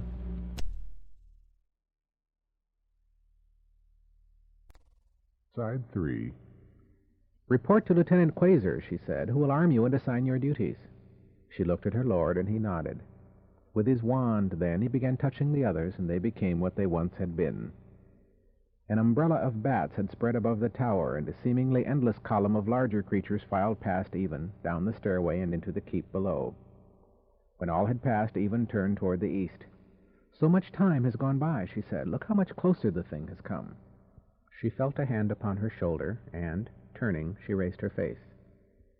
He kissed her eyes and mouth, then pushed her from him. "What are you going to do?" He pointed toward the trap door. "No," she said, "I won't go. I will stay and assist you." He continued to point. "Do you know what it is that's out there?" "Go," he had said, or perhaps she only thought that he had said it. She recalled it, standing within her chamber at the east-south edge of the keep, uncertain as to what had occurred since the word had filled her mind and body. She moved to the window, and there was nothing to see but stars. But suddenly, somehow, then, she knew. She wept for the world they were losing. They were real, he knew that now, for they crushed as they came, and he felt the vibrations of their movements within his body. While the stars told him that a bad time was at hand, a long bad time, he did not require their counsels to this end. He continued to draw upon the forces which had raised High Dudgeon, and were now to defend it. He began to feel as he had in that distant time. On the peak of the new mountain to the east, a serpent began to form. It was of fire, and he could not guess at its size. In the times before his time, such powers were said to have existed, but the wielders had passed to their final deaths, and the key had been lost. He had sought it himself, most of the lords had. Now it appeared that another had succeeded where he had failed. That, or an ancient power, was stirring once more. He watched the serpent achieve full existence. It was a very good piece of work, he decided. He watched it rise into the air and swim toward him. "Now it begins," he said to himself. He raised his wand and began the battle. It was a long while before the serpent fell, gutted and smoking. He licked at the perspiration which had appeared upon his upper lip. The thing had been strong. The mountain was closer now. Its movements had not slowed while he had battled the thing sent against him. Now, he decided, I must be as I was in the beginning. Smage paced his post, the forward entrance hall to High Dudgeon. He paced as slowly as he could so as not to betray his uneasiness to the 50-some warriors who awaited his orders. Dust fell about him, rose again. There would be startled movements among those of his command whenever a weapon or piece of armor dislodged from its place on a wall would crash to the floor somewhere within the keep. He glanced through a window and looked quickly away. Everything without had been blotted from sight by the bulk which stood now at hand. There came a constant rumbling, and unnatural cries would pierce the darkness. Lightning-like, apparitions of headless knights, many-winged birds, and man-headed beasts passed before his eyes and faded, as well as things which left no forms within his memory. Yet none of these paused to menace him. Soon now, soon it would be over, he knew, for the prow of the mountain must be nearing his lord's tower. When the crash came, he was thrown from his feet, and he feared that the hall would collapse upon him. Cracks appeared in the walls, and the entire keep seemed to move backward a pace. There came the sounds of falling masonry and splintering beams. Then, after several heartbeats, he heard a scream high overhead, followed by a final crashing note somewhere in the courtyard to his left. This was followed by dust and silence. He rose to his feet and called for his troop to assemble. Wiping the dust from his eyes, he looked about him. They were, all of them, on the floor, and none of them moving. "Arise!" he cried, and rubbed his shoulder. After another moment of stillness, he moved to the nearest and studied the man. He did not seem to be injured. He slapped him lightly, and there was no reaction. He tried another. He tried two more. It was the same. They seemed barely to breathe. Unsheathing his blade, he moved toward the courtyard to his left. Coughing, he entered it. Half the firmament was shadowed by the now motionless mountain, and the courtyard held the ruins of the tower. Its prow had broken. The present stillness seemed more terrible than the earlier rumbling and the recent din. The apparitions all had vanished. Nothing stirred. He moved forward. As he advanced, he saw blast marks, as though lightning had played about the place. He halted when he saw the outstretched figure at the edge of the rubble. Then he rushed forward. With the point of his blade, he turned the body. He dropped the blade and fell to his knees, gripping the mangled hand to his breast, a single sob escaping his throat. He heard the crackling of fires begin suddenly at his back, and he felt a rush of heat. He did not move. He heard a chuckle. He looked up then, looked all about him, but he saw no one. It came again from somewhere to his right. There, among the shadows that moved in the slanting wall. "Hello, Smage, remember me?" He squinted. He rubbed his eyes. I can't quite make you out. But I see you perfectly there, clutching the meat." He lowered the hand gently and raised his blade from the flagging. He stood. "Who are you?" "Come find out." "You did all this?" He made a small gesture with his free hand. "All." "Then I will come." He advanced upon the figure and swung his blade. It cut but air, throwing him off balance. Recovering, he aimed another blow. Again there was nothing. He wept after his seventh attempt. "I know you now. Come out of those shadows and see how you fare." "All right." There was movement, and the other stood before him. He seemed for a moment tall beyond measurement, frightening, noble. Smage's hand hesitated upon the blade, and the hilt took fire. He released it, and the other smiled as it fell between them. He raised his hands, and a paralysis overcame them. Through fingers like twisted boughs, he regarded the other's face. "As you suggested," he heard him say, "and I seem to be faring well. Better than yourself, certainly. I'm pleased to meet you once again," he added. Smage wished to spit, but he could summon no saliva. Besides, his hands were in the way. "Murderer! Beast!" he croaked. "Thief," the other said gently, "also sorcerer and conqueror." "If I could but move—" "You will. Pick up your blade and cut me your carrion's toenails, behind the neck, of course." "I do not—" "Lop off the head. Let it be done with one quick, clean blow, as by a headsman's axe." "Never! He was a good lord. He was kind to me and my comrades. I will not defile his body." "He was not a good lord. He was cruel, sadistic." "Only to his enemies, and they had always earned it." "Well, now you see a new lord in his place. The means whereby you may swear allegiance to him is to bring him the head of your old lord." "I will not do this thing." "I say that to do it willingly is the only means whereby you may keep your life within your body." "I will not." "You have said it. Now it is too late to save yourself. Still, you will do as I have ordered." With this, a spirit not his own came into his body, and he found himself stooping, retrieving the blade. It burned his hands, but he raised it, held it, and turned. Cursing, weeping, he moved to the body, stood above it, and brought the blade singing down. The head rolled several feet, and blood darkened the stones. "Now bring it to me." He picked it up by the hair, held it at arm's length, and returned to where he had stood. The other accepted it from him and swung it casually at his side. "Thank you," he said. "Not a bad likeness at all." He hoisted it, studied it, swung it again. "No, indeed. I wonder whatever became of my old one. No matter. I shall put this to good use." "Kill me now," said Smage. I regret that I must save that chore for a bit later. For now, you may keep the remainder of your ex-lord company here by joining all but 2 others in sleep." He gestured, and Smage fell snoring to the ground. The flames died as he fell. When the door opened, Even did not turn to face it. After a prolonged silence, she heard his voice and shuddered. "You must have known," he said, "that eventually I would come for you." She did not reply. "You must recall the promises I made," he said. She turned then, and he saw that she was weeping. "So you've come to steal me," she said. "No," he said, "I came to make you Lady of Shadowguard, my lady." "To steal me," she repeated. "There is no other way you may have me now. It is your favorite way of obtaining what you desire. You cannot steal love, though, Jack." "That I can do without," he said. "What now? To Shadowguard?" "Why, Shadowguard is here. This place is Shadowguard. Nor am I ever out of it." "I knew it," she said very softly. "And you mean to reign here in his place, who is my lord. What have you done with him?" she whispered. "What did he do with me?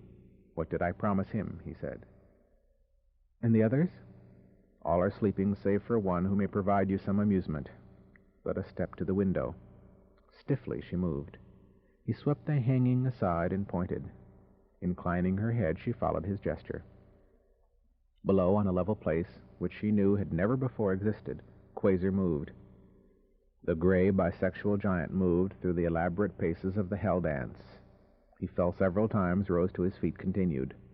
"What is he doing?" she asked. "He is repeating the feat which won him the hell flame.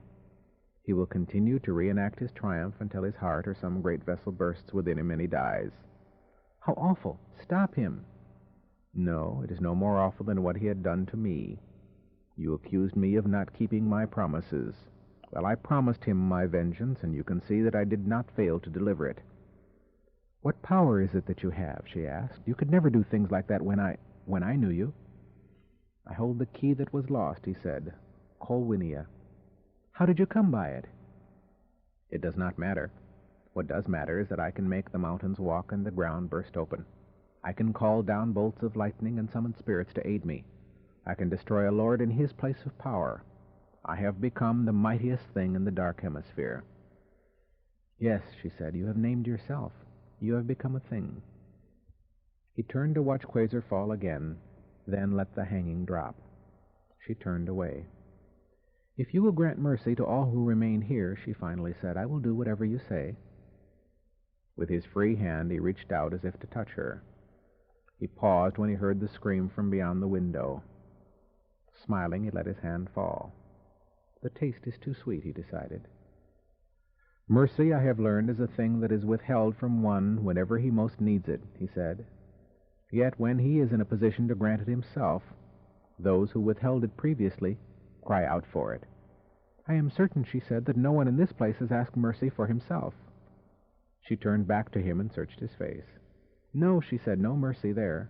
Once there was something slightly gallant about you. It is gone now." "What do you think I am going to do with the key after I have repaid my enemies?" he asked. "I do not know." "I am going to unite the dark side, making it into a single kingdom." "Ruled by yourself, of course." "Of course, for there is no one else who could do it. Then I am going to establish an era of law and peace." "Your laws, your peace. You still do not understand. I have thought of this for a long while, and while it is true that at first I sought the key only for purposes of revenge, I have come to alter my thinking. I will use it to end the bickering of the lords and promote the welfare of the state that will ensue." "Then start here. Promote some welfare in High Dudgeon, or Shadowguard, if you care to call it that." "It is true that I have already repaid much that was done to me," he mused. "Still—" "Begin with mercy, and your name may one day be venerated," she said. "Withhold it, and you will surely be cursed." "Perhaps—" he began, taking a step backward. Her eyes covered his entire form as he did so. "What is that you clutch beneath your cloak? You must have brought it to show me." "It is nothing," he said. "I have changed my mind, and there are things I must do. I will return to you later." But she moved forward quickly and tore at his cloak as he turned. Then the screams began, and he dropped the head to seize her wrists. In her right hand there was a dagger. "Beast!" she cried, biting his cheek. He raised his will, uttered a single word, and the dagger became a dark flower which he forced toward her face. She spat and cursed and kicked him, but after a few moments her movements weakened and her eyelids began to droop. When she grew sufficiently drowsy, he carried her to her bed and placed her upon it. She continued to resist him, but the strength had gone out of her efforts. "It is said that power can destroy all that is good in a man," she gasped. "But you need have no fear. Even without power, you would be what you are, Jack of evil." "So be it," he said. "Yet all that I have described to you will come to pass, and you will be with me to witness it." "No, I will have taken my life long before." "I will bend your will, and you will love me." "You will never touch me, body or will." "You will sleep now," he said, "and when you awaken we will be coupled. You will struggle briefly, and you will yield to me, first your body, then your will. You will lie passive for a time, then I will come to you again and yet again. After that it will be you who will come to me.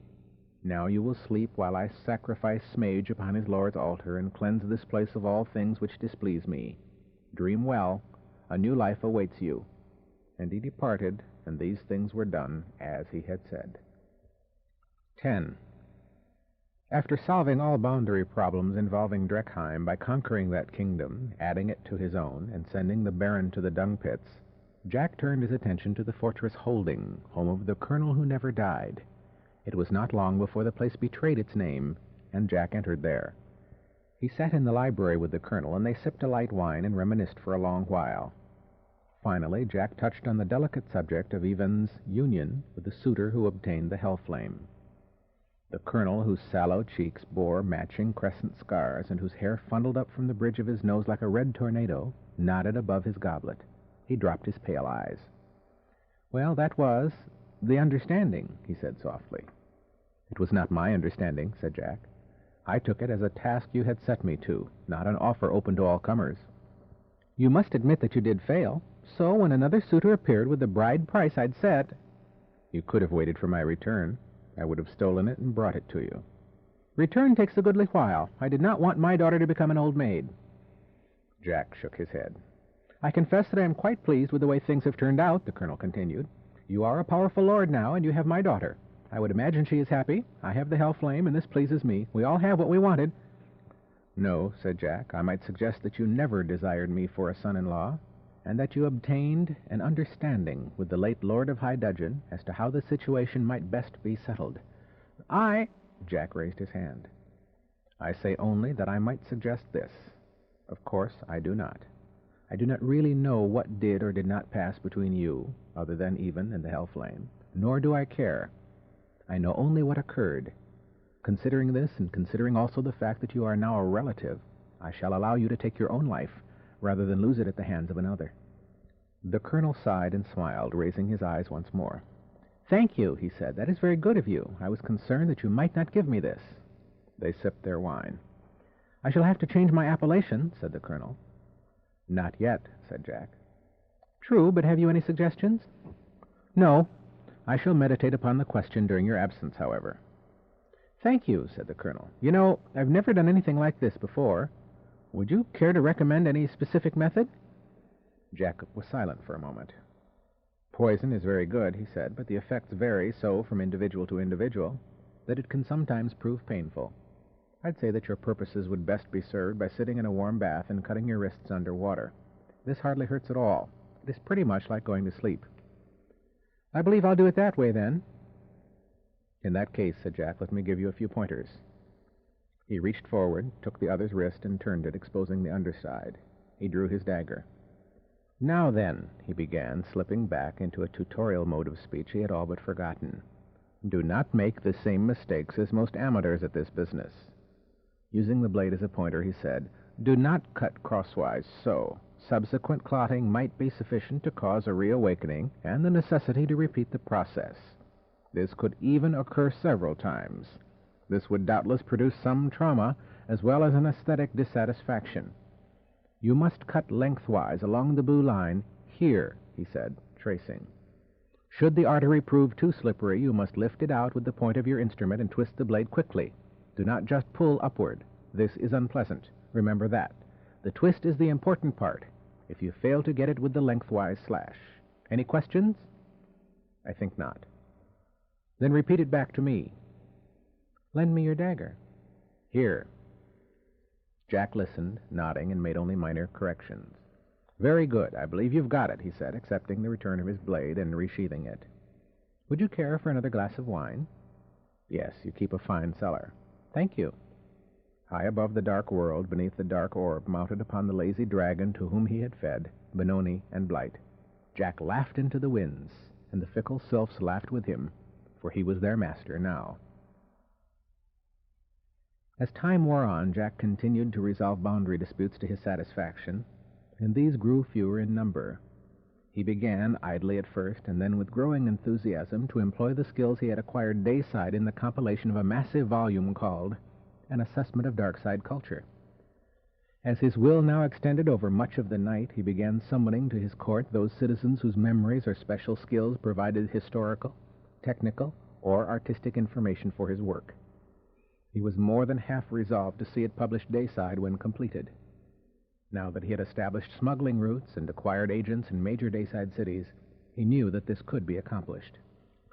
He sat in High Dudgeon, now Shadow Guard, a great sprawling place of high, torchlit halls, underground labyrinths, and many towers. There were things of great beauty there, and things of incalculable worth.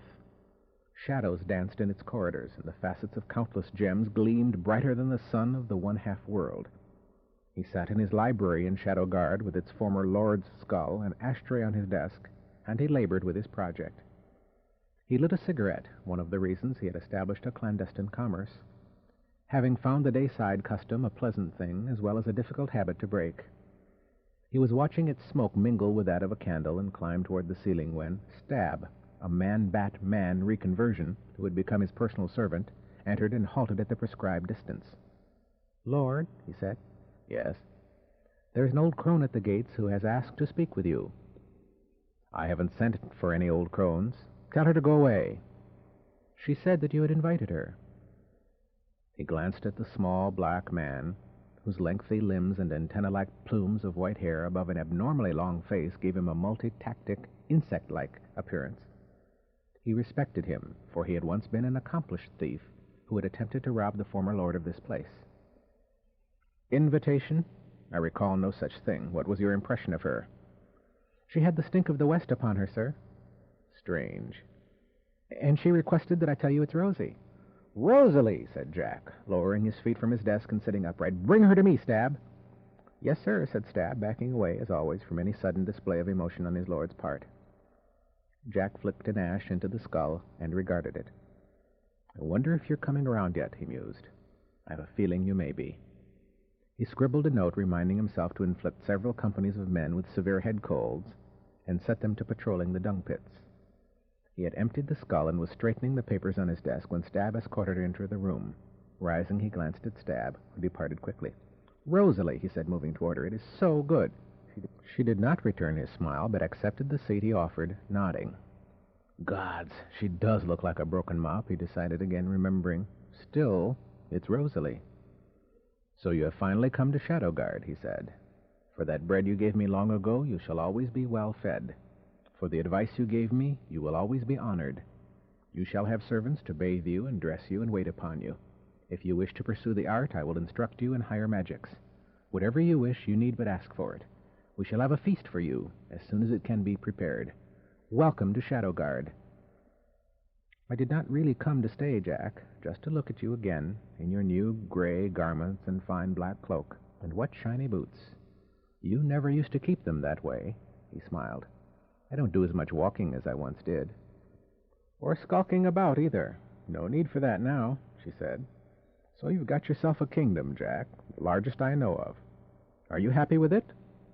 "Quite happy." "So you went to the machine that thinks like a man, only faster, the one I warned you about, isn't that so?" "Yes." "And it gave you the key that was lost, Colwinia."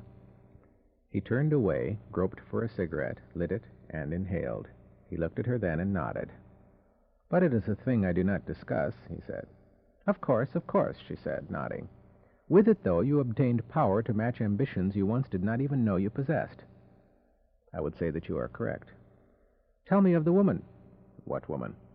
"I passed a woman in the hall, a lovely thing, dressed all in green to match her eyes." I said hello, and her mouth smiled at me, but her spirit walked behind her, weeping. What have you done to her, Jack?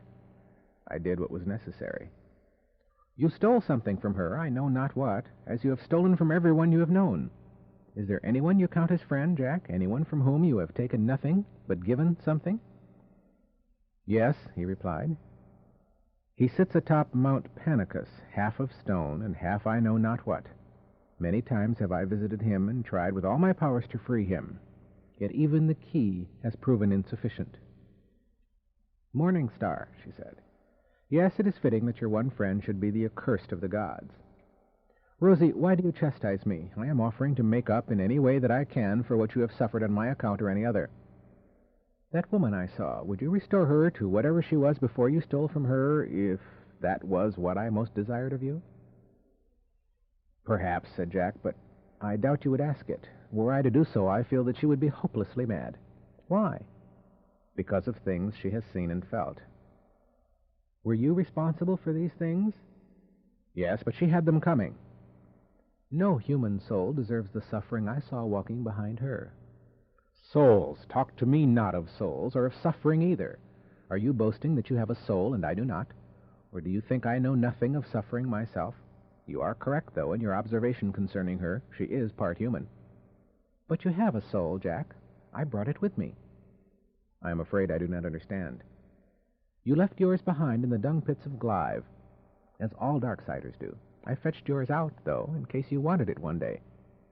You're joking, of course. No. Then how did you know it was mine? I am a wise woman. Let me see it. He mashed out his cigarette while she undid her parcel of belongings. She withdrew a small object wrapped in a piece of clean cloth. She opened the cloth and held it in the palm of her hand. That thing, he said, and began to laugh. It was a gray sphere which began to brighten with exposure to the light, first becoming shiny and mirror-like, then translucent. Colors began to shift across its surface. It's just a stone, he said. It was with you on your awakening in the pits, was it not? Yes, I had it in my hand. Why did you leave it behind? Why not? Was it not with you each time that you awakened in Glive? What of it? It contains your soul. You may wish to be united with it one day. That's a soul. What am I supposed to do with it? Carry it around in my pocket? You could do better than leave it on a pile of offal. Give it to me. He snatched it from her and stared at it. That's no soul, he said. It's a singularly unattractive piece of rock, or perhaps the egg of a giant dung beetle. It even smells like the pits. He drew his arm back to hurl it from him. Don't, she cried. It's your soul. She finished softly as it struck against the stone wall and shattered. Quickly, he turned his head away. I might have known, she said. None of you really want them, you least of all. You must admit that there was something more to it than a simple stone or an egg, or else you would not have acted with such instant rage. You sensed something personal and threatening about it, didn't you? But he did not answer her. He had slowly turned his head in the direction of the broken thing, and he was staring. She followed his gaze. A misty cloud had emerged from the thing, spreading upward and outward. Now it hovered above it. It had ceased its movement and had begun to take color. As they watched, the outline of a man-like form began to appear. Fascinated, Jack continued to stare as he saw that the deepening features were his own. It took on more and more of the appearance of solidity, until it seemed that he regarded a twin. What spirit are you? He inquired, his throat dry. Jack, it replied weakly. I am Jack, he said. Who are you? Jack, it repeated. Turning to Rosalie, he snarled, You brought it here. You banish it. I cannot, she said, running a hand through her hair, then dropping it to her lap where it joined the other and began a wringing motion. It is yours. Why didn't you leave the damned thing where you found it, where it belonged? It didn't belong there, she said. It is yours. Turning back, he said, You there, are you a soul? Wait a minute, will you? It said. I'm just putting things together. Yes, now that I think of it, I believe I am a soul. Whose? Yours. Jack. Great, said Jack. You've really paid me back, haven't you, Rosie? What the hell am I going to do with a soul? How do you get rid of one? If I die while this thing is loose, there's no return for me. I don't know what to tell you, she said. I thought it was the right thing to do when I went looking for it and found it, to bring it to you and give it to you. Why? I told you long ago that the Baron was always kind to old Rosie. You hung him upside down and opened his belly when you took his realm. I cried, Jack. He was the only one who'd been kind to me for a long while. I'd heard much of your doings, and none of what I heard was good. With the power you have, it is so easy to hurt so many, and you've been doing it. I thought that if I went and found you a soul, it might soften your disposition. Rosalie, Rosalie, he sighed, you're a fool. You meant well, but you're a fool. Perhaps, she answered, squeezing her hands together tightly and looking back at the soul which stood staring. Soul, said Jack, turning toward it again, you've been listening. Do you have any suggestions? I have only one desire. What is that? To be united with you, to go through life with you, comforting and cautioning and... Wait a minute, said Jack, raising his hand. What does it require for you to be united with me? Your consent. Jack smiled. He lit a cigarette, his hands trembling slightly. What if I were to withhold my consent? He asked. Then I would become a wanderer. I would follow you at a distance, unable to comfort you and caution you, unable... Great, said Jack. I withhold my consent. Get out of here. Are you joking? That's a hell of a way to treat a soul. Here I am, waiting to comfort and caution you, and you kick me out. What will people say? There goes Jack's soul, they'll say. Poor thing, consorting with elementals and lower astrals. And clear out, Jack said. I can do without you. I know all about you, sneaky bastards.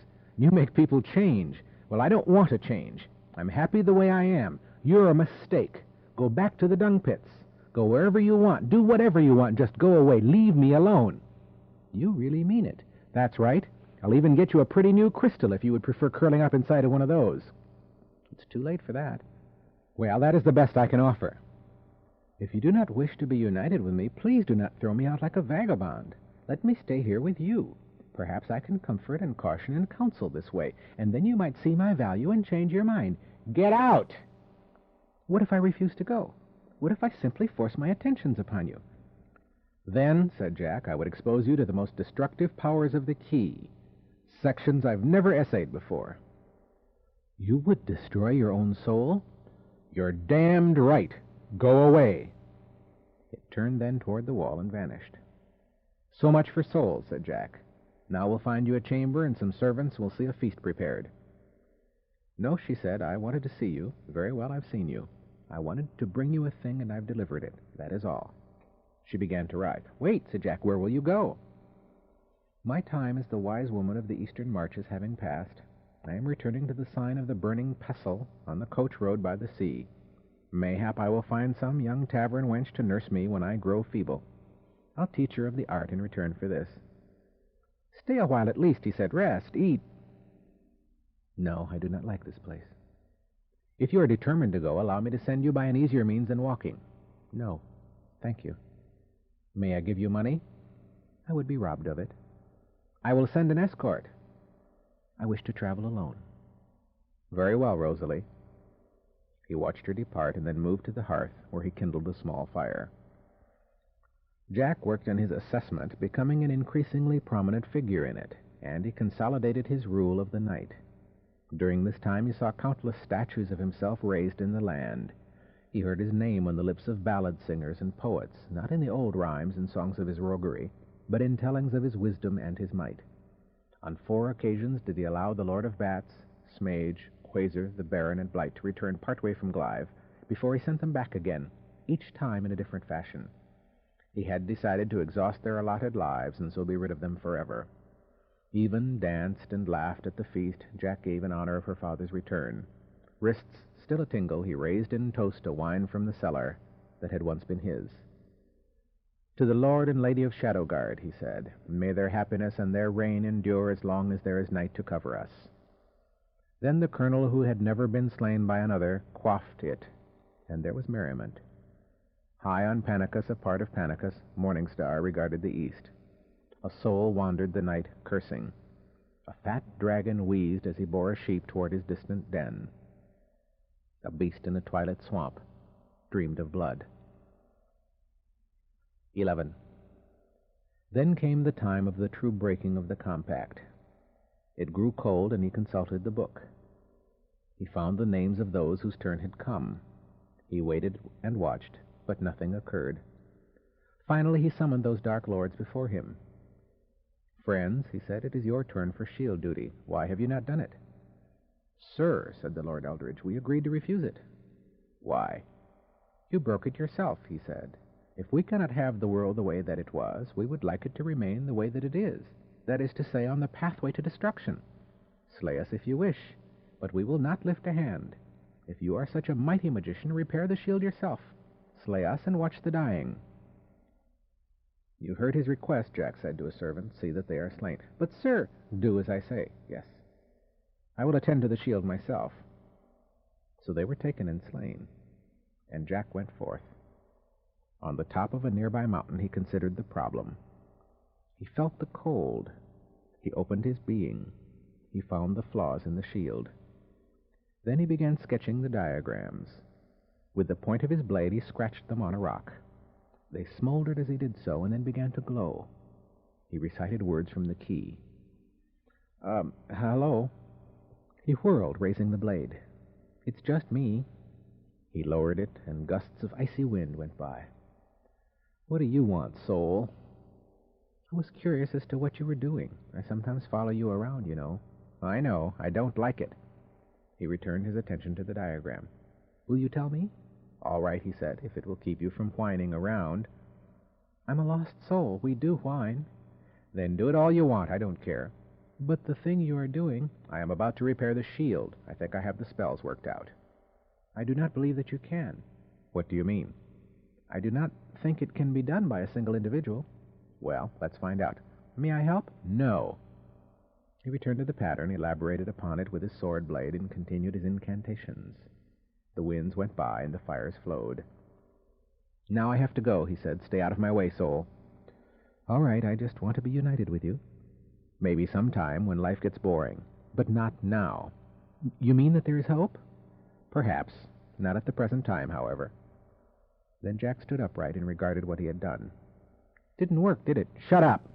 You failed. Shut up! Do you want to be united with me? No. Maybe I could have helped you. Try it in hell. Just asking. Leave me alone. What will you do now? Go away! He raised his hands and hurled the power. It failed. I can't do it, he said. I knew that. Do you know what to do now? I'm thinking. I know what to do. What? Go check with your friend Morningstar. He knows lots of things. I believe he could advise you. Jack lowered his head and stared at the smoldering pattern. The wind was chill. Perhaps you are right, he said. I feel certain that I am. Jack swirled his cloak about him. I go now to walk in shadows, he said. And Jack walked among shadows until he came to the place. Then he climbed.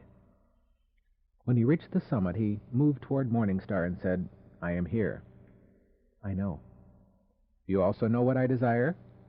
Yes. Can it be accomplished? It is not impossible. What must I do? It will not be easy. I did not feel it would be. Tell me. Morningstar shifted his great bulk slightly, and then he told him. I don't know that I can do it, Jack said. Someone must. Do you know of anyone else? Someone I might appoint? No. Are you able to foretell my success or failure? No. One other time I spoke of your shadows. Yes, I recall. There was silence on the mountain. Goodbye, Morningstar, Jack said. Thank you. Farewell, Jack. Turning, Jack moved into the shadows. He entered the great hole that led to the heart of the world. In places there were patches of light on the walls of the tunnel. Then he would enter into shadow and advance great distances in a brief time. In other places the darkness was absolute, and he went as others go. Occasionally there were strangely furnished side galleries and dark doorways. He did not pause to explore these. Infrequently he heard the scurrying of clawed feet and the clatter of hooves. Once he passed an open hearth in which bones were burning. Twice he heard screams like those of a woman in pain. He did not pause, but loosened his blade in his scabbard. He passed a gallery wherein a gigantic spider clung to the center of a rope-like web. It began to stir. He ran. It did not pursue, but after a time he heard laughter far to his rear. When he paused to refresh himself, he saw that the walls of that place were damp and mold-encrusted. He heard a sound like the flow of a distant river. Tiny crab-like creatures fled from him and clung to the walls. Advancing farther, he encountered pits and crevices from which noxious fumes arose. Occasionally flames leaped from one of these. It was long before he came to the bridge of metal, just a hand-span in width. He looked into the abyss it crossed and saw only blackness. He poised himself, balanced carefully, and passed slowly onward. He sighed when he set foot on the far side, and he did not turn and look back. The walls of the tunnel widened and vanished now, and the ceiling rose into invisibility. Dark masses of varying density moved about him, and while he could at any time have created a small light to guide him, he feared to do so, because it could attract whatever was passing. A large light could be managed as well, but its existence would be brief. The moment he entered the world of the shadows it created, it would cease to be, and he would stand in darkness once more.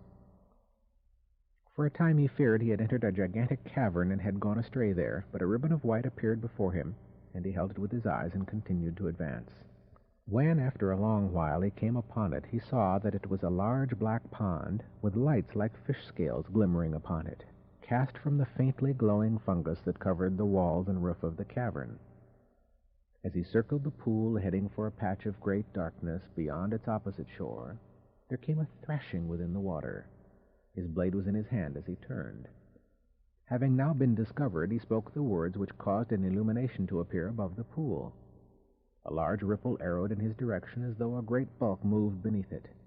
From either of its sides now a clawed tentacle rose, black and dripping, and extended itself in his direction. He squinted against the light he had created and raised up his blade for a double-handed blow. He spoke the quickest charm he knew to grant him strength and accuracy. Then, as soon as the nearest tentacle came within striking range, he swung out and cut through it. It fell near his left boot, still writhing, struck against him, and caused him to fall. At this he counted himself fortunate, for as he fell, the second tentacle slashed through the space his head and shoulders had occupied a moment before. Then a round face, perhaps 3 feet in diameter, blank-eyed, and crowned with a mass of writhing strands as thick as his thumb, exploded above the water, opened a large hole in its lower portion, and moved toward Jack. Not rising from where he lay, Jack swung the blade and pointed it directly at the thing, holding it with both hands, and he repeated words from the key as rapidly as his mouth could form them. His blade began to glow, there came a sputtering sound, then a stream of fire began to flow from the point of the weapon. Jack moved the blade in a slow circle, and the stench of burning flesh soon reached his nostrils. Still the creature continued to advance until Jack saw the whiteness of its many teeth. Its good tentacle and the stub of its severed one flailed wildly, striking dangerously near. The beast gave a hissing, spitting sound. At that moment Jack raised the blade so that the fire fell upon the things that writhed on top of it. With a sound that was almost like a sob, it threw itself backward into the pool. Its bulk raised a wave that washed over Jack. But before it struck him and the beast vanished into the depths, he saw the creature's backside, and it was not the coldness of the water that caused him to shudder. Rising then, he dipped his blade into the pool and repeated a spell to intensify 1,000-fold the power he had called into the weapon. With this, the blade began to vibrate in his hands, so that he could scarcely hold it. Yet he braced himself and stood there, the light blazing above and the still tentacle beside him.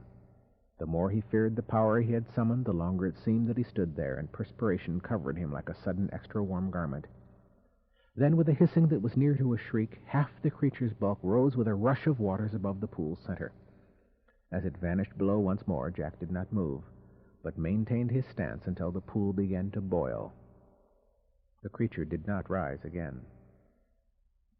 Jack did not eat until he had circled the pool and entered the far tunnel, and he knew that he dare not sleep. He strengthened himself with drugs and continued on. Coming to a region of fires, he was attacked by a hairy man-beast and its mate, but he stepped into shadow, mocking them as they strove to reach him.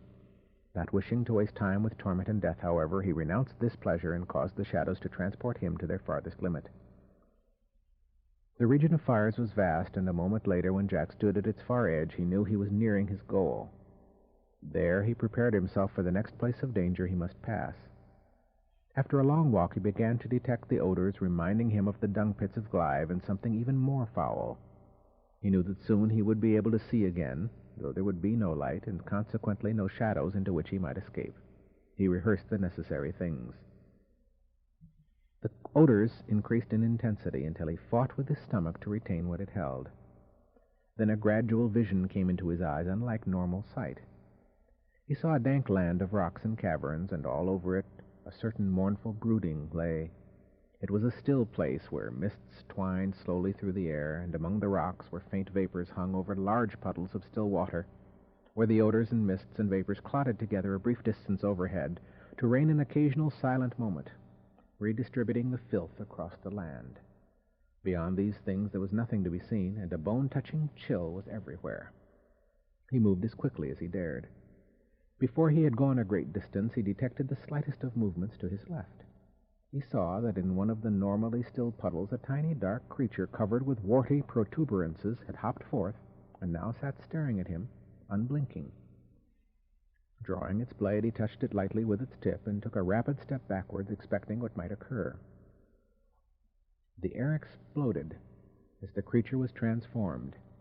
It towered above him on crooked black legs. It had no face, no apparent depth of body, but existed as if it were drawn in outline with the darkest of inks. Those were not feet it stood upon. Its tail twitched as it spoke. "Give me your name that comes this way," said the voice that chimed like the silver bells of Krell. "None may have my name ere I have his," said Jack. A soft laughter emerged from the outline of a horned head. Then, "Come, come now, I wish to hear a name," it said. "I have no patience." "Very well, then," said Jack, and he spoke one. It fell to its knees before him. "Master," it said. "Yes," Jack replied, "that is my name. Now must you obey me in all things." "Yes." "Now I charge you, by that which I spoke, to bear me upon your back to the ultimate bounds of your realm, leading downward until you are able to pass no farther, nor any others of your kind, nor will you betray me to any of your kin or comrades." "I will do as you have said." "Yes." "Repeat it back to me as an oath." This was done. "Bend now lower, that I may mount you, and you be my steed." He leaped onto the creature's back, reached forth, caught hold of either horn. "Now," he said, and it rose and began to move. There was a clatter of hooves and a bellows-like exhalation. He noted that the texture of the thing beneath him was not unlike that of a very soft cloth. The pace quickened, and the landscape began to blur whenever he attempted to fix his eyes. And then there was silence. He became conscious of a black movement about him, and his face was fanned by breezes that came and went with the regularity of pulse beats. He realized then that they were aloft, and that those were great black pinions that swept them above the noxious land. They traveled for a long while, and Jack wrinkled his nose, for the reek of the beast exceeded that of the countryside. They moved at a great speed, but he saw that similar dark shapes occasionally passed in the region of the upper air. Despite their speed, the journey seemed interminable. Jack began to feel that his strength would fail, for his hands began to ache now even more than they had when he had boiled the black pool. He feared sleep, for his grip might fail him. So he thought upon many things to keep him awake. Strange, he thought, how my greatest enemy did me my greatest favor. Had the Lord of Bats not driven me to it, I would never have sought the power I now contain, the power that made me ruler, that gave me full revenge, and even, I still am not fully pleased with the terms by which I hold you. Yet, what other way is there? You deserved what I did. Is not love itself a form of a spell, where one is loved and the other loves, and the one who loves is compelled to do the other's bidding? Of course, it is the same thing. And he thought then of the Colonel, her father, and of Smage, Quasar, Blight, Benoni, the Baron. All of them paid now. All of them paid. He thought of Rosalie, old Rosalie, and wondered whether she still lived. He resolved to inquire after her one day at the sign of the Burning Pestle, on the coach road by the ocean. The Bortian. He wondered whether the deformed creature had somehow survived and still sought his trail somewhere, with but one burning imperative within his twisted body. He was truly the Lord of Bat's last weapon, his last hope for revenge. Like the explosion of a goblinkapod, this made his mind return to things he had not thought upon for a long while. The computers, and the dugout, the classes, and that girl. What was her name? Claire. He smiled that he remembered her name. All of her face was but a blur now. And there was Quillian. He knew he would never forget Quillian's face. How he had hated the man. He chuckled at having left him in the hands of the pain-crazed Bortian, who had doubtless mistaken Quillian for himself. He remembered that mad drive across the country, fleeing the light, heading darkside, not knowing whether the printouts he carried did indeed contain the key that was lost, Colwinia. The thought of his exultation when he tested it. Although he had never revisited the light, he now felt a strange nostalgia for those days at the university. Perhaps it is because I am outside now, he thought, and regarded this as an object, whereas then I was a part of the object itself. And always his thoughts returned to the towering figure of Morningstar atop Mount Panicus. He reviewed his entire movement from the Hell Games to his present situation, from the place where it had all started to this point in his current journey. And always his thoughts returned to Morningstar on Panicus, his only friend. Why were they friends? What had they in common? Nothing that he could think of. Yet he felt an affection for the enigmatic being which he had never felt for another creature, and he felt that Morningstar, for some unknown reason, also cared for him. And it was Morningstar who had recommended this journey as the only means to accomplish what must be done. Then he thought of the conditions which prevailed on the dark side of the world, and he realized that he, Jack, was not merely the only one capable of making the journey, but also was largely responsible for the state of affairs which required the journey. It was not, however, a sense of duty or responsibility that motivated him. Rather, it was one of self-preservation. If the dark side died in the freezing all-winter, he died with it, and there would be no resurrection. And always his thoughts returned to the towering figure of Morningstar on top of Mount Panicus. The shudder that shook him then almost made him release the horns of the horrid creature he rode. The resemblance. The resemblance. But no, he thought, this creature is but a dwarf compared to Morningstar, who towers in the heavens. This thing hides its face, where Morningstar is nobly featured. This beast stinks, while Morningstar smells of the clean winds and rains of the heights. Morningstar is wise and kind, and this thing is stupid and wills but malice. It is but an accident that both are winged and horned. This creature may be bound by a magician's spell, and who could bind Morningstar? Who indeed, he wondered. For is he not bound, though in a different fashion, as surely as I have bound this beast? But it would take the gods themselves to do such a thing. And he pondered this and dismissed it. It does not matter, he finally decided. He is my friend. I could ask this demon if he knows of him, but his reply would make no difference. Morningstar is my friend. Then the world began to darken about him, and he tightened his grip for fear that he was growing faint.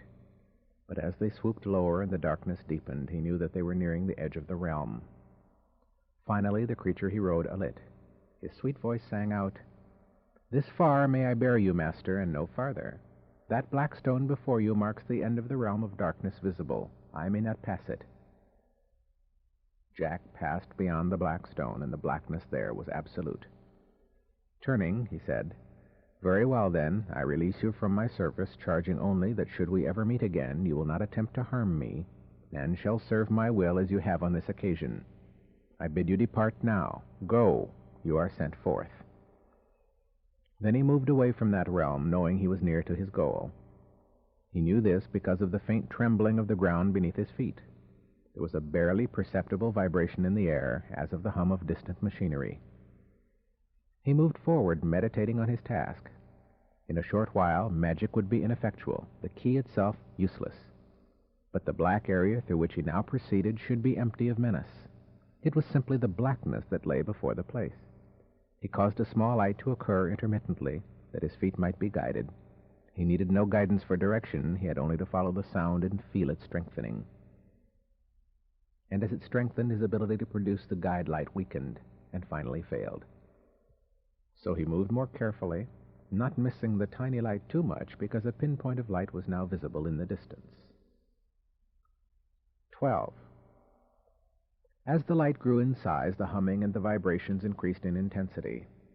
Finally, there was sufficient illumination for him to discern his course. After a time, the brightness was so intense that he cursed at having forgotten to bring his ancient sunglasses with him. The brightness resolved itself into a square of light. He lay on his belly and looked at the light for a long period of time, allowing his eyes to make an adjustment. He repeated this many painful times as he advanced. The floor of the place had become smooth beneath him. The air was cool but pleasant and free of the odors which had prevailed in the region he had recently departed. He moved until it was immediately before him. There was nothing but the light. It was a gigantic opening onto something, but all that he could see was the yellow-white blaze. He heard a grinding, clanking, and humming as of many machines, or the great machine. Again he lay prone. He crawled forward through the opening. He lay upon a ledge. and for a moment his mind could not assimilate all that was below. It had so many gears that it would have been an interminable task to number them, some turning slowly, some rapidly, big onto small. And there were cams, drive shafts, and pulleys and pendulums, some of the pendulums 20 times his own height, and slow, ponderous, and pistons and things that corkscrewed in and out of black metal sockets. And there were condensers, transformers, and rectifiers. There were great blue metal banks containing dials, switches, buttons, and little lights of many colors which constantly blinked on and off. There was the steady noise, a hum, of still further buried generators. Or perhaps they were something else, possibly drawing power from the planet itself, its heat, its gravitational field, certain hidden stresses, which buzzed in his ears like a swarm of insects. There was the blue smell of ozone reaching everywhere. There was the brilliant light coming from all the walls of the enormous cavern which housed the equipment. There was a battery of buckets which moved on guidelines above the entire complex, occasionally pausing in their courses to dump lubricants at various points. There were power cables like snakes that wound from one point to another, indicating nothing he could understand. There were tiny glass-enclosed boxes connected with the whole by means of thin wires, which contained components so minute that he could not discern their forms from where he lay. There were no fewer than 100 elevator-type mechanisms which constantly plunged into the depths or vanished overhead, and which paused at various levels of the machine to extrude mechanical appurtenances into portions of its mechanism. There were wide red bands of light on the farthest wall, and they flicked on and off, and his mind could not encompass all that he saw, felt, smelled, and heard, though he knew that he must deal with it somehow, so that he searched for a clue for the best point of impact, seeking within that massive structure for that which would destroy it. He found titanic tools hung upon the walls, tools which could only have been wielded by giants to service the thing. Wrenches, pliers, pry bars, things that turned other things, and he knew that among them lay the thing that he required, a thing which, if properly employed, could break the great machine. He crept farther forward and continued to stare.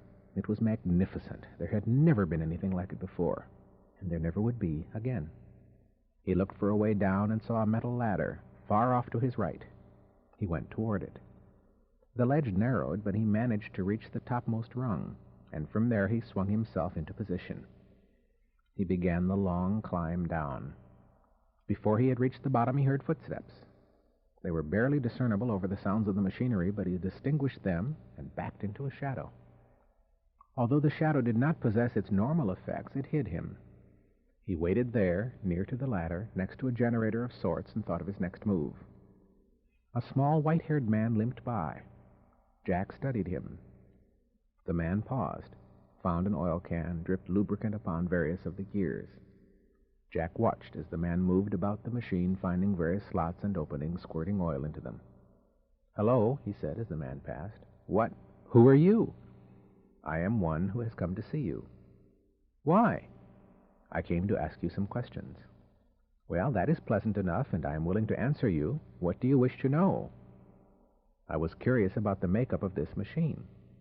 "It's quite complex," he replied. "I dare say. Could you give me details?" "Yes," he answered, dazzling him with the explanation. Jack nodded his head and felt his hands grow stiff. "You understand?" "Yes." "What is the matter?" "I believe that you are going to die," he said. "What?" And Jack hit him in the left temple with the first knuckle of his right hand. Crossing to a rack of tools near the machine, he studied the great array of equipment. He selected a heavy bar of metal whose function he did not understand. Lifting it, he sought a small glass case the old man had indicated. He studied the hundreds of tiny delicate gears which turned within it, moving at varying rates of speed. Raising the bar, he smashed the glass and began to destroy the intricate mechanism. With each blow he struck, a sound of mechanical protest arose from some new portion of the vast machine. There came an irregular humming, then a series of clanking sounds as if something large had snapped or been torn loose. This was followed by a shrill whine, a grating sound, and the screech of metal against metal. Then came a banging noise, and smoke began to rise from several segments. One of the more massive gears slowed, hesitated, halted, and began again, moving more slowly than before. While Jack was smashing the other cases, the lubricant buckets went wild overhead, racing back and forth, emptying their contents, returning to the wall spigots for more. There came the smell of burning insulation and a popping, sizzling sound. The floor began to shake, and several pistons tore loose. Now there were flames amid the smoke, and Jack coughed at the acrid fumes. The machine quivered, ground to a halt, and began again, wildly. It shook as gears raced and axles snapped. It began tearing itself to pieces. The din grew painful to his ears. Wheeling, he hurled the bar into the machine and fled in the direction of the ladder. When he looked back, there were huge figures, partly hidden by the smoke, racing toward the machine. Too late, he knew. He fled up the ladder, reached the ledge, raced into the darkness from which he had come. Thus began the destruction of the world he had known. The return journey proved in some ways more dangerous than the downward one had been, for the ground trembled now, stirring the dust and debris of the ages, cracking walls, causing portions of the roof to collapse. Twice, coughing, he had to clear litter from his way before he could pass. Then, too, the inhabitants of that great tunnel ran in panic, attacking one another with a new ferocity. Jack slew many to pass there. After emerging, he looked at the black orb high in the heavens. The coldness still came by it, more perhaps now than when he had begun his mission of sabotage. He studied that sphere and saw that it appeared to have moved slightly from the position it had previously occupied. Then, hurriedly, to keep a recent promise he had made to himself, he employed the key to transport him to the sign of the burning pestle on the coach road by the ocean. He entered that inn, built of nightwood, repaired 1,000 times, and ancient almost beyond his memory. As he descended into the central dining area, the ground shuddered and the walls creaked about him. This caused a silence, followed by a babble of voices from a group of diners near the fire. Jack approached them. "I'm looking for an old woman named Rosalie," he said. "Does she reside here?" A broad-shouldered man with a blond beard and a livid scar on his forehead looked up from his meal. "Who are you?" he asked. "Jack of Shadow Guard." The man studied his clothing, his face. His eyes widened, then dropped. "I know of no Rosalie, sir," he said in a soft tone. "Do any of you others?" The other 5 diners said no, keeping their eyes averted from Jack, and hastily added "sir" to this reply. "Who is the proprietor here?" "Herrick is his name, sir." "Where may I find him?" "Through that far doorway to your right, sir." Jack turned and walked toward it. As he went, he heard his name whispered in shadows. He mounted 2 stairs and entered a smaller room where a fat, red-faced man wearing a dirty apron sat drinking wine. A yellow candle sputtering on the table before him made his face seem even ruddier. His head turned slowly, and it took his eyes several moments to focus as he peered in Jack's direction. Then, "What do you want?" he asked. "My name is Jack, and I've traveled far to reach this place, Herrick," he replied. "I seek an old woman who is coming here to spend her final days. Her name is Rosalie. Tell me what you know of her." Herrick creased his brow, lowered his head, and squinted. "Bide a moment," he said. "There was an old hag." "Yes, she died some time ago." "Oh," said Jack. "Tell me then where she is buried, that I might visit her grave." Herrick snorted and quaffed his wine. Then he began to laugh. He wiped his mouth on the back of his hand, then raised it to wipe his eyes with his sleeve. "Buried?" he said. "She was worthless. We only kept her here for charity's sake and because she knew somewhat of healing." Tiny bulges of muscle appeared at the hinges of Jack's jaws. "Then what did you do with her?" he inquired. "Why, we threw her carcass into the ocean. Small pickings there for fishes, though." Jack left the sign of the burning pestle burning at his back, there on the coach road by the ocean. Beside the flat black ocean he now walked. The stars within it danced whenever the ground and the waters trembled. The air was quite chill, and he felt a great fatigue. His sword belt was almost too heavy to bear. He longed to wrap his cloak about him and lie down for a moment. He wanted a cigarette. As he advanced like a sleepwalker, his boots sinking into the sand, he was shocked back to wakefulness at the sight of the one who appeared before him. It appeared to be himself. He shook his head then. "Oh, it's you, soul," he said. His soul nodded. "There was no need for you to destroy that inn," it said, "for soon the seas will be unchained and mighty waves will wash the land. It would have been one of the first things destroyed." "You are incorrect," said Jack, yawning. "There was reason. It did my heart good. How is it that you know of the sea's coming behavior?" "I am never far from you. I was with you atop Mount Panicus when you spoke with mighty Morning Star. I descended with you into the bowels of the world. When you smashed the great machine, I stood at your side. I returned with you, I accompanied you to this place. Why? You know what it is that I want, and you have had my answer on numerous occasions. You know that this time it is different, Jack. By your actions, you are stripping yourself of most of your powers, perhaps all of them. You have possibly destroyed all your lives, save for the present one. You need me now. You know that you do. Jack stared at the ocean and the stars darting like luminous insects. Possibly, he said, but not yet. Look to the east, Jack. Look to the east. Jack raised his eyes, turned his head. That is the inn burning, he said. Then you will not see us united? Not now, but neither will I drive you away. Let us return now to Shadow Guard. Very well. Then the ground shook with its most terrific tremor thus far, and Jack swayed where he stood. When the land grew still once again, he drew his blade and began to trace a pattern in the sand. He began to pronounce the spell. As he was nearing its completion, he was dashed from his feet by a great wave which covered him over completely. He felt himself flung upon higher ground, and his lungs burned for air. He tried to follow it even farther, knowing what would happen next. Lights darted before his eyes as he dug at the sand and pushed forward. He made some progress in this fashion before the waters began to recede. He fought their pull, clawing at the sand, making sculling motions with his hands, kicking out with his feet, trying to crawl, and then he was free. He lay with half his face in the cold, wet grit, his fingernails broken, his boots filled with water. Jack, this way! Hurry! It was his soul calling. He lay there gasping, unable to move. You must come, Jack, or accept me now. There will be another wave shortly. Jack groaned. He tried to rise, failed. Then, from the inn, whose flames cast a pale, ruddy glow along the beach, there came a crash as the roof in one wall collapsed. There was some blockage of the light now, and shadows danced about him. Almost weeping, he drew strength from them each time they fell upon him. You must hurry, Jack. It's turned. It's coming. He rose to his knees, then pushed himself to his feet. He staggered forward. He reached higher ground and continued inland. He saw his soul waiting up ahead and moved toward it. Behind him there came the rising sound of the waters now. He did not look back. Finally, he heard the wave break, and he felt the spray. Only the spray. He grinned weakly at his soul. You see, I did not require your services after all, he said. You will soon, though, said his soul, smiling back.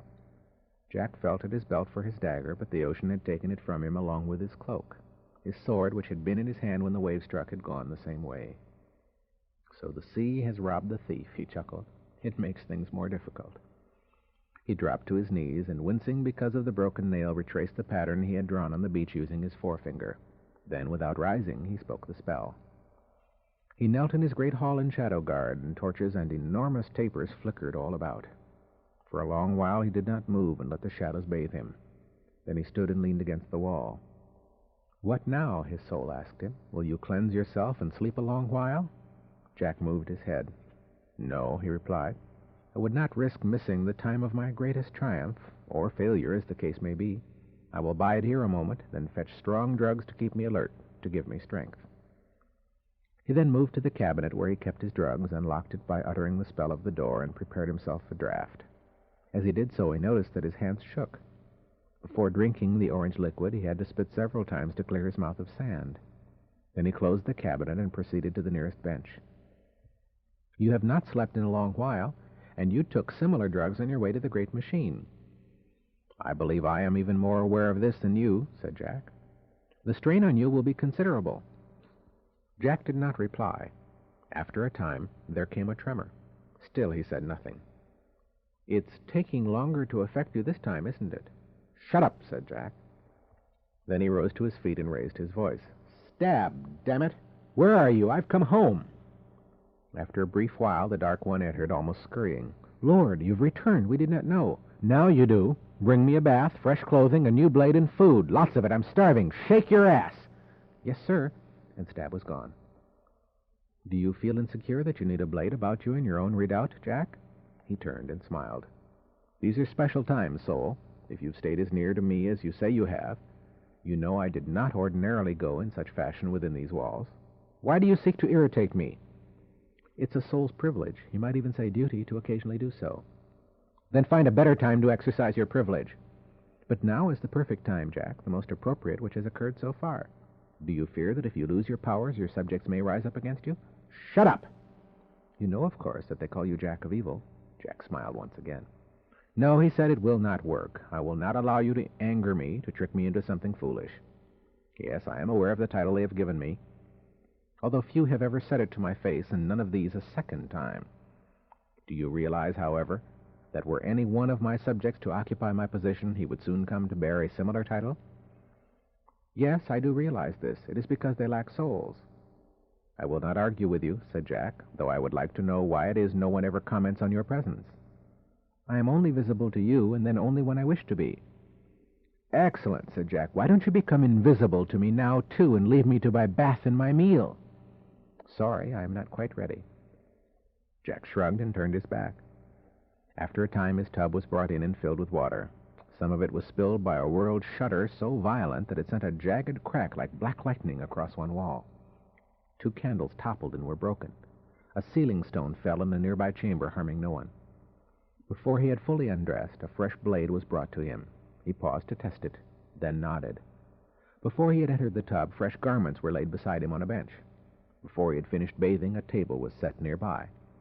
By the time he had dried himself, dressed, and picked up his blade, the food was upon the table and his place was set.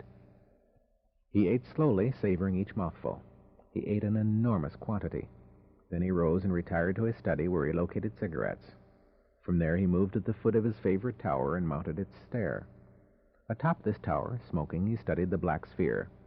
Yes, it had moved considerably since last he had looked at it. Jack blew smoke in its direction. Perhaps it was an effect of the drugs, but he felt a sense of elation over what he had done.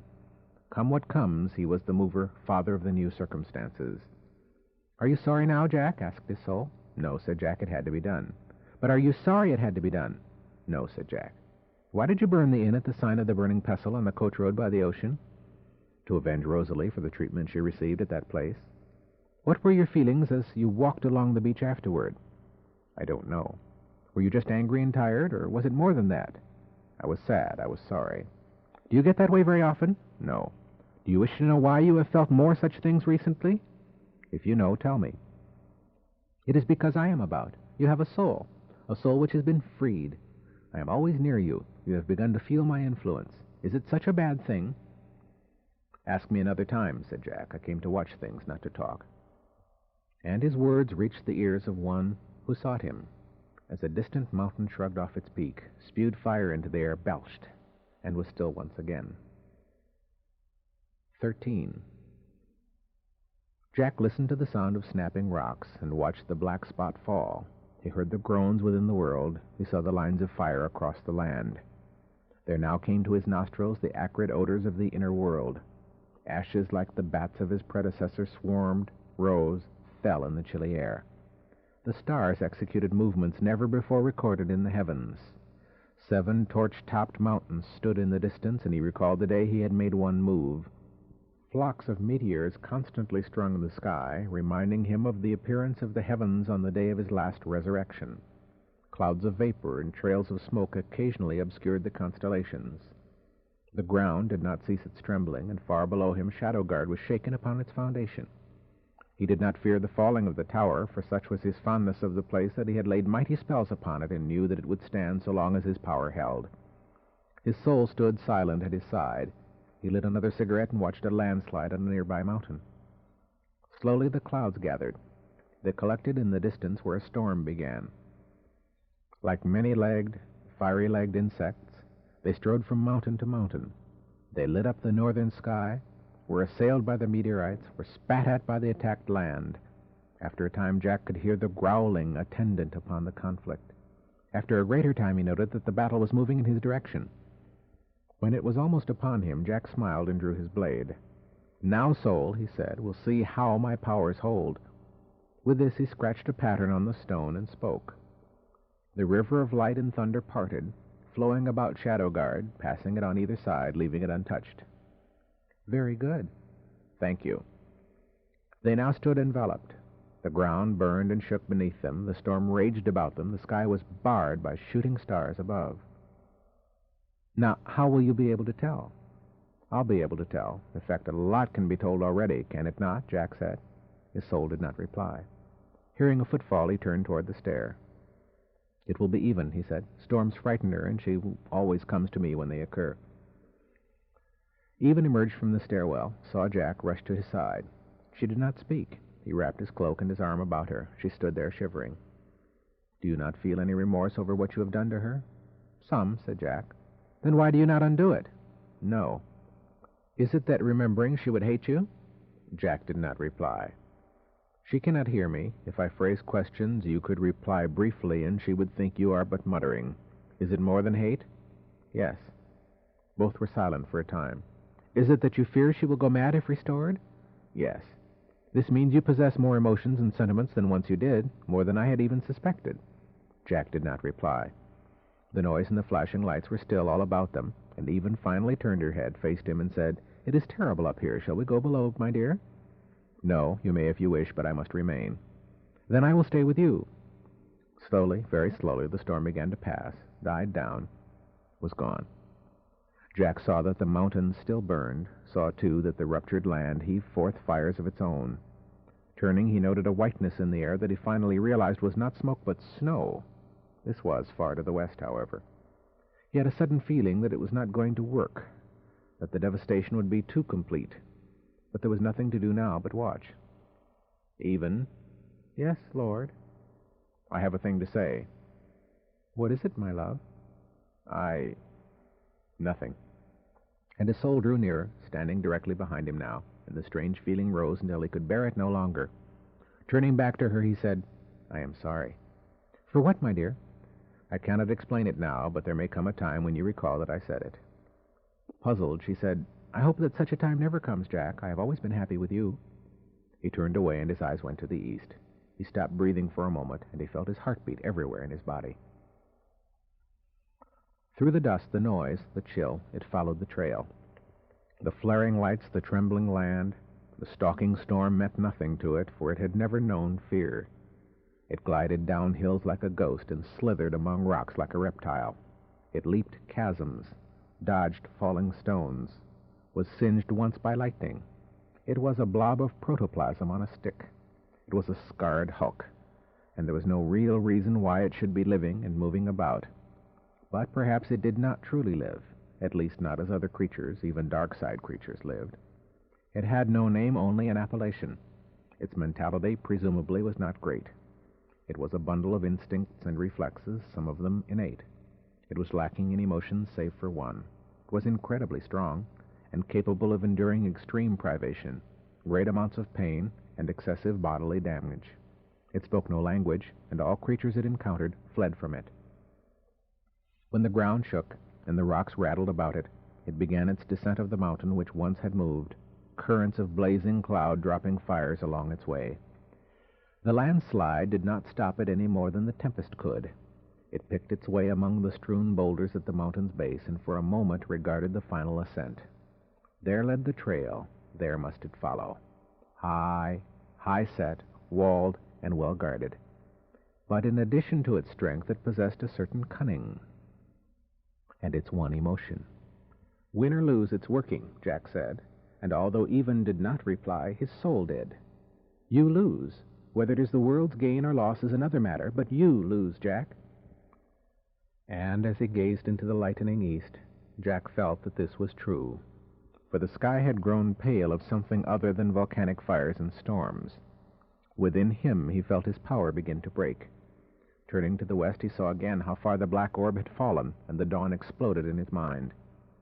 As his power slipped away, the walls of Shadowguard began to crumble. "We'd best flee now." "What do you care, Spirit? You can't be harmed. I'll not flee. I say this tower will stand against the dawn." Below him, stones and masonry raining into a courtyard, a wall gave way, revealing the interiors of several chambers.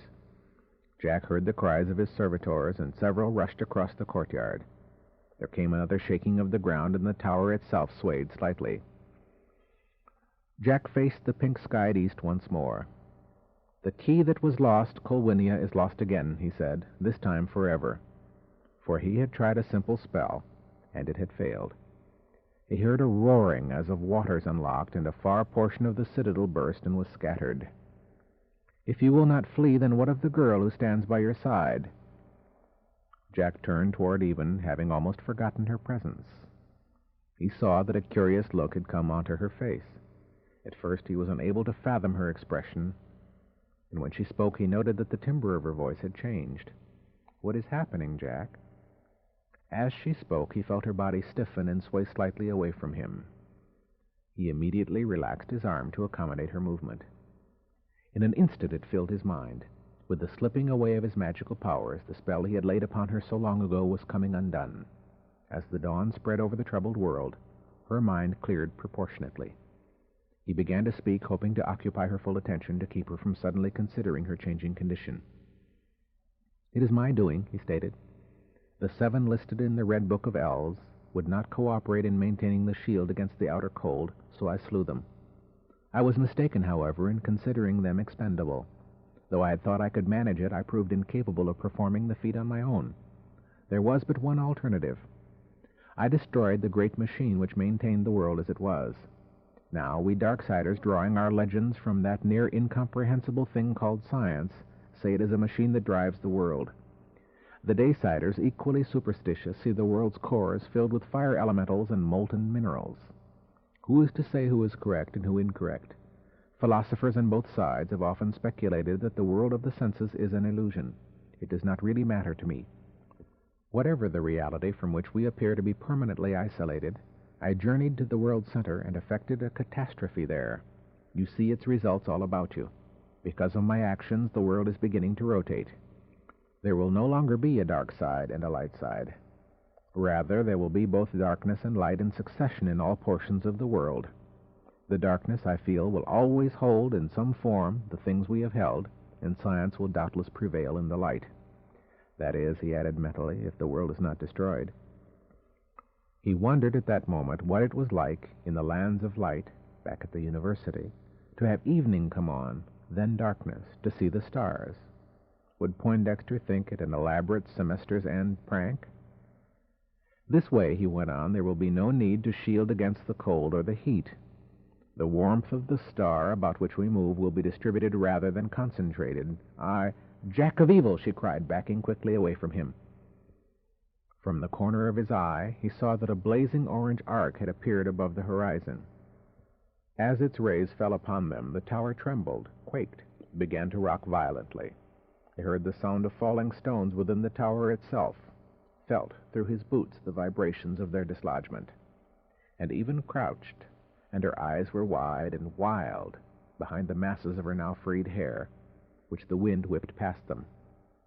And he saw that in her right hand she held a dagger. He licked his lips and backed away. "Even," he said, "please listen to me. I can take that toy away from you, but I don't want to hurt you. I've hurt you enough. Put it away, please. I'll try to make—" She sprang at him then, and he reached for her wrist, missed, stepped to the side. The blade went by. Her arms and shoulder followed. He seized her shoulders. "Jack of Evil," she said again, and she slashed at his hand, cutting it. As his grip weakened, she broke free and was upon him, thrusting for his throat. He blocked her wrist with his left forearm and pushed her away with his right hand. He glimpsed her face as he did so, and there were flecks of foam at the corners of her mouth. Lines of blood crossed her chin from where she had bitten her lip. She stumbled back against the balustrade, and it gave way almost soundlessly.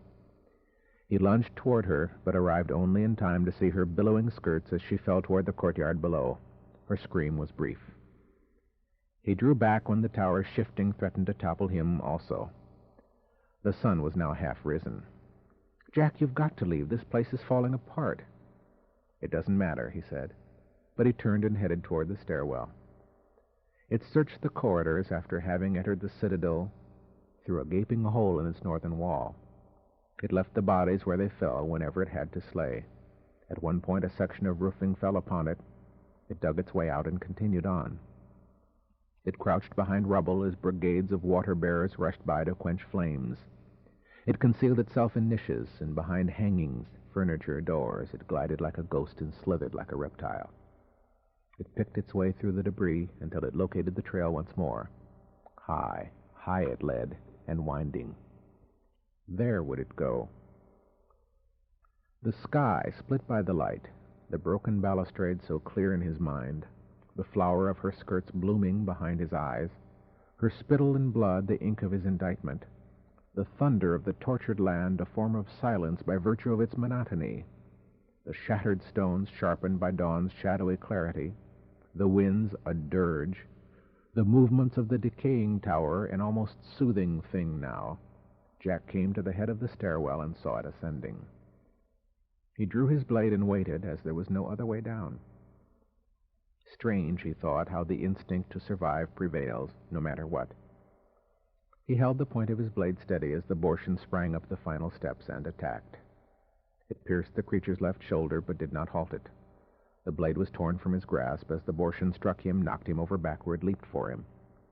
He rolled to the side and managed to achieve a crouched position before the creature attacked him again. His blade was still in its shoulder, gleaming in the light. No blood lay upon it, but a thick brownish fluid was oozing slightly about the edges of the wound. He managed to dodge the second onslaught and strike it with both hands, but the blows had no apparent effect. It felt as if he were striking a pudding that would not splatter. Twice more he succeeded in evading its attack, kicking its leg once in the process and jabbing the back of its head with his elbow as it passed. Next it caught him loosely, but he jostled the blade within its shoulder and escaped with a torn tunic. Crouching, circling, attempting to keep as much distance as possible between them, he scooped up 2 pieces of masonry and leaped backward. It would have had him then, save for his leap. It turned with great speed, and he hurled one of his newfound weapons, missing. Then, before he could recover from his throwing stance, it was upon him, bearing him over backward. He struck it about the head with his remaining weapon, until it was dashed from his hand. His chest was being crushed, and the creature's face was so near his own that he wanted to scream, would have screamed, had he the breath. End of Side 3. Side 4 of Jack of Shadows, continuing on page 140. "It is unfortunate that you did not choose properly," he heard his soul saying. Then the creature's one hand came to the back of his neck, and the other to his head. They began a twisting motion. As the blackness rose from his middle, and the tears of pain mingled with the perspiration on his face, his head was turned in such a fashion that he saw a thing which gave him an instant's wonder. The magic was fled, but this dawn was still like twilight. He had been able to function in twilight, not as a magician, but as a thief, because of his power within shadow. No blade could touch him there, no power harm him. The rising sun, striking a section of balustrade, cast a long dark shadow that fell but a foot away. He struggled to reach it, but could not, so he flung his right arm as far in that direction as it would go. His hand and half his forearm fell within the shadow. The pain was still there, and the creaking of vertebrae. He still felt the crushing weight upon his chest. Only now, the old dark feeling entered him and flowed through his body. He resisted unconsciousness. He stiffened his neck muscles. With the strength he had drawn, he twisted and pushed until he had dragged his entire arm and shoulder into the shadow. Then, using his elbows and heels, he managed to force his head within the potent shade. He pulled his other arm free, and his hands found the Bortian's throat. He dragged him into the shadow with him. "Jack, what is happening?" he heard his soul say. "I cannot see you when you are in shadow."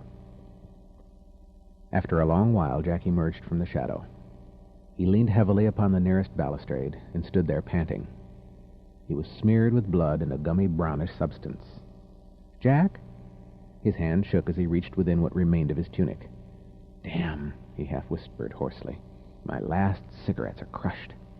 He seemed as if he were about to cry over the fact. "Jack, I did not think you would survive." "Neither did I. All right, soul.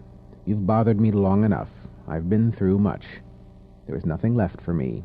I may as well make you happy anyhow. I give you my consent. Do what you would." Then he closed his eyes for a moment, and when he opened them his soul had vanished. "Soul?" he inquired. There was no reply. He felt no different. Were they truly united? "Soul, I gave you what you wanted. The least you can do is talk to me." No answer. "All right, who needs you?" Then he turned and looked out over the devastated land. He saw how the slanting rays of the sun brought color to the wilderness he had wrought. The winds had subsided somewhat, and it was as if there were a singing in the air. For all the wreckage and smoldering, there was a blasted beauty to the place. It would not have been necessary that it be racked so, had it not been for that within him which had brought pain, death, and dishonor where it had not been before. Yet, out of the carnage, or rather overlaying it now, was something he had never seen previously. It was as if everything he looked at contained the possibility of perfection. There were smashed villages in the distance, truncated mountains, charred forests. All the evil was upon his head, for he had indeed earned the title he had borne. Yet out of it, he felt, some other thing would grow. For this he could take no credit. He could only bear blame. But he felt that he was no longer precluded from seeing what might come now that the order of the world had been altered, from feeling it, delighting in it, perhaps even... No, not that. Not yet, anyway. But the succession of light and darkness would be a new order of things, and he felt that this would be good. He turned then and faced the sunrise, wiped his eyes, and stared some more, for he felt it the most lovely thing he had ever seen. Yes, he must have a soul, he decided, for he had never felt this way before. The tower ceased its swaying and began to come apart about him. I meant it even, he thought. I even said it back before I had a soul. I said I was sorry, and I meant it. Not just for you, for the whole world. I apologize. I love you. And stone by stone it collapsed, and he was pitched forward toward the balustrade. It is only fitting, he thought, as he felt himself strike the rail. It is only fitting. There is no escape. When the world is purged by winds and fires and waters, and the evil things are destroyed or washed away, it is only fitting that the last and greatest of them all be not omitted. He heard a mighty rushing as of the wind as the balustrade snapped and its rail slipped forward. For a moment it was an intermittent thing, similar to the flapping sound of a garment hung out to dry. As he was cast over the edge, he was able to turn and look upward. Falling, he saw a dark figure in the sky that grew even as his eyes passed over it. Of course, he thought, he has finally looked upon the sunrise and been freed. Wings folded, his great horned countenance impassive. Morning Star dropped like a black meteor. As he drew near, he extended his arms full length and opened his massive hands. Jack wondered whether he would arrive in time. End of Jack of Shadows by Roger Zelazny.